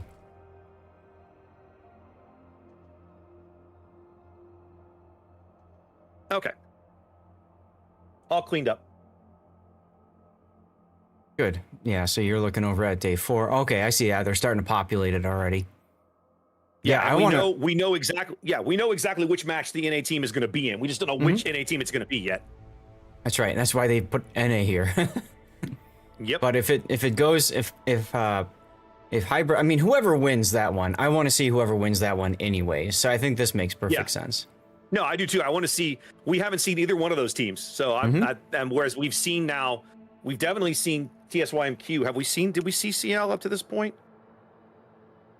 We did no, catch one, Tavat. I thought. No, I don't have them down. I know we saw Tavat. Okay. Yeah, I think you're right. We saw Maiho, Moyai. Mm-hmm.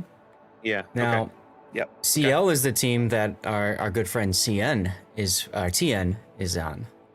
Historically, I believe he played for CL. That's who he plays with. I didn't know that. Yeah, okay. I don't know if he's still here or not, but he was on CL a couple of years ago. Okay. Well, you know what else we can do, Zath? We can cheat. I know. The other thing that's interesting too is this means that there will be a China team in the finals, in the grand finals. There will absolutely be a China team in the grand final. Can't be stopped. So now. That's kind of neat. So CL TN is not. Actually, I lied. TN is on their roster. Let's take a look. TN is now. It's not his full name. It just says TN. But yep, that is him. That was so cool meeting him. He was fun. He was fun. It's always good to meet other contributors for a variety of reasons. Go ahead. What I loved about him is he had the highest he had the highest damage done in archerfish at one point, like in the world record. Okay. Right? And I was talking to Grunty about how you play archerfish, and he's telling me I'm all wrong. And I go and I look at TN's game. It's exactly how I said to play. And I'm like, I suck at Grunty. I mean...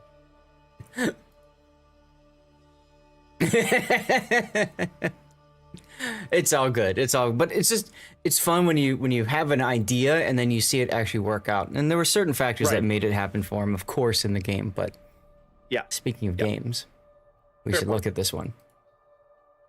Oh, look, we dropped. That's important. Look, we dropped.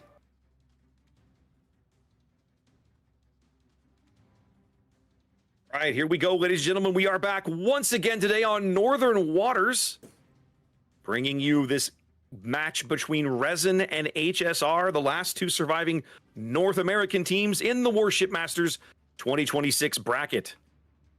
This is Resin in green. We're looking at Mad Dog's unique upgrade Holland, Eagle Lance's torpedo build Cassard, Triarch's Salem, Boomdiata's Hindenburg, not running unique upgrade there.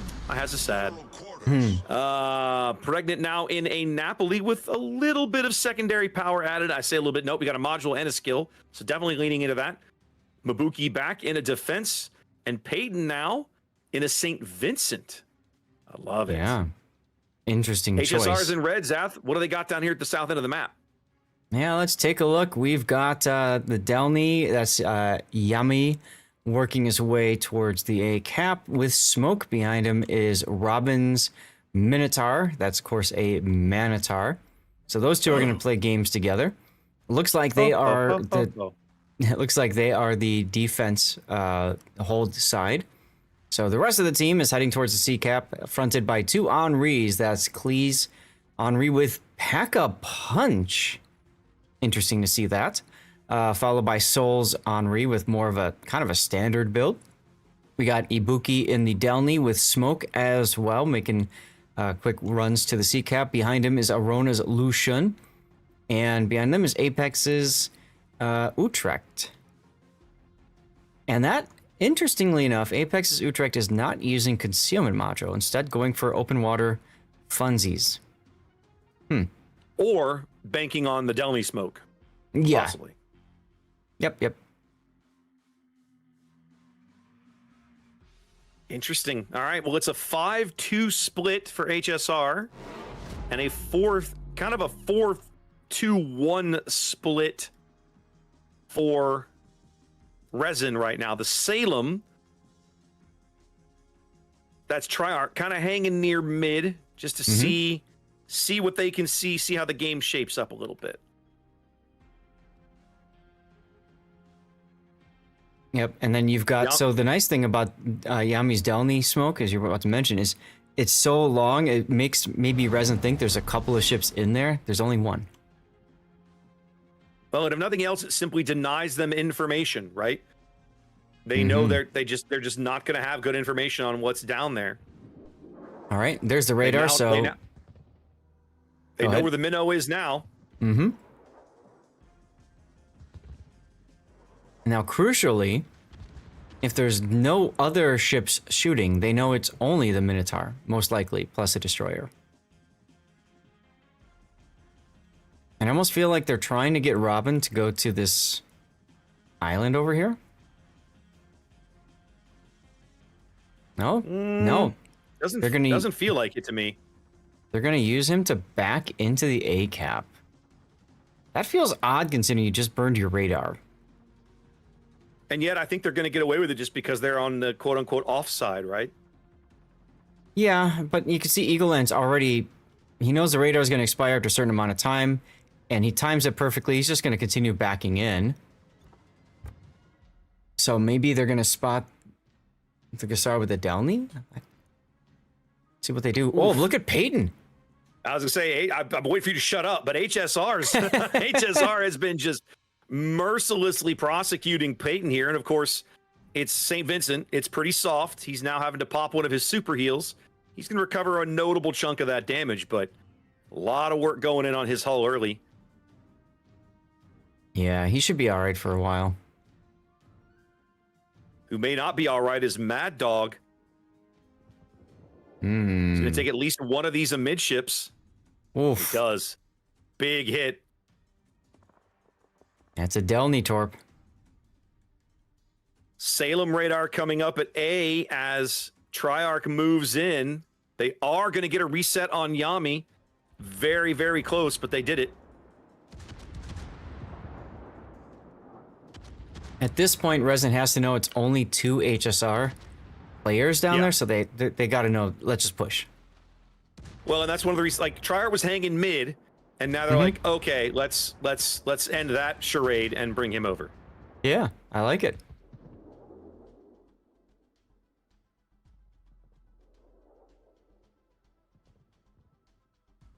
Resin along the kind of scattered up down the 8-9 line, feeling confident they can hold this pull back. Hold this push back without needing the Salem. And you can see also the defense. That's Mubuki getting in position to deal with anything that goes to the middle, I guess. Anything that gets past them, far enough north, tries to sneak into the cap, whatever. The way these caps are configured, having somebody close aboard for point defense is a good deal. Oh, absolutely, yes. They're catching Mad Dog on the surface. I'm not quite positive how. Is he just hard spotted? Wow, Arona just got dunked. And that's probably who was spotting him. Speaking of dunked, Mad Dog's going out. Yeah. Yep. He got Utrecht bombed on top of Henri HE'd. And that's going to give the Lucian, that's Arona, a free run at the B cap. While nobody still owns A. Whole lot of delaying action. Resin taking their time, getting their pieces in position over at A there. They're going to have to get this cap soon. Well, they're about to. Triarch stepping on as the Minotaur radar expires. The Minotaur radar going is going to free up Eagle Lance. The Conga line torps are coming in on Triarch. I think he's got a line to avoid them, though. Yeah, he should be fine.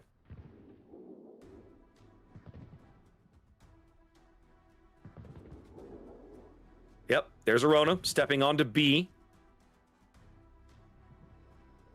As the push materializes up the 10 line. Buki being forced forward. I wonder if he's going to take a shot at Robin's Minotaur here. He's got a beautiful shot.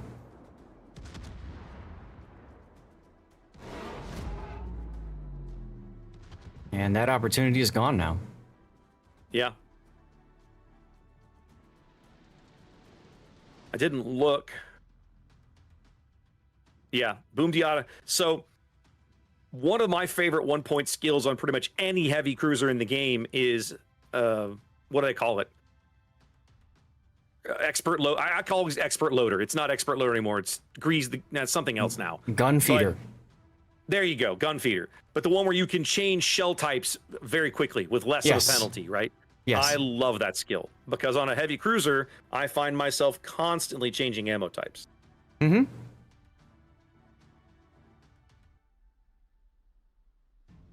Well, Resin still has a health lead, but they no longer have the board control they need to carry the day. They're upside down nearly 200 points, down a ship, trying to find a way back into this game and preserve what assets they have along the top of the map. Yeah. Triarch's got some torpedoes coming in his face. He's going to take one. That hurts. Oh, wait, there's more. One in the bow. Mabuki's defense also making revolutions to the south now. Yeah, I think they're hoping to catch out Minotaur here, but Minotaur's not there. He's moving farther forward. Well, but between the defense, the Cassard, and the Salem, you're starting to really constrict the angles the Minotaur can show you and not get citadeled off the board. Yep. And the Utrecht is not the ship that I would bring back to help play defense back there because, again, another light cruiser. But let's see. Maybe I'm just crazy. What I'm really surprised at is what's Boom Diata waiting on? Yeah, I think it's his only. I think it was their only asset available to come back. Right, Lucian is locked up there with the two Henris banging away at Peyton St. Vincent, who again is quite low. Well, he's on double fires here, and he's 15 seconds from a heal. Depending on how the shells fall, he may not make it. I don't think he's getting to the heal. It's going to depend on the fire duration here. He's going to make it. It's going to be close, but he's going to make it. Right there. Yep, he got it. He got down to 418 HP, but manages to get a heal off. And then slaps Arona. For a few salvos more. Good, yeah. They desperately needed that. Needed to get more damage out of him. I mean, the HSR push up the 910 line is absolutely just beat to crap. Absolutely, 100%. Still getting SAP shells on the Lucian. As here come more St. Vincent shells. Oh, nothing. Push through mid materializes. Go ahead. Yeah, Robin's in trouble, about to hit the border. And he's got 10 more seconds to heal, super heal, and then that's it. Triarch has no super heal in the tank just yet, so he might very well get farmed out first.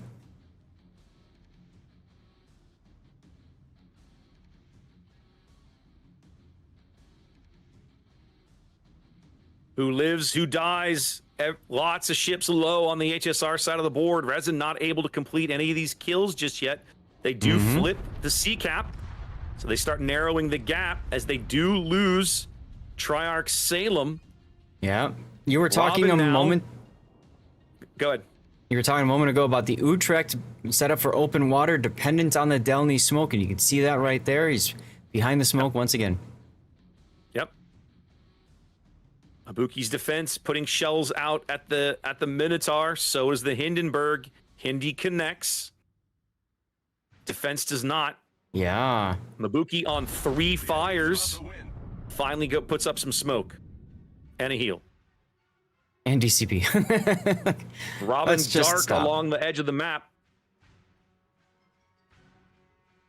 So down 2 ships is Resin, up a cap. They desperately need to complete one of these kills. Mm-hmm. Everybody HSR is running away. They're basically having to shove the Napoli into the B cap. Going to take at least 1 deep water torpedo midships here to make this turn. Oh, he's got smoke at least. He's got the smoke. He's going to be able to get into the cap. They're going to keep fishing for him in there, but those are blind shots. They're just firing. Yeah, but that is a sticky fire now. It is what it is. Can't be helped. Nope. St. Vincent guns shells out on Coral Sea's Henri. Peyton hits him again. Just like that. Resin back onto the B cap, freezing HSR at 968 points. Yeah, crucially though, Pregnant's smoke is out in a few seconds. Pregnant already making the turn to get out of the cap. They know that they cannot surrender this kill. If the ship goes down, the game's gonna be over. Eagle Lance caught out though in the south. He's probably gonna be it. When he dies, that'll be the game. Lots of different ships shooting at Eagle, and that's it. Yep. Resin forced into a position they had to take big risks. Not able to get over the finish line here with a win in game number 3. Yeah. I got to give huge props to HSR for preserving all of those low health ships, man. Oh yeah, like, totally. Just crazy how much HP some of those ships had, and they were able to still be on the board. Yeah, fantastic. As we see a lot of friends. Well, that can't shock you.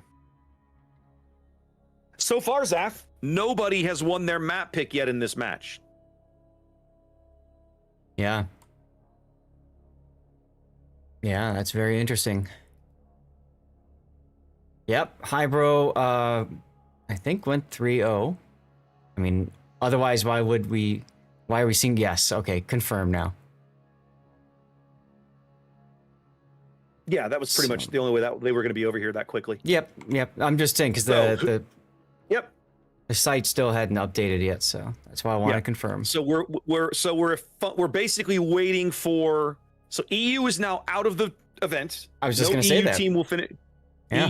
No EU team will finish higher than 5th. Our final 4 are going to be 2 Chinese teams, an Asia team, and 1 NA team. Mm-hmm.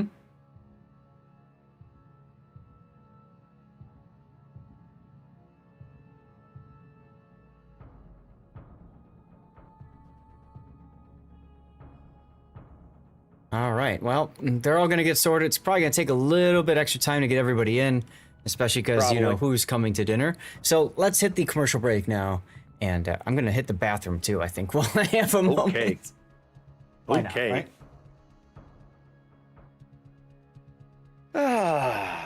All right, guys. We're down to what could possibly be the last game of the day. We'll see what happens. If you're on my channel or in my Discord, I just started a new giveaway. So I've got another tier 9. What are they? They're not called a. What do they call them? A package. Bonus package. Thank you, Zaf. The tier 9 bonus package. I've got at least 1 more of those to give away today. So I just started that giveaway over on Discord. Make sure you join the Discord. There's a giveaways channel in there. All you have to do is react to the post with anything. A high five, a middle finger, an American flag, whatever floats your boat. And actually, that's not true. There's a button you push, but that'll enter you into the giveaway. Push it once, and then if you win, congratulations. The bot's going to just message you directly and hook you up with your code.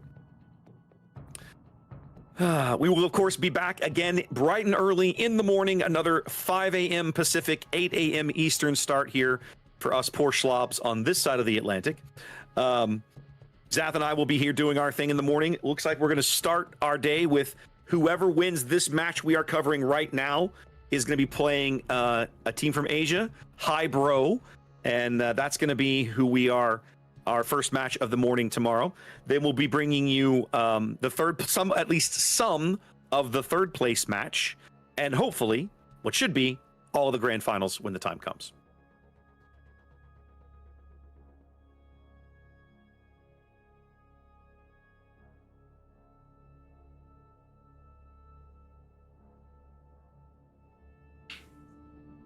We're so glad, guys, that you're hanging out with us and not on Wargaming Official. We appreciate you. Thanks for being here. We always get folks who come in chat and are like, we'd rather watch the games here. There's almost no bigger compliment you could pay. Let's just put it that way. So thank you for that.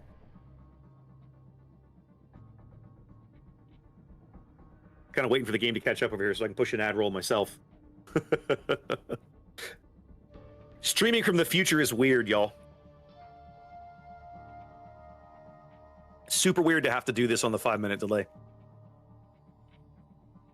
I mean, we've been doing it a long time, but still. You're never used to it. You get used to interacting with chat.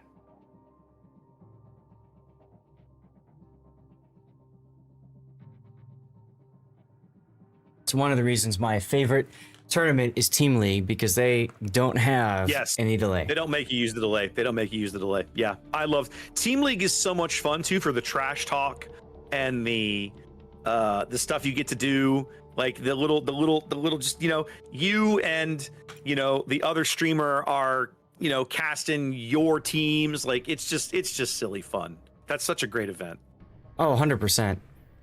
I'm so bummed that I haven't been able to do it in a couple of years, because it's like every time they come to invite me, it's like 6 or 8 weeks out, and whatever weekend they've picked is already full. And I'm like, oh, come on, guys.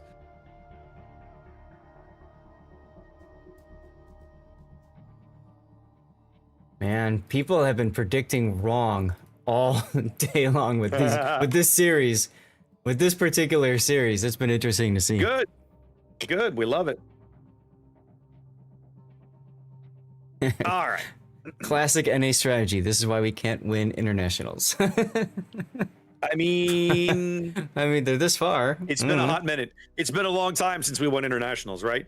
Wasn't 07 the last team to win a big international event? And they retired like 4 years ago. You might be right. Although, wait a minute, didn't KSC Resin win something? I thought KSC won. They won they won the NA bracket. I don't think they won the international bracket at King of the Sea. Obviously we've had plenty of NA teams win NA events. I'm thinking international events. I don't think we've had an NA team win an international event in a while. I'm looking.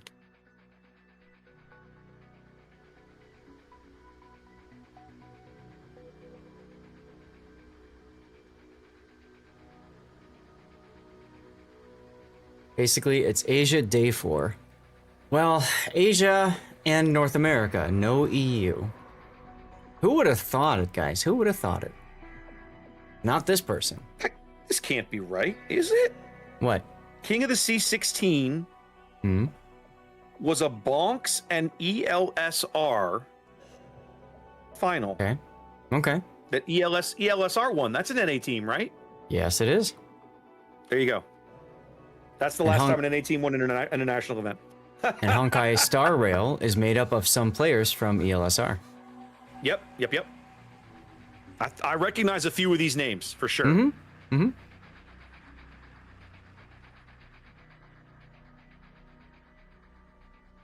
Well, let's hope for a Resin victory so we can force a Game 5, because those are always fun.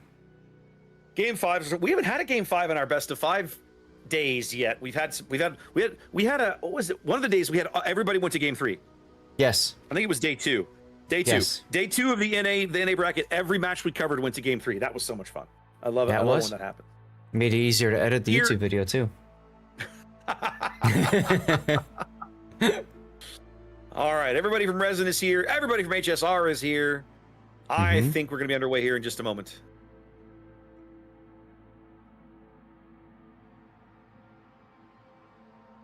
They said the NA stream is ready to go.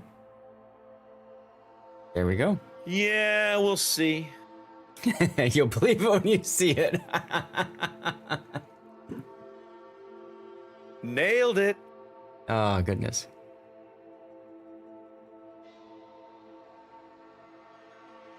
Well, we're waiting. Well, we're waiting. Yeah, a lot of that going on with the official casts, but oh well. Life continues. Yeah, that's right. Here we go.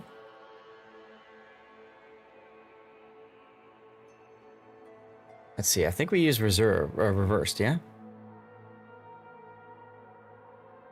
Like This one check? actually should be the regular one. Yeah. Oh no, this one's reversed. Game 3 was the regular one. Ease. I was just looking at the... Zaf. Go ahead. Go ahead. What were you going to say? I said I was just looking at the team lineup before I make the switch. That way I just know. Same. Take us into Land of Fire, my friend. What do we got cooking? Well, HSR looking to make this a done deal for the day so everybody can go home. Is going to be one destroyer up to the north at Land of Fire. That is Arona's Chateau Renault, flanked on both sides by a cruiser. We've got Apex's Goliath, with your typical Goliath stuff and things, and Ubuki's Napoli, set up for a little bit of secondary fun. Behind them all is only cruisers, no battleship for them this time. We've got Klee's Hindenburg with unique upgrade, Soul Coral in a Napoli with main battery build, Robin in a Svea, utility, good stuff like that, and then Scott, the lone Zhao, test ship Zhao, heading towards the ACAP and probably going to be defending. Looks like with Klee's Hindenburg. Ooh, that's with Zhao in the steel. That Zhao in the steel camo Zap. That is sexy. That anything really in sexy. steel camo. Steel camo is probably one of the sexiest camos in this game. It's getting a little warm in here. Okay. Are you vibrating again? Whew. All right, here we go. Resin in red, bottom end of the map. With their one destroyer, Izzedelny. They are also running a 6 cruiser lineup. We're looking at Triarch's Utrecht, Pregnant Svea, Boomdiata's Castilla, and Peyton's Petropavlovsk, all headed towards the sea cap. It's a double cruiser plan on defense. That's literally Mabuki's defense, and Eagle Lance's Zhao. Now, it's a 6-1 split. No, it's not. The Hindenburg. Okay, so it is a 5-2 split again for both teams. One other thing I wanted to point out, Zaf, did you check out the Goliath's captain build? He's running heavy HE. Yes. On that ship. Mm-hmm. Yeah, it makes perfect sense. No hiding for that Goliath. But he's going to hit like a train. He is, and he's positioning himself so he can try to farm out the traditional cruiser position. Radar cruiser position. That's where Peyton is, right over there.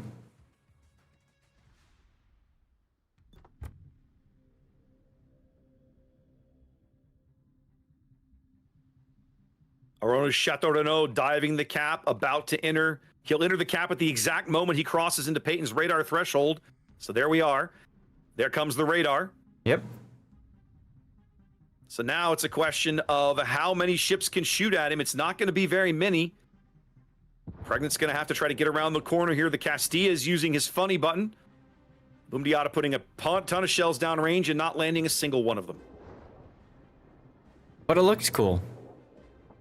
It did look pretty awesome. But he had like German dispersion right there. It was pretty rough.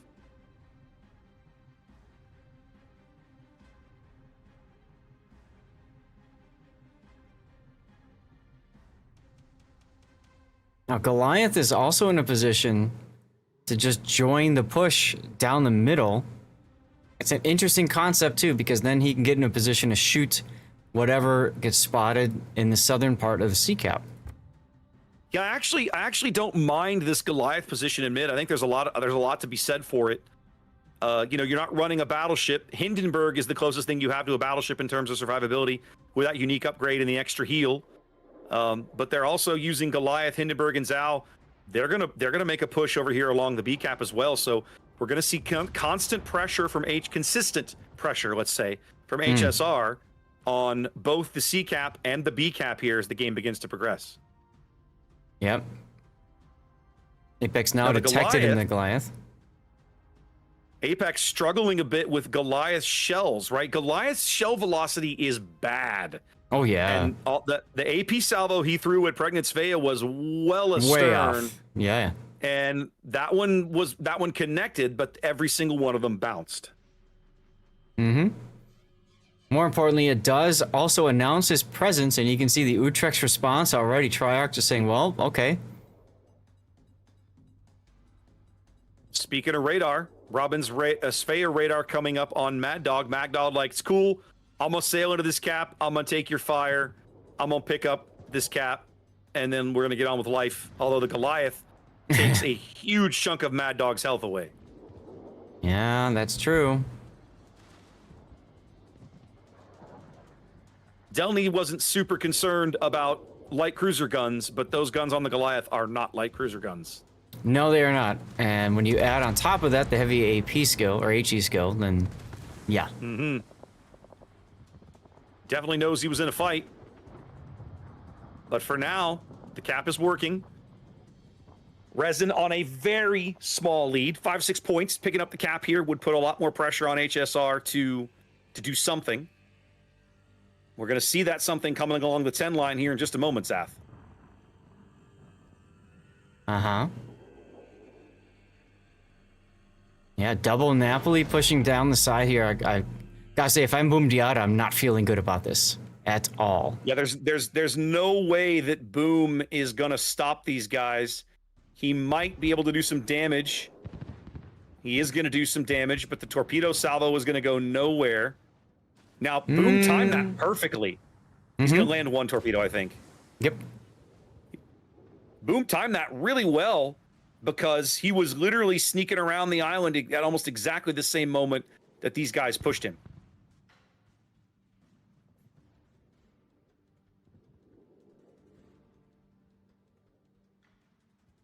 Oh, Triarch takes a Goliath salvo in mid for about half his HP on the Utrecht there.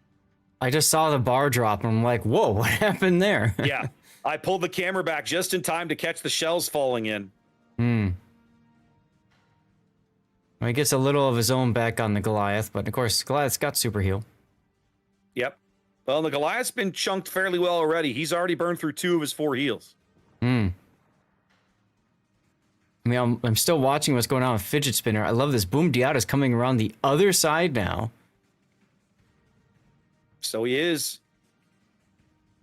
The pressure continues. The Chateau Renault had stepped onto the top end of C. Arona, drawing a Svea radar out. They're going to push him off the cap, but I'm sure he'll be back in a moment. Speaking as radar, Svea now radared by Svea. Yep.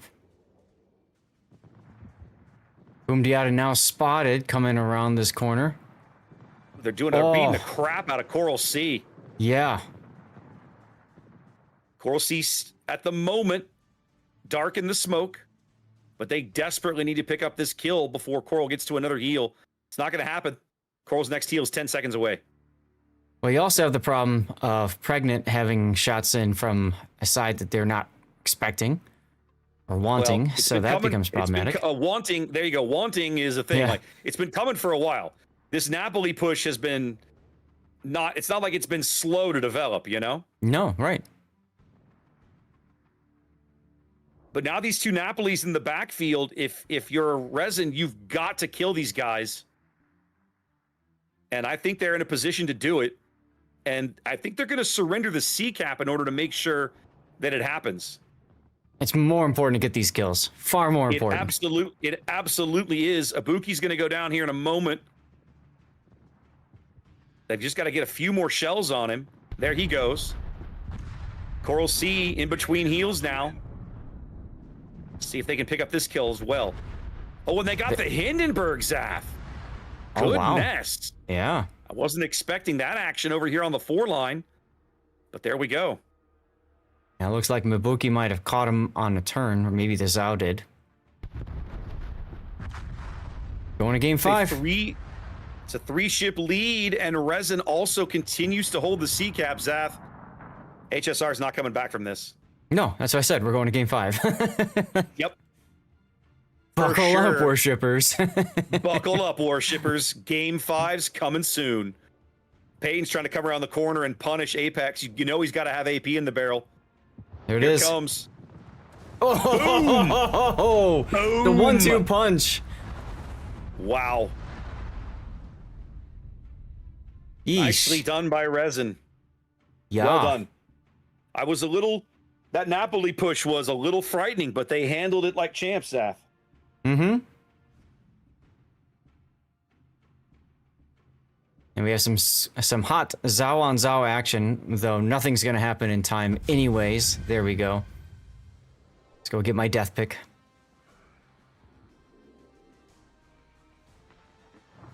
Sinking Goliath. That's fitting. Woo! All tied up at 2 apiece. Let's go.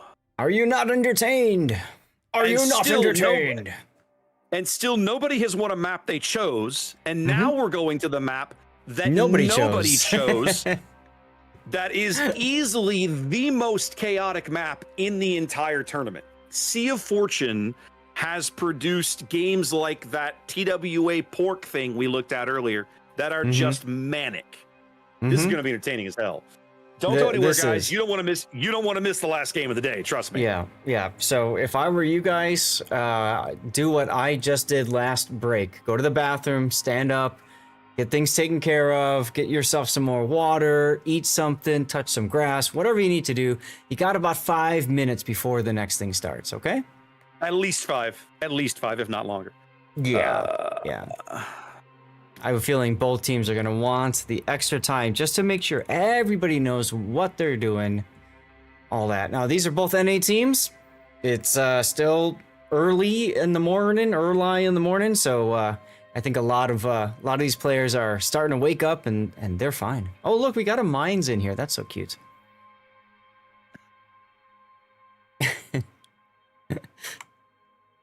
Ay.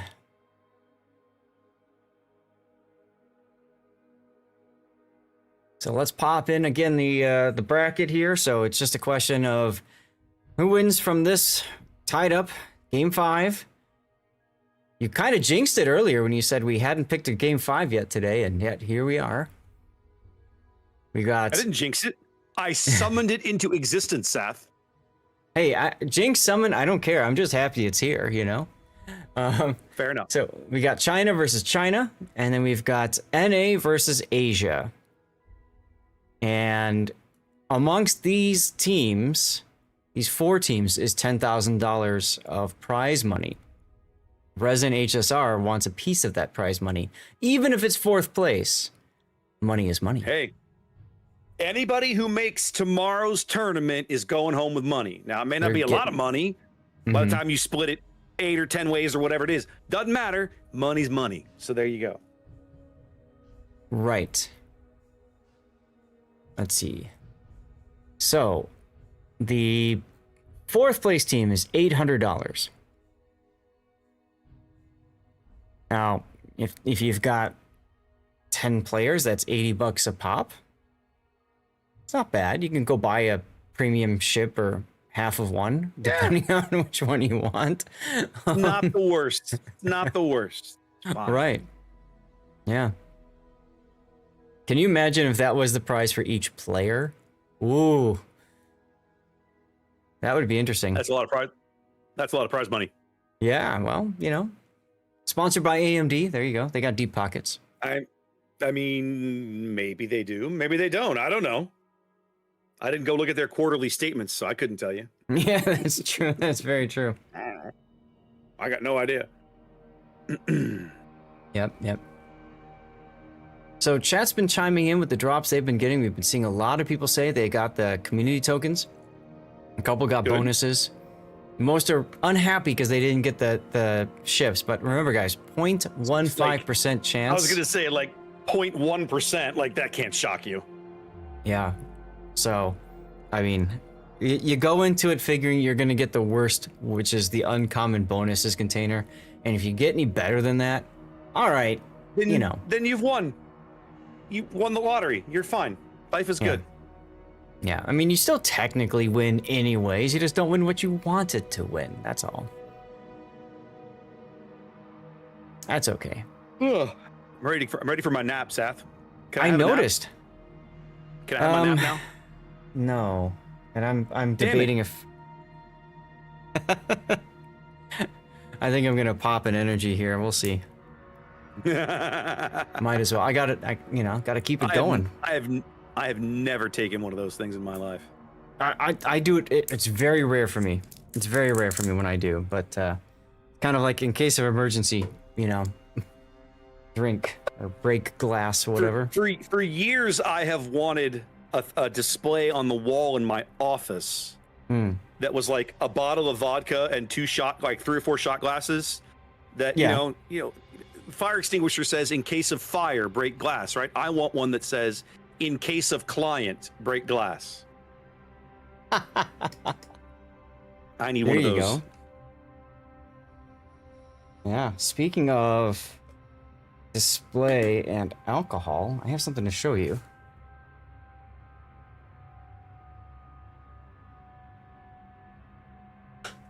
All right, chat's finally catching up. Last giveaway of the day just started in Discord.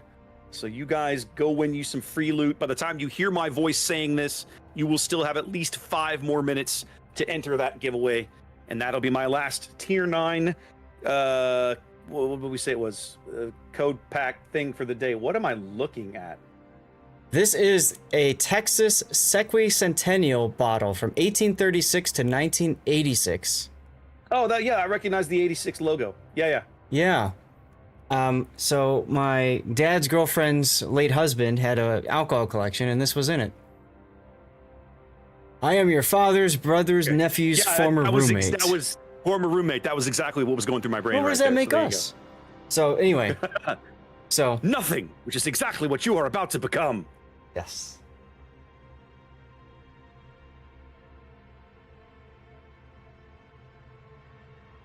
I think I'm ever gonna drink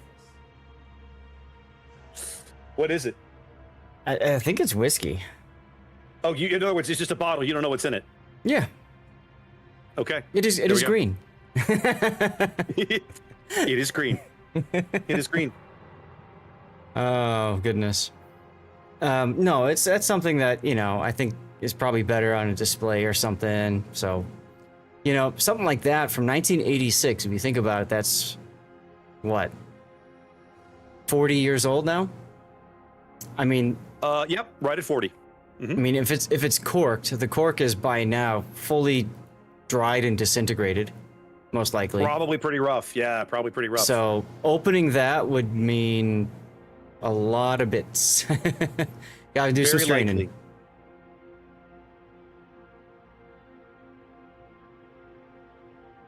Would not be the first bottle of whiskey that I'd run through a strainer to get cork pieces out. Won't be the last. Right. Absolutely. Well, if you guys are just tuning in, this is going to be the last game of the day, Game 5. If you are looking to get your drop, we'll be sticking around for an after party, so you can stay for that if you'd like. If you want to go back to bed, go right ahead. That is my cunning plan. I will not blame you. There you go. We've got lunch plans with friends, but I'll have time to sneak in a little nap between now and then. That'll be good. Yeah. Just have ginger drive and then you'll be good, right? I mean, yeah, maybe. I don't know. We're not going that far. It's like 10 minutes away, but still, it's we don't have until 1 and it's just now 20 till. So yeah, I'll have an opportunity. Alrighty then. I'll have an opportunity for a nap. It'd be a short nap, but I'm gonna make it happen. Well, Resin is down a player. HSR is ready to go. Yeah. They'll be around. Yeah.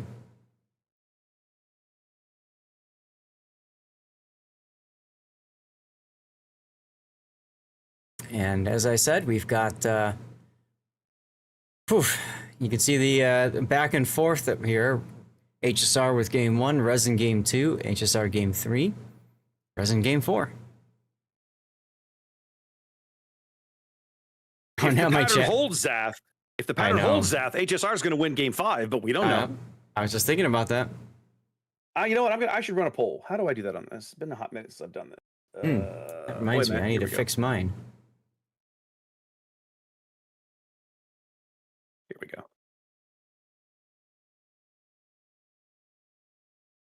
Right.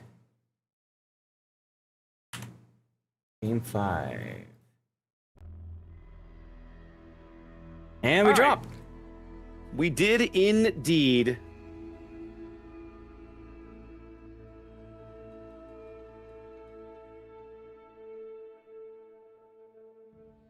Chat catching up saying, Ooh. just be lucky, then you don't have to worry about missing a ship. If only it was that easy. All right, Zath, are we ready for the last game of the day? I think so. Let's do it. Ladies and gentlemen, boys and girls, warshippers of all ages, it's time to embrace the chaos. Welcome to Sea of Fortune, the map that nobody wants to play. Yeah. Here we are, spawning in green at the top of the map. This is Resin, Mad Dog in a Delny, Smoke Delny, Eagle Lance in a unique upgrade Holland, Triarch here in an Utrecht. We have Boomdiara and a Prince van Oranje. We have Pregnant in a Salem and Mabuki and a Koshido, a lone battleship for Resin. Zath, that is Peyton's Burgonia, one of your favorite ships. Oh yeah, love that boat. Talk to me about the HSR lineup in red.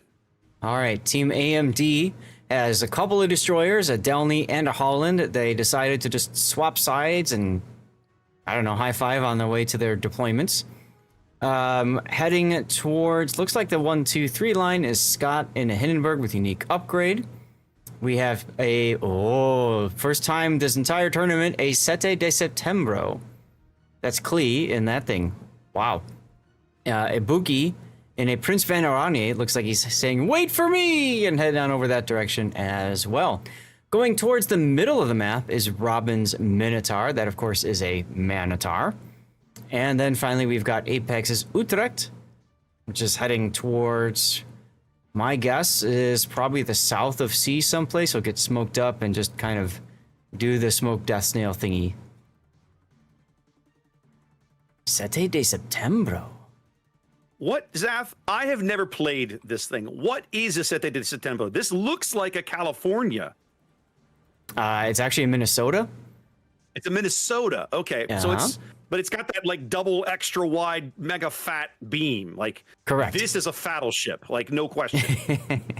Yes. So it's a Pan American Minnesota. Why would I play this instead of, it's tier 10, obviously. But other than that, Minnesota being tier 9, what did they do to it to make it a tier 10 ship?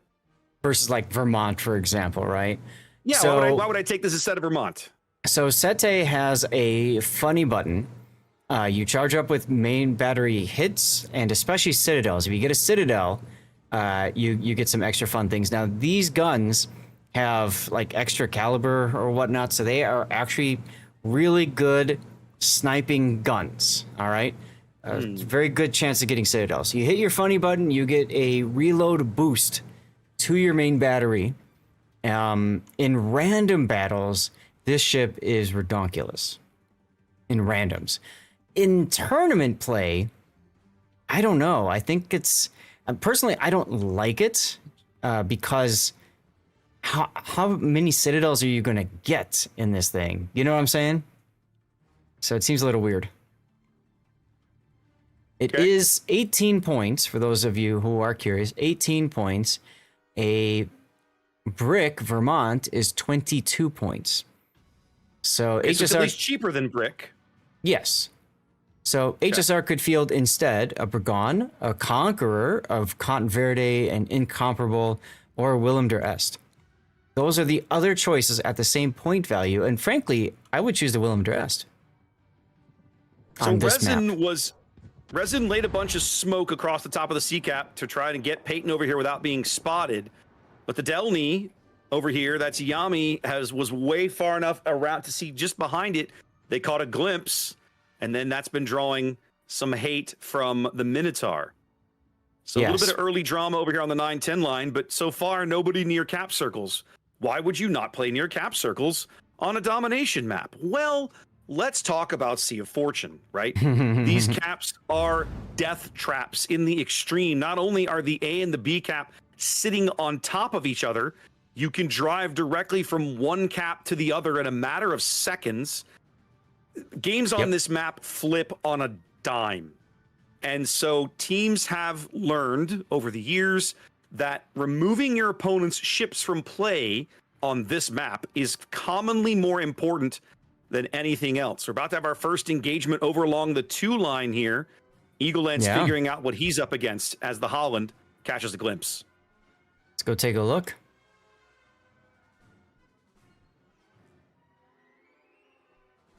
I will say, usually the south spawn has the advantage on this side because of the way the islands are set up. So it makes sense that HSR is going to push more on the south side. That being said, I feel like you spend a lot of time getting a lot of your assets out to the side, and by the time they get in to help, kind of like Tears of the Desert, the game's already over on the other side. So, well, it could have gone that way, but I think now Resin is realizing, look, there's 3 ships on the 2 line. There's at least 2 ships on the 9 line. That means the middle of the board is pretty empty. They're going to let the Salem dip their toes in the water and see what happens at A. You know, I was just thinking the other thing about Sete is if you're using Lisboa, he comes in handy because of the funny button. Yeah. Which you can't use in tournament play. Minotaur radar is going to catch the Salem out here, but there's not a ton that this Minnow can do. Salem does have a gap here where they can continue to progress without getting shot and going to pick up the cap anyway. So first points of the game finally coming over 5 minutes in. Yeah, but watch what's about to happen. There we go. The pregnant. Salem, pregnant, wanted to know where the Sete had gone and now knows and now has to make some uncomfortable positional choices as the shells are about to arrive. And here they come. Ooh. Solid hit. Peyton also getting dunked. Were those torpedoes? Man, Peyton's under tons of pressure. That was at least 1 Citadel. The key is 2. You need 2. I don't think he got it. So. Ooh. The Sete got dunked in return by somebody. Who was that? That was Peyton's Was that Bergonia. bombs? It was okay. Or was that PVO bombs? I couldn't tell. Now Peyton. Oh yeah, there they are. Now I'm seeing the Bergonia shells. Yeah.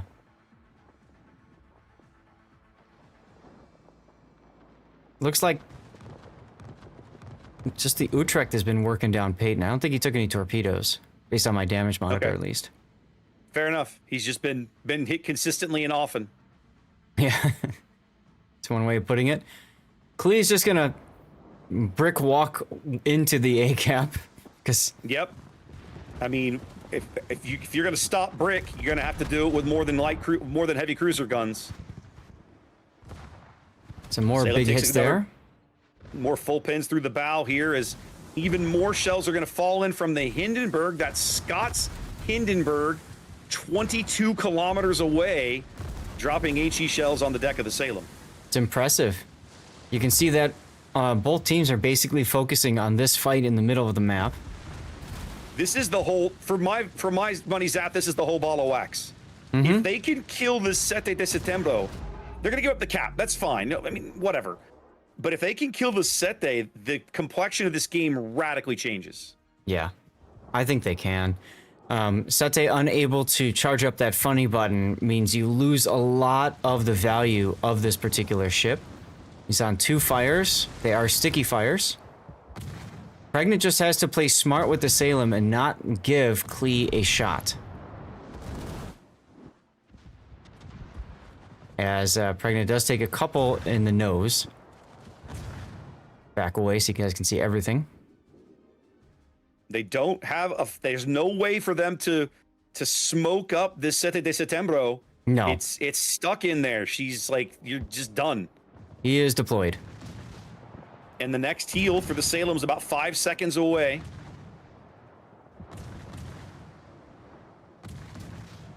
They're trying for like cross-server AP shots out of the Minnow, I think, on the PVO. Cross-server.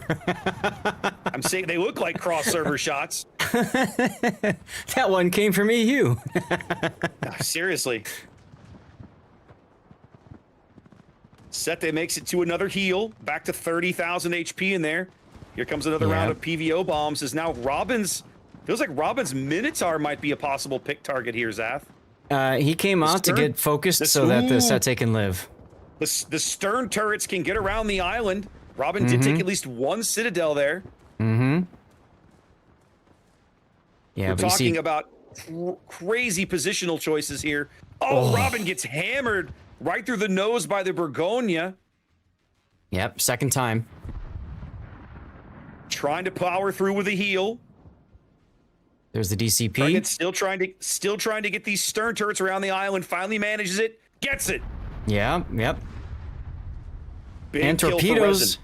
Torpedo hitting, and Sete finally gets his funny button charged up, but he's got no one to shoot. Oh, and the Utrecht finally bags the Delny down in the corner of the map along the 9 line. I was watching that. It's a 2-ship lead now for Resin. They've coughed up a ton of HP. They have no cap control, but their board position is not that bad. Sete is out of heals. Completely out of heals. Yeah. And still flooding or burning in there. He's still ticking. Flooding. Yeah, it's over now. Okay, he flooded. The flood just ended. You're going to try and pick up B, and he is. That's going to put even more pressure on Resin. Who just They're going bags to lose another the kill. Utrecht now. Yep. And so now, Resin up 3 ships, free to deploy everybody over here on the edge of the map. Now, ordinarily, that might mean they could make a run to the sea cap. The Delny could probably pull that off, even with the Sete looking right at him, but the Utrecht cannot. Oh, look at the Holland. Look at Arona. He's going for it on Boom Diata. Bold. Boom's already Very moving. bold. I think he's going to get him. Yeah, I think so. He underlet him. He's going to get it. Wow. Is the Salem going to finish him off? I think he is, Zaf. That was a one-way ticket, but at least now it's... Now they at least got a cruiser off the board, but still that hurts. Both teams trading HSR. ships. Teams trading ships north of the A cap. The Sete de Setembro once again dueling with his good buddy Peyton the Burgonia. Peyton desperately needs to win this duel. He's gonna.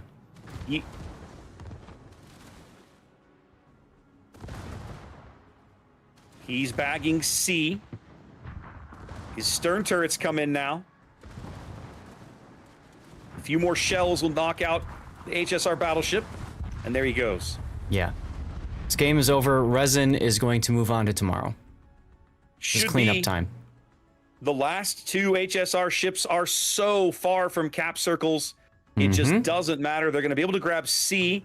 The Delny can drive right into A and B and flip them both. And after that, I think it's just a matter of time. Oh, yes. So go back to what I said at the beginning, right? About teams often going on the side and then the rest of the battle's over already by the time they get anywhere. That's exactly what's happened here. HSR's been spending a lot of time dealing with Resin on the side. Eagle Lance and Mabuki doing a fantastic job of tying these players up. Even Scott coming off worse for wear in the fight against Mabuki's Kushiro. Well executed game plan by Resin, just like we discussed at the beginning of the match, right? Knowing that cap control was not going to be the decisive factor in this game. It frequently isn't on this map in this cap layout. The key is the Sete did not get 2 citadels in that initial salvo on the Salem. Had he gotten 2, funny button activates. It's a very different game, right? Shells reload quicker. In other words, that's what I was going to say. So the funny button gives him faster reloads. Yes. Okay. So then that's more shells on the Salem. That's more damage. Maybe the kill. Getting that early pick is huge, and that's why they shoved the Sete in there. Unfortunately, it didn't go quite accordingly to plan. By the time he got that funny button used, there was nothing he could shoot, so it was almost the worst possible timing. Peyton's got the HE in the barrel and shaves clean 10K off of Ibuki's PVO. Secondaries, torpedoes, Eagle Lances, Holland. Everybody wants a piece of Ibuki now. He'll be out in moments. As will Scott. There they both die together. There it is. A clean sweep here for Resin. They sink every HSR ship on the board, and they're moving on to the top 4 here in Warship Masters 2026. And they broke the pattern. They did finally break the pattern. All right, GG to Resin. Here we go. That was a great series, Zaf. That was fantastic. I hate seeing NA teams cannibalize each other, but at least we've got one team going to tomorrow that we can keep cheering and rooting for. That makes me excited. Oh, yeah. Makes me happy. And the other thing too that's so special about that is it was that close, right? I think we'd be happy with either team advancing. It sucks that one of them can't. Both teams are excellent. Yeah. But they had a great showing. Both teams had a great showing for each other. I feel like the battleship pick wasn't the right one for HSR, but they probably said, hey, let's just do something silly and see if we can make it work because maybe it'll catch them off guard. I get it. They spent 18 points on this battleship, Zaf. Yes, they did. In their shoes for 18 points, your options are Bergonia, Conqueror, Monteverde, Incomparable, Sete, or Willem de Eerst. What do you pick instead of Sete? I said Willem de Eerst. I mean, you got the Dutch oven. You can call upon bombs from the heavens. Yep. Hallelujah. It's got mobility, stuff like that. That's a good choice. Conqueror is a decent choice. Bergonia of your own. Lots of options. I was going to say, Resin certainly got their money's worth out of the Bergonia in that match, didn't they? It was nice to see. That's a ship that has gotten some love in previous events, certainly in King of the Sea. You don't see it as much in this tournament, but I mean, Peyton knew what he was doing with that ship, and they got exactly the value out of it. Given the speed, it has to, they start way over in the middle, and they've got to get all the way to the 10 line basically, and then it came back through mid, and yeah, they got a lot of good work out of it. Yeah, 100%. And, Peyton is quite the battleship player. So you put something like that into his hands and angels sing. So there you go. And he's a cruiser player too. Well, so listen. It works well. Well, yeah. All right, man. Well, listen, I'm going to hang it up. Sounds good. Guys, appreciate you guys hanging with us this morning. Tournament coverage is done.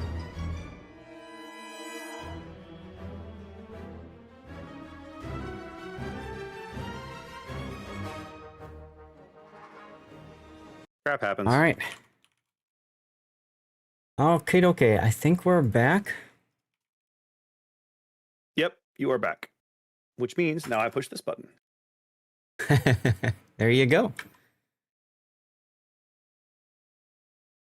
Hey, look, it's a raid. Oh my God, it's a shock. Surprise. Huh?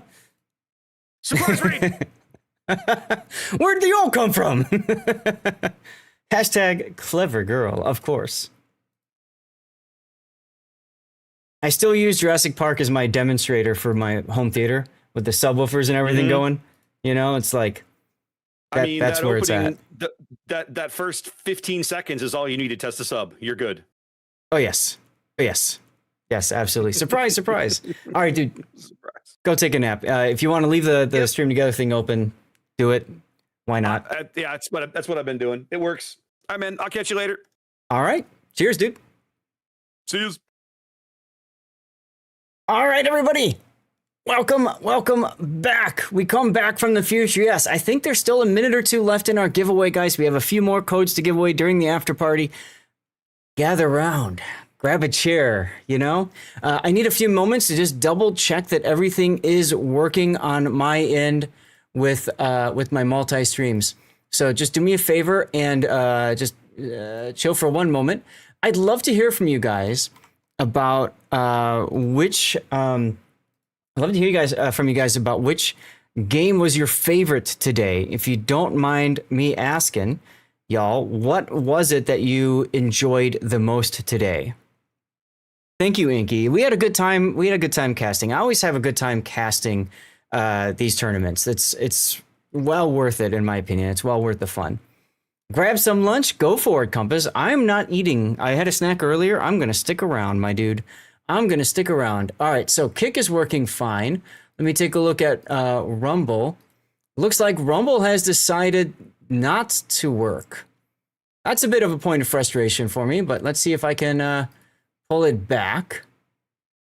Yes, okay, so it is still live there.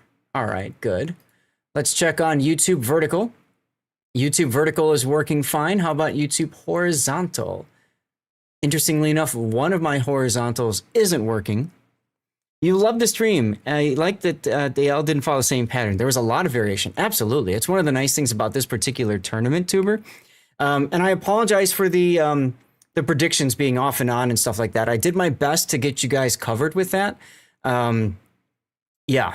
So, you know, we got it figured out a bit here. Let me get into the game. Bring Puddin back. With all due respect to Puddin, when it comes to casting streams, Raptor is where I start. You know what I'm saying? And then if we can, you know, if he can't do it, then we bring Puddin in. And that's not a knock against Puddin. It's just because I've done this with Puddin for how many times? Or sorry, I've done this with Sea Raptor how many times, right? We are a team. Puddin and I are a team as well. And you can tell we all get along very well with each other. One of my best streams with the content varying so much. Thank you, Tuber Chimpy. I saw some of you guys, by the way, subbing today. I appreciate you guys for doing that. Thanks very much. And yeah, let's see. So, and then again, Trendless raiding 4 hours ago. Big thanks to Trendless for the raid. Whoops, I hit the wrong button. I need to go to this scene collection now. Here we go. Check it out, guys. I'm getting 100 doubloons just for logging into the game. Isn't that exciting? Yeah. So, guys, we're going to do the after party today. I'm going to start by asking you all what to do. So, what do?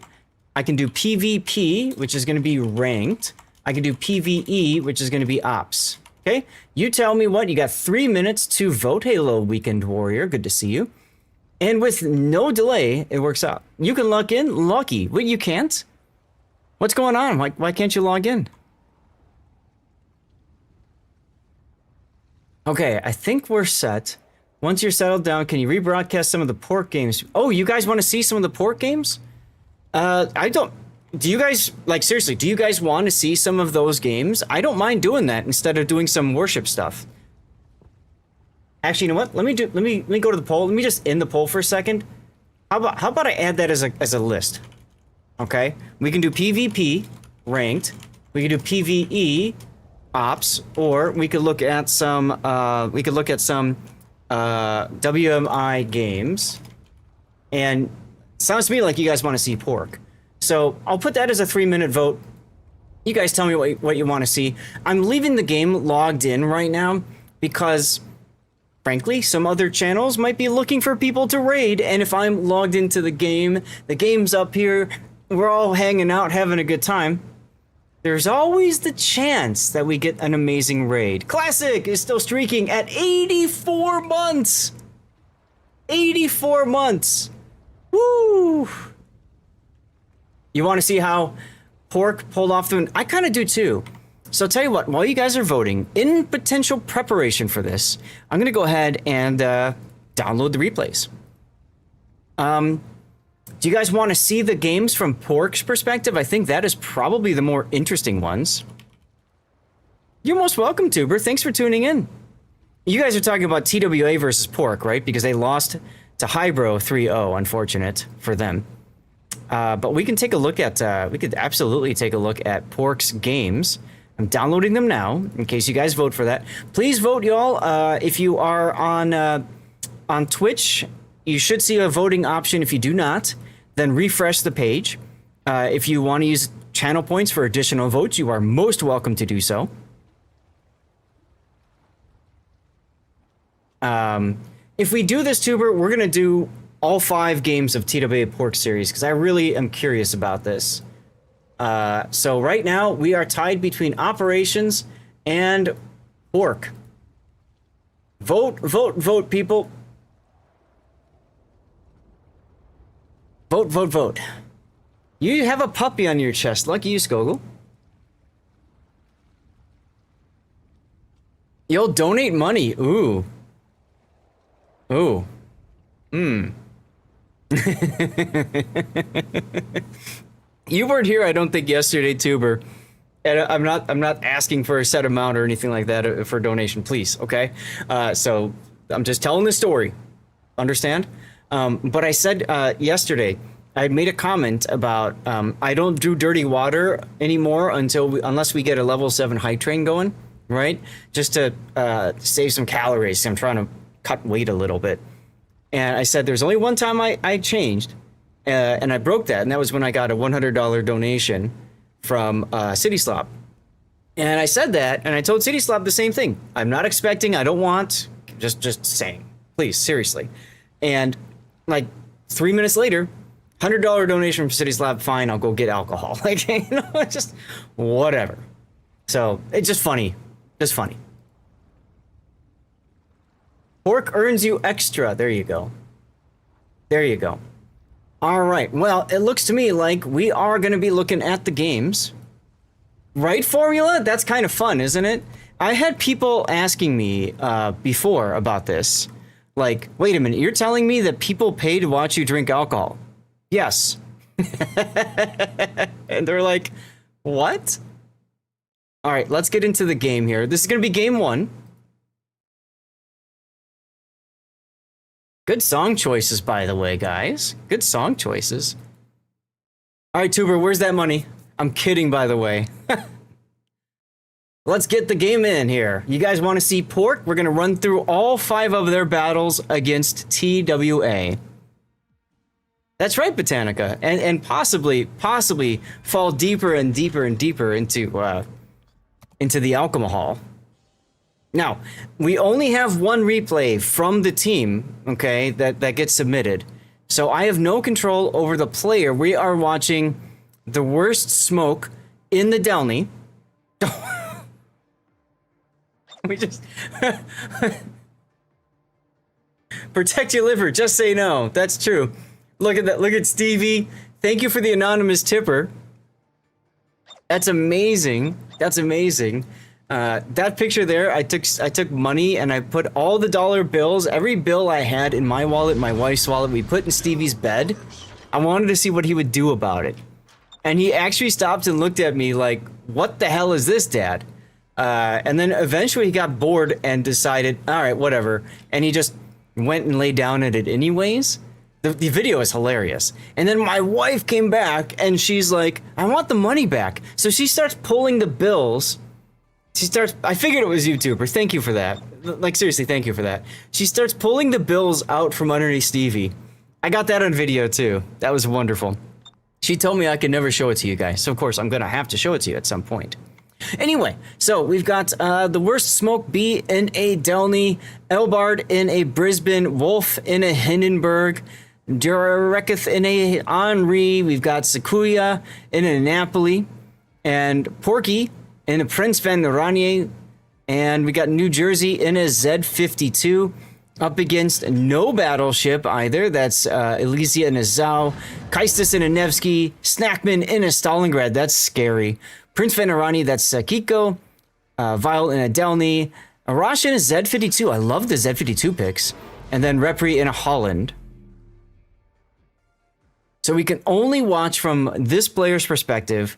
We're going to look a lot at the mini-map.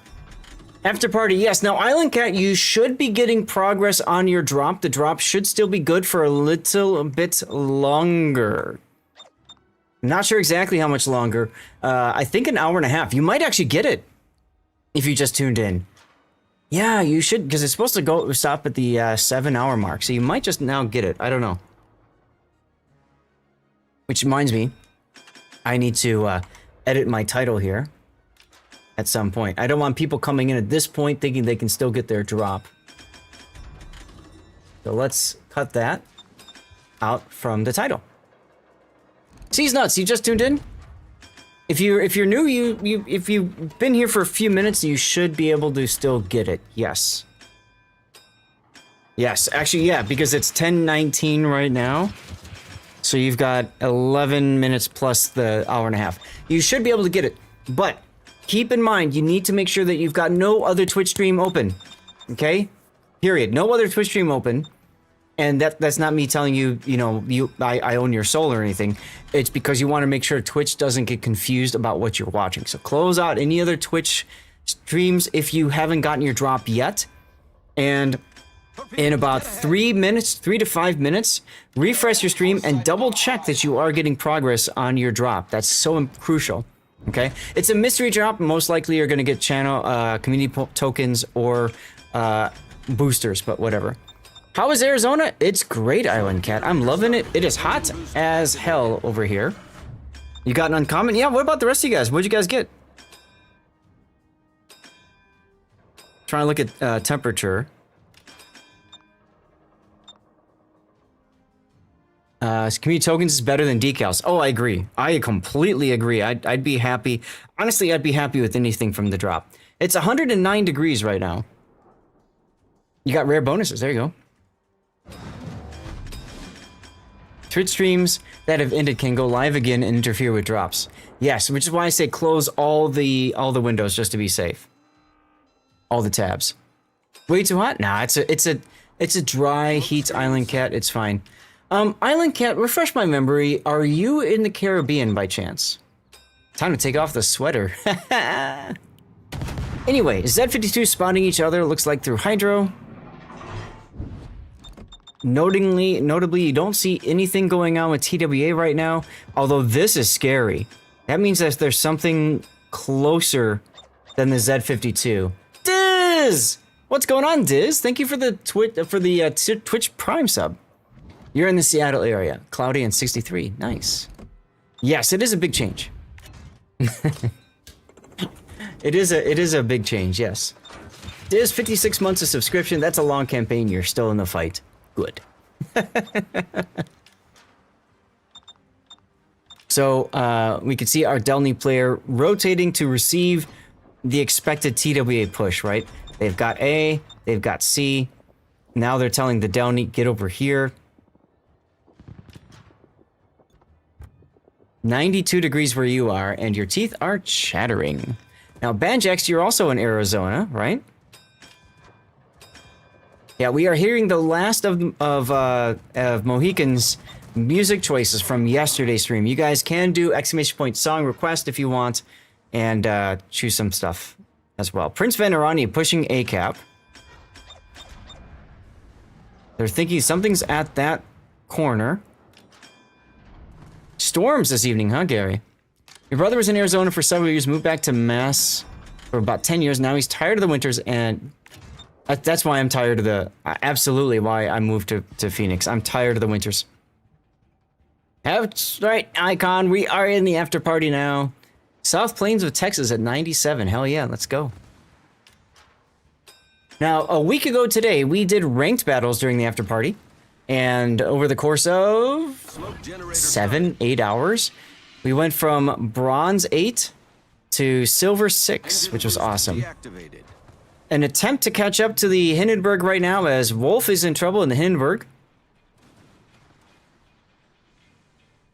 Which state in the US has more winters? I would think Alaska.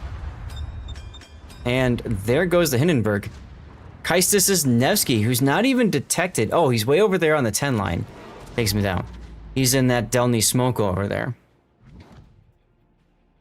You ever get untired winters? You can travel. Absolutely. More winters apart from Alaska. I'd probably say Maine then. Smoke screen set.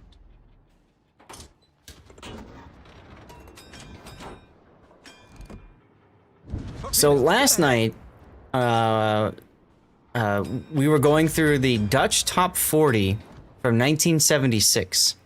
That's what we are listening to right now. Oh, Michigan, that's a good choice. I forgot about Michigan, the Upper Peninsula. Maine was pretty bad, yeah. North Dakota is pretty bad too. That's true, classic, yeah. Alaska has 1 winter. Chicago has 3.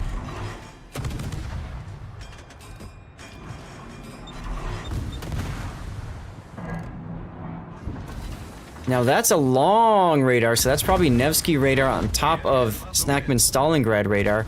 And they do sneak the Holland into CCAP. The ship is on fire. So no point generation for pork. Any states bordering Canada have it the worst. True. Yeah, lake effect causes big problems. New York, you know, Buffalo gets a lot of snow, right? A lot of snow. Guys, if you just joined the after party, we are looking at Pork versus TWA. This is game 1. If you were watching the streams earlier or following the tournament, you know who won already.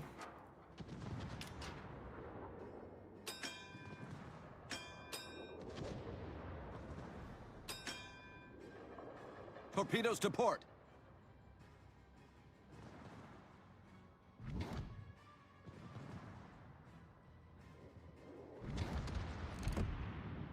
Sorry, just catching up on a couple of pings on the Discords. Yeah, just remove the link. That's all you need to do. Pork is really in trouble here. They've got no caps. They've been pushed way the hell back. I don't think there's an easy way for them to come back in at this point. What do you guys think? What's going on, Galucci?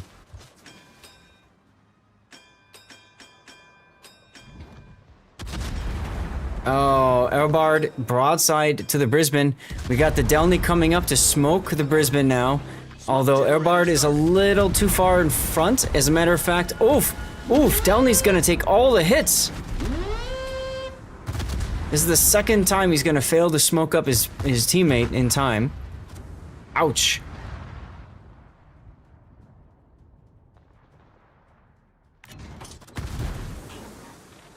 Would you consider something later on? There were a ton of new ships used today. Would you consider the most new ships used later and why? Oh, like talking about them? Like the Sete? Sure, I can.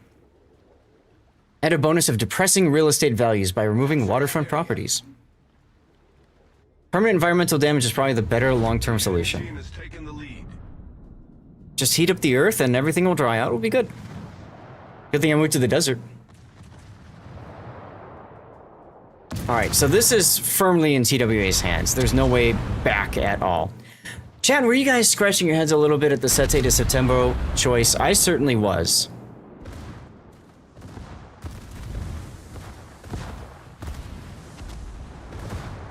This is a crucial drive-by that needs to happen. Sakiko, all he has to do is ram. Right, so Porky cannot accept the ram. Oof, a little bit early there. He's got a rear turret.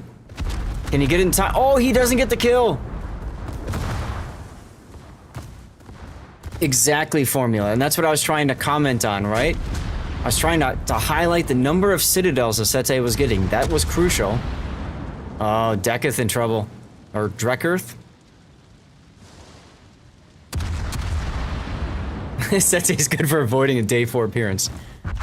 And that'll seal the deal for TWA Pork. Game 1 is going to go firmly to TWA. TWA looking extremely strong here.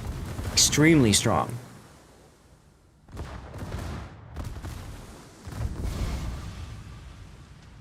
But alas, it's a defeat for Pork. It is absolutely a hit or miss pick. Now, I get it. It's a smaller map, so it makes sense maybe that you want to try to get in there and make something happen. But I feel like, you know, you're just so big, it's just going to be too difficult to be spotted.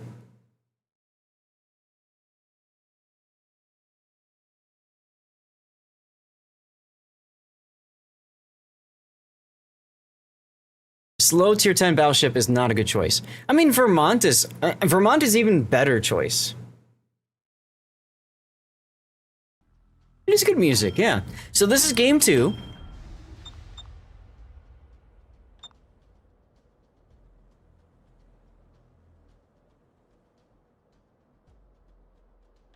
I'm gonna let C Raptor know we're covering the games if he wants to see. He was gonna take a nap, and I'm like, oh, you can.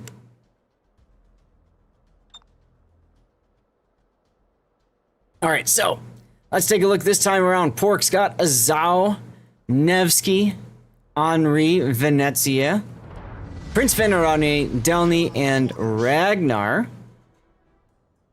And we've got Des Moines, Nevsky, Hindenburg, Goliath, Defense, Vamp Deuce, and Delny. This is Northern Waters. So I like the choice to change to a Nevsky here. If it's allowed, you might as well, assuming you can find the points to make it work.